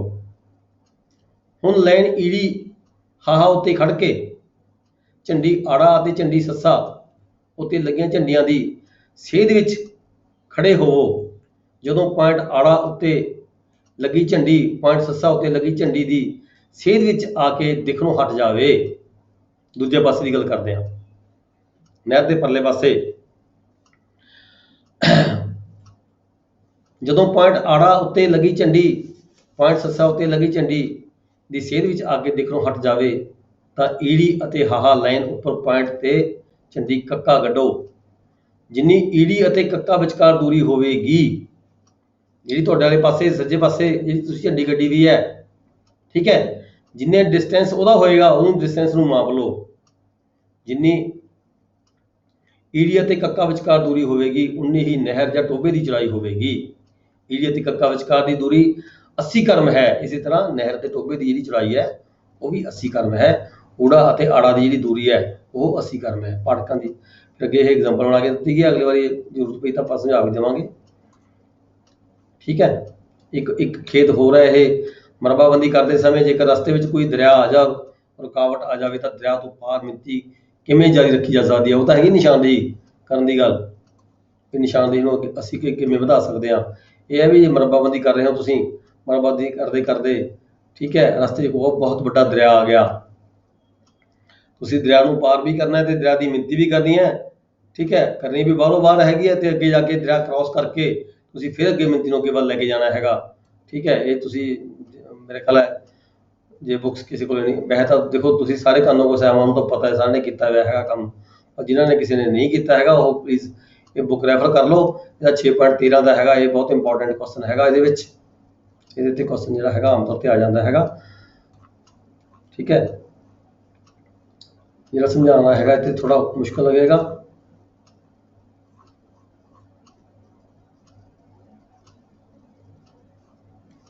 ਜਿਵੇਂ ਅਸੀਂ ਗੱਲ ਕਰ ਰਹੇ ਹਾਂ ਅਧਿਆਇ 7 ਵੱਖ-ਵੱਖ ਇਲਾਕਿਆਂ ਵਿੱਚ ਪੈਮਾਇਸ਼ ਲਈ ਵਰਤੇ ਜਾਂਦੇ ਕਿਹੜੀਆਂ ਜਰੀਬਾਂ ਹੈਗੀਆਂ ਨੇ। ਠੀਕ ਹੈ, ਪੁਰਾਣੇ ਸਮੇਂ ਤੋਂ ਹੀ ਜ਼ਮੀਨ ਦੀ ਜਿਹੜੀ ਮਿਣਤੀ ਹੈ ਜਰੀਬ ਨਾਲ ਕੀਤੀ ਜਾਂਦੀ ਰਹੀ ਹੈ। ਆਮ ਤੌਰ ਤੇ ਜਰੀਬ 10 ਕਰਮ ਦੀ ਲੰਮੀ ਹੁੰਦੀ ਹੈ। ਜਰੀਬ ਲੋਹੇ ਦੇ ਕੁੰਡਿਆਂ ਨੂੰ ਜੋੜ ਕੇ ਬਣਾਈ ਜਾਂਦੀ ਹੈ। ਦੋਨੋਂ ਸਿਰਿਆਂ ਉੱਤੇ ਪਕੜਨ ਦੇ ਲਈ ਕੁੰਡੇ ਬਣੇ ਹੋਏ ਹੁੰਦੇ ਨੇ। ਹਰ ਇੱਕ ਕਰਮ ਉੱਤੇ ਕਰਮ ਨੰਬਰ ਨੂੰ ਦਰਸਾਉਣ ਦੇ ਲਈ ਵੱਖਰੇ ਆਕਾਰ ਦਾ ਪੱਤਰ ਲੱਗਿਆ ਹੁੰਦਾ ਹੈ। ਕਰਮ ਦੀ ਲੰਬਾਈ ਵੱਖ-ਵੱਖ ਇਲਾਕਿਆਂ ਵਿੱਚ ਘੱਟ ਵੱਧ ਹੋਣ ਕਰਕੇ ਜਿਹੜੀ ਜਰੀਬ ਦੀ ਲੰਬਾਈ ਵੀ ਘੱਟ ਵੱਧ ਹੁੰਦੀ ਹੈ। ਵੱਖ-ਵੱਖ ਲੰਬਾਈ ਦੀਆਂ ਜਰੀਬਾਂ ਨਾਲ ਮਿਣਤੀ ਕਰਕੇ ਬਣੇ ਖੇਤ ਵੀ ਵੱਖ-ਵੱਖ ਇਲਾਕਿਆਂ ਦੇ ਵਿੱਚ ਵੱਡੇ ਛੋਟੇ ਹੁੰਦੇ ਹਨ, ਜਿਸ ਕਾਰਨ ਹਰ ਵਿਅਕਤੀ ਨੂੰ ਕਿਸੇ ਦੂਸਰੇ ਇਲਾਕੇ ਵਿੱਚ ਜਾ ਕੇ ਮਿਣਤੀ ਸੰਬੰਧੀ ਉਲਝਣ ਪੈਦਾ ਹੁੰਦੀ ਹੈ। ਇਸੇ ਕਰਕੇ ਅੱਗੇ ਜਾ ਕੇ ਕਿਹਾ ਗਿਆ ਵੀ 100 ਮੀਟਰ ਬਾਈ 100 ਮੀਟਰ ਦੇ ਜਿਹੜੇ ਹੈਕਟਰ ਬਣਾਏ ਜਾਣ। ਤੇ ਆਹ ਥੱਲੇ ਦਰਸਾਇਆ ਗਿਆ ਜਿਹੜੀਆਂ ਜਰੀਬਾਂ ਹੈਗੀਆਂ ਕਰਮਾਂ ਕਿੰਨੀ ਇੰਚ ਦੀਆਂ ਹੁੰਦੀਆਂ ਨੇ। ਇੱਕ ਕਰਮ 6 ਤਰ੍ਹਾਂ ਦੀਆਂ ਜਰੀਬਾਂ ਆਪਣੇ ਪੰਜਾਬ 'ਚ ਯੂਟੀਲਾਈਜ਼ ਹੋਈਆਂ ਨੇ ਜਦੋਂ ਸਾਡੇ ਮਰਬਾਬੰਦੀਆਂ ਹੋਈਆਂ ਨੇ ਜਾਂ ਪੈਮਾਇਸ਼ਾਂ ਹੋਈਆਂ ਨੇ।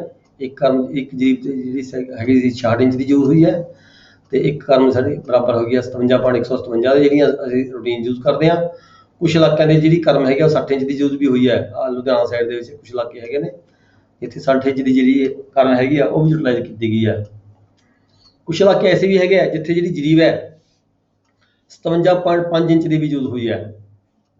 ਠੀਕ ਹੈ, ਅੱਗੇ ਆਪਾਂ ਪੱਕੇ ਬਿੱਗੇ ਦੀ ਗੱਲ ਕਰਦੇ ਹਾਂ, ਉੱਥੇ ਪੱਕੇ ਬਿੱਗੇ 'ਚ 99 ਇੰਚ ਪ੍ਰਤੀ ਕਰਮ ਦੀ ਜਰੀਬ ਵੀ ਯੂਜ਼ ਹੋਈ ਹੈ। ਠੀਕ ਹੈ, ਕੁਛ ਇਲਾਕੇ ਜਿਹੜੇ ਹੈਗੇ ਨੇ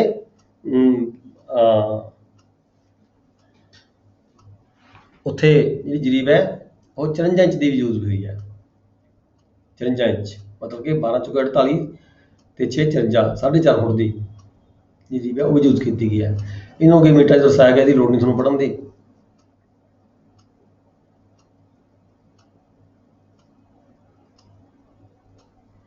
ਇਹ ਵੀ ਆਪਾਂ ਪੜ੍ਹ ਚੁੱਕੇ ਹਾਂ। ਅਧਿਆਇ 8 ਦੇ ਸੰਬੰਧ ਵਿੱਚ ਆਪਾਂ ਪੜ੍ਹਿਆ ਹੈਗਾ। ਉਹ ਇਲਾਕੇ ਜਿੱਥੇ ਮਰਬਾਬੰਦੀ 66 ਇੰਚ ਪ੍ਰਤੀ ਕਰਮ ਦੇ ਹਿਸਾਬ ਨਾਲ ਹੋਈ ਹੈ ਉੱਥੇ ਜਿਹੜੀ ਜਰੀਬ ਹੈ ਕਰਮ ਹੈ 66 ਇੰਚ ਦੀ ਹੈ। ਸਰਸਾਈ ਵਰ ਕਰਮ ਹੈ ਮਰਲਾ 9 ਸਰਸਾਈ ਦਾ 20 ਮਰਲੇ 8 60 ਮਰਲੇ ਜਿਹੜਾ ਕਿੱਲੇ 8 ਕਨਾਲ ਦਾ ਬਣ ਜਾਂਦਾ ਹੈ।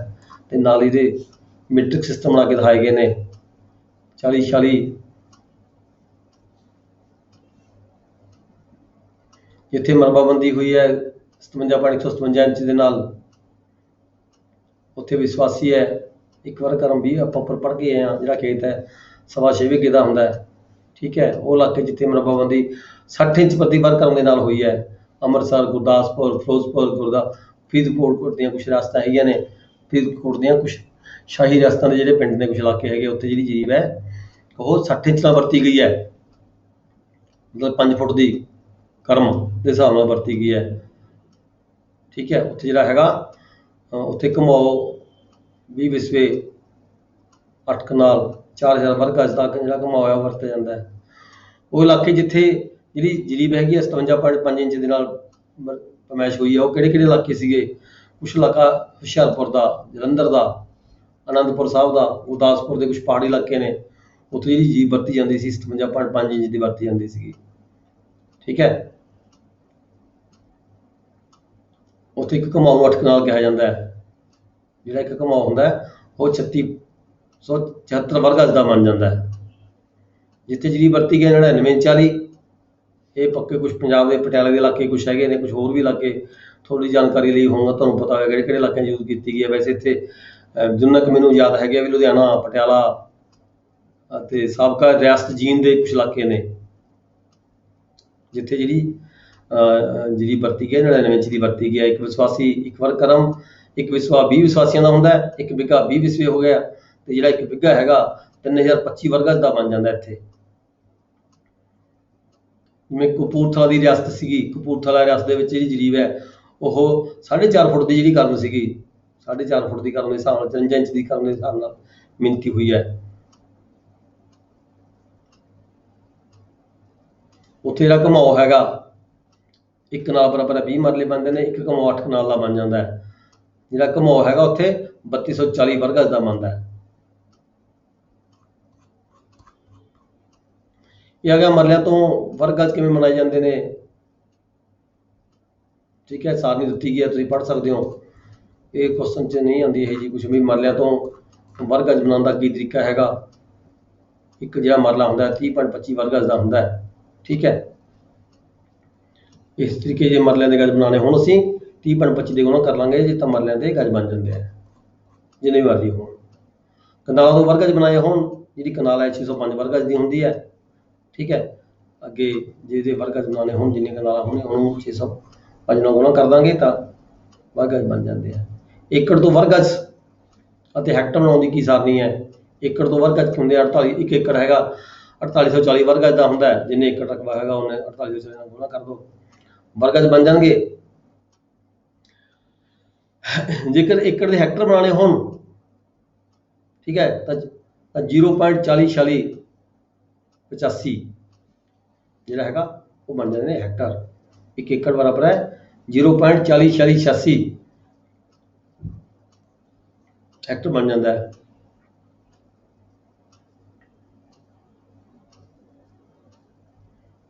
ਅੱਗੇ ਫਿਰ ਹੈਕਟਰਾਂ ਤੋਂ ਏਕੜ ਬਣਾਏ ਗਏ ਨੇ, ਇਹ ਦਿਖਾਏ ਗਏ ਨੇ ਸਟੈਂਡਰਡ ਏਕੜ। ਇੱਕ ਹੈਕਟਰ ਬਰਾਬਰ 2 ਪੁਆਇੰਟ, ਜਿਵੇਂ ਆਪਾਂ ਕਹਿ ਦਿੰਦੇ ਆਮ ਤੌਰ ਤੇ 2.5 ਹੈਕਟਰ, 2.5 ਏਕੜ ਦਾ ਇੱਕ ਕਿੱਲਾ ਬਣ ਜਾਂਦਾ ਹੈ। 2.47, 2.477 ਜਿਹੜਾ ਹੈਗਾ ਏਕੜ ਹੁੰਦੇ ਨੇ, 1 ਹੈਕਟਰ ਦੇ ਬਰਾਬਰ ਬਣ ਜਾਂਦੇ ਨੇ। ਵਿਸਵਿਆਂ ਤੋਂ ਮਰਲੇ ਕਿਵੇਂ ਮਨਾਏ ਜਾਂਦੇ ਨੇ, ਠੀਕ ਹੈ ਜੀ। ਬਾਕੀ ਆਪਾਂ ਕੱਲ ਦੇਖਾਂਗੇ। ਅੱਜ ਦਾ ਜਿਹੜਾ ਲੈਕਚਰ ਹੈ ਇੱਥੇ ਖਤਮ ਕਰਾਂਗੇ।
ਕੱਲ ਦੀ ਤਾਂ ਫਿਰ ਛੁੱਟੀ ਹੈ ਜੀ,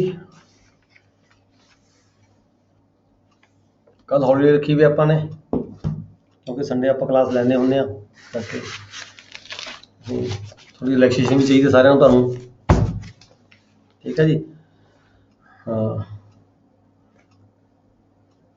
ਠੀਕ ਹੈ ਜੀ, ਕਲਾਸ ਖਤਮ ਕਰਨ ਲੱਗਿਆ। Class is over. ਕਿਸੇ ਦਾ ਕੋਈ ਕੁਐਸਚਨ ਤਾਂ ਕਰ ਸਕਦਾ ਹੈ। ਤੇ ਕੱਲ ਮੈਨੂੰ ਕੋਈ ਕੁਐਸਚਨ ਪੁੱਛਿਆ ਸੀਗਾ, ਮੇਰੇ ਖਿਆਲ ਹੈ ਬੈਠੇ ਹੋਣਗੇ ਰਾਜਕੁਮਾਰ ਜੀ ਫਤਿਹਗੜ੍ਹ ਸਾਹਿਬ ਤੋਂ। ਮੇਰੀ ਬਾਤ ਸੁਣ ਰਹੇ ਨੇ? ਰਾਜਕੁਮਾਰ ਜੀ ਹੈਗੇ ਕਲਾਸ ਦੇ ਵਿੱਚ? ਫਤਿਹਗੜ੍ਹ ਸਾਹਿਬ ਤੋਂ ਰਾਜਕੁਮਾਰ ਜੀ ਲੈਫਟ ਕਰ ਗਿਆ ਸੀ ਤੇ ਦੱਸ ਦਿਓ।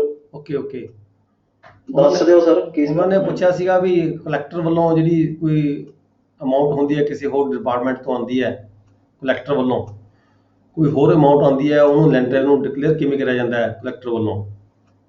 ਸਾਡਾ ਤਾਂ ਲੈਂਡ ਰੈਵਨਿਊ ਜਿਹੜਾ ਮਾਮਲਾ ਹੁੰਦਾ ਤਾਂ ਆਲਰੇਡੀ ਡਿਕਲੇਅਰਡ ਲੈਂਡ ਰੈਵਨਿਊ ਹੁੰਦਾ ਮਾਮਲਾ ਹੁੰਦਾ, ਡਿਕਲੇਅਰ ਕੀਤਾ ਹੋਇਆ ਹੁੰਦਾ। ਇਹ ਤਾਂ ਸਾਡਾ ਹੁੰਦਾ ਹੀ ਲੈਂਡ ਰੈਵਨਿਊ ਹੈ ਨਾ, ਇਹਨੂੰ ਤਾਂ ਡਿਕਲੇਅਰ ਕਰਨ ਦੀ ਜ਼ਰੂਰਤ ਨਹੀਂ ਹੁੰਦੀ। ਪਰ ਜੇ ਕਿਸੇ ਹੋਰ ਡਿਪਾਰਟਮੈਂਟ ਦੀ ਕੋਈ ਰਿਕਵਰੀ ਹੁੰਦੀ ਹੈ, ਜੇਕਰ ਉਹ ਰਿਕਵਰੀ ਡਿਪਾਰਟਮੈਂਟ ਨਹੀਂ ਕਰ ਪਾਉਂਦਾ ਤਾਂ ਉਹ ਕਲੈਕਟਰ ਕੋਲ ਰਿਕਵਰੀ ਲਈ ਭੇਜੀ ਜਾਂਦੀ ਹੈ। ਜੇ ਉਹ ਕੋਈ ਮੇਨਟੇਨੈਂਸ ਦੀ ਅਮਾਊਂਟ ਹੈ, ਹਸਬੈਂਡ ਵਾਈਫ ਦੇ ਝਗੜੇ ਦੀ ਅਮਾਊਂਟ ਹੈ, ਜਾਂ ਕਿ ਕੋਈ ਐਕਸੀਡੈਂਟਲ ਕਲੇਮ ਹੈਗਾ ਕਿਸੇ ਦਾ, ਠੀਕ ਹੈ, ਇੱਦਾਂ ਦੀਆਂ ਕੁਝ ਅਮਾਊਂਟਸ ਜਿਹੜੀਆਂ ਹੁੰਦੀਆਂ ਕੋਰਟਾਂ ਵੱਲੋਂ ਵੱਖਰੇ ਤੌਰ 'ਤੇ ਭੇਜੀਆਂ ਜਾਂਦੀਆਂ ਨੇ, ਜਾਂ ਕਿਸੇ ਵੀ ਡਿਪਾਰਟਮੈਂਟ ਵੱਲੋਂ ਭੇਜੀ ਜਾਂਦੀਆਂ ਕੋਈ ਅਮਾਊਂਟਸ, ਤਾਂ ਉਹਨੂੰ ਲੈਂਡ ਰੈਵਨਿਊ ਕਲੈਕਟਰ ਵੱਲੋਂ ਡਿਕਲੇਅਰ ਕੀਤਾ ਜਾਂਦਾ ਪਹਿਲਾਂ। ਜੇ ਕਲੈਕਟਰ ਲੈਂਡ ਰੈਵਨਿਊ ਡਿਕਲੇਅਰ ਕਰੇਗਾ ਤਦ ਹੀ ਜਾ ਕੇ ਅਸੀਂ ਲੈਂਡ ਰੈਵਨਿਊ ਐਕਟ ਦੇ ਤਹਿਤ ਜਿਹੜੇ ਸੈਕਸ਼ਨ ਸਾਡੇ 61 ਤੋਂ 61 ਤੋਂ ਸਟਾਰਟ ਹੋ ਜਾਂਦੇ ਨੇ 96 ਤੱਕ ਅਸੀਂ ਵਸੂਲੀ ਕਰਦੇ ਹਾਂ, ਤਦ ਹੀ ਉਹ ਪ੍ਰੋਸੈਸ ਅਸੀਂ ਅਡੋਪਟ ਕਰ ਸਕਦੇ ਹਾਂ ਜੇਕਰ ਕੋਈ ਰਕਮ ਜਿਹੜੀ ਹੈਗੀ ਹੈ ਲੈਂਡ ਰੈਵਨਿਊ ਡਿਕਲੇਅਰ ਹੋਈ ਹੋਵੇ। ਇਸ ਕਰਕੇ ਜਿਹੜਾ ਇੱਕ ਹੈਗਾ ਰੈਵਨਿਊ ਰਿਕਵਰੀ ਐਕਟ ਹੈਗਾ 1860, ਰੈਵਨਿਊ ਰਿਕਵਰੀ ਐਕਟ ਦੀ ਸੈਕਸ਼ਨ ਰੈਵਨਿਊ ਰਿਕਵਰੀ ਐਕਟ 1860 ਹਾਂ 1860 ਹੈ ਸ਼ਾਇਦ, ਉਹਦੀ ਜਿਹੜੀ ਸੈਕਸ਼ਨ 5 ਹੈਗੀ ਉਹਦੇ ਵਿੱਚ ਹੀ ਜਿਹਦੀ ਉਹਦੇ 'ਚ ਪਾਵਰਸ ਦਿੱਤੀਆਂ ਗਈਆਂ ਕਲੈਕਟਰ ਨੂੰ ਇੱਦਾਂ ਦੀ ਅਮਾਊਂਟ ਨੂੰ ਲੈਂਡ ਰੈਵਨਿਊ ਡਿਕਲੇਅਰ ਕਰਨ ਦੀ। ਇਹ ਮੈਨੂੰ ਪੁੱਛਿਆ ਗਿਆ ਸੀ ਉਹਨੇ, ਮੈਂ ਉਹਨੂੰ ਮੈਸੇਜ ਕਰਤਾ ਸੀ, ਪਰ ਦੇਖਿਆ ਨਹੀਂ ਦੇਖਿਆ। ਠੀਕ ਹੈ ਜੀ। ਸਰ ਜਿਸ ਵੇਲੇ ਆਉਂਦੀ ਹੈ ਕੋਰਟ ਵੀ ਤਾਂ ਕੋਰਟ ਆਪਣੇ ਕੋਲ ਕਹਿ ਦਿੰਦੀ ਵੀ ਇਹਨੂੰ ਲੈਂਡ ਰੈਵਨਿਊ ਦੀ ਤਰ੍ਹਾਂ ਇਹਨੂੰ ਕਲੈਕਟ ਕੀਤਾ ਜਾਵੇ, ਵਿੱਚ ਲਿਖਿਆ ਹੁੰਦਾ ਪ੍ਰੋਵੀਜ਼ਨ ਹੁੰਦੀਆਂ ਨੇ ਨਹੀਂ ਕਈ ਡਿਪਾਰਟਮੈਂਟਾਂ ਕੋਲੇ ਤਾਂ ਕਈ ਡਿਪਾਰਟਮੈਂਟ ਸਪੈਸ਼ਲ ਇਦਾਂ ਕਰਨ ਦੀ ਤਾਂ ਲੋੜ ਹੋ। ਕੋਈ ਡਿਪਾਰਟਮੈਂਟਾਂ ਕੋਲੇ ਪਰਮਿਸ਼ਨਸ ਹੁੰਦੀਆਂ ਨੇ, ਉਹਨਾਂ ਦੇ ਆਪਦੇ ਜਿਹੜੇ ਸਪੈਸ਼ਲ ਐਕਟ ਹੁੰਦੇ ਨੇ ਉੱਥੇ ਦਰਸਾਇਆ ਜਾਂਦਾ, ਕਿਤੇ ਦਰਸਾਇਆ ਨਹੀਂ ਹੁੰਦਾ ਉਹ ਸਰਟੀਫਿਕੇਟ ਭੇਜਦੇ ਨੇ ਪਹਿਲਾਂ, ਠੀਕ ਹੈ, ਉਹ ਸਰਟੀਫਿਕੇਟ ਭੇਜਦੇ ਨੇ ਕਲੈਕਟਰ ਨੂੰ। ਹਾਂ, ਉਹ ਸਰਟੀਫਿਕੇਟ ਨੂੰ ਫਿਰ ਕਲੈਕਟਰ ਡਿਕਲੇਅਰ ਕਰਦਾ ਲੈਂਡ ਰੈਵਨਿਊ, ਆਰਡਰ ਕਰਦਾ ਉਹਦੇ ਉੱਤੇ। ਕਿਉਂਕਿ ਵੱਖਰੇ ਅਦਾਰੇ ਹੁੰਦੇ ਆ, ਵੱਖਰੇ ਅਦਾਰੇ ਹੁੰਦੇ ਆ, ਉਹ ਆਪਣਾ ਸਰਟੀਫਿਕੇਟ ਬਣਾ ਕੇ ਭੇਜਦੇ ਆ, ਇਹ ਸਰਟੀਫਿਕੇਟ ਅਸੀਂ ਭੇਜਿਆ, ਸਾਡੀ ਇੰਨੀ ਰਿਕਵਰੀ ਹੈਗੀ ਹੈ, ਇਹਨੂੰ ਐਸ ਪਰ ਲੈਂਡ ਰੈਵਨਿਊ ਜਿਹੜਾ ਹੈਗਾ ਡਿਕਲੇਅਰ ਕਰਕੇ ਵਸੂਲੀ ਕੀਤੀ ਜਾਵੇ। ਤੇ ਉਹਨਾਂ ਦੇ ਡਿਪਾਰਟਮੈਂਟ ਦੇ ਵਿੱਚ ਕੋਈ ਪ੍ਰੋਵੀਜ਼ਨਸ ਹੁੰਦੀਆਂ ਨੇ, ਜਦੋਂ ਉਹ ਵਸੂਲੀ ਨਹੀਂ ਕਰ ਪਾਉਂਦੇ ਆਪਾਂ ਤਾਂ ਉਹ ਆਪਣੇ ਡਿਪਾਰਟਮੈਂਟ ਨੂੰ ਭੇਜਦੇ ਨੇ, ਫਿਰ ਉਹ ਰੈਵਨਿਊ ਰਿਕਵਰੀ ਐਕਟ ਦੇ ਤਹਿਤ ਅਸੀਂ ਉਸ ਨੂੰ ਲੈਂਡ ਰੈਵਨਿਊ ਡਿਕਲੇਅਰ ਕਰਦੇ ਹਾਂ। ਠੀਕ ਹੈ ਜੀ। ਬੈਂਕਿੰਗ ਵਾਲੇ ਭੇਜਦੇ ਸੀਗੇ ਪਹਿਲਾਂ, ਦੂਜੇ ਜਿਹੜੇ ਕੋਆਪਰੇਟਿਵ ਸੋਸਾਇਟੀ ਉਹਨਾਂ ਦੇ ਰਜਿਸਟਰ ਜਾਂ ਸਬ ਰਜਿਸਟਰ ਉਹ ਕੁਰਕੀ ਦੇ ਅਧਿਕਾਰ ਸੀਗੇ। ਬੈਂਕਾਂ ਕੋਲੇ ਤਾਂ ਹੁਣ ਦੇਖੋ ਬਹੁਤ ਤਾਂ ਸਰਫੇਸੀ ਐਕਟ ਆ ਗਿਆ ਨਾ ਜੀ, ਹੁਣ ਉਹਨਾਂ ਕੋਲੇ ਰਾਈਟ ਲੈਂਡ ਰੈਵਨਿਊ ਐਕਟ ਨਹੀਂ ਕਰਦੇ ਜੀ, ਉਹ ਤਾਂ ਸਰਫੇਸੀ ਐਕਟ ਦੇ ਤਹਿਤ ਵਸੂਲੀ ਹੁੰਦੀ ਹੈ। ਹਾਂਜੀ, ਠੀਕ ਹੈ ਜੀ। Class is over, thank you very much.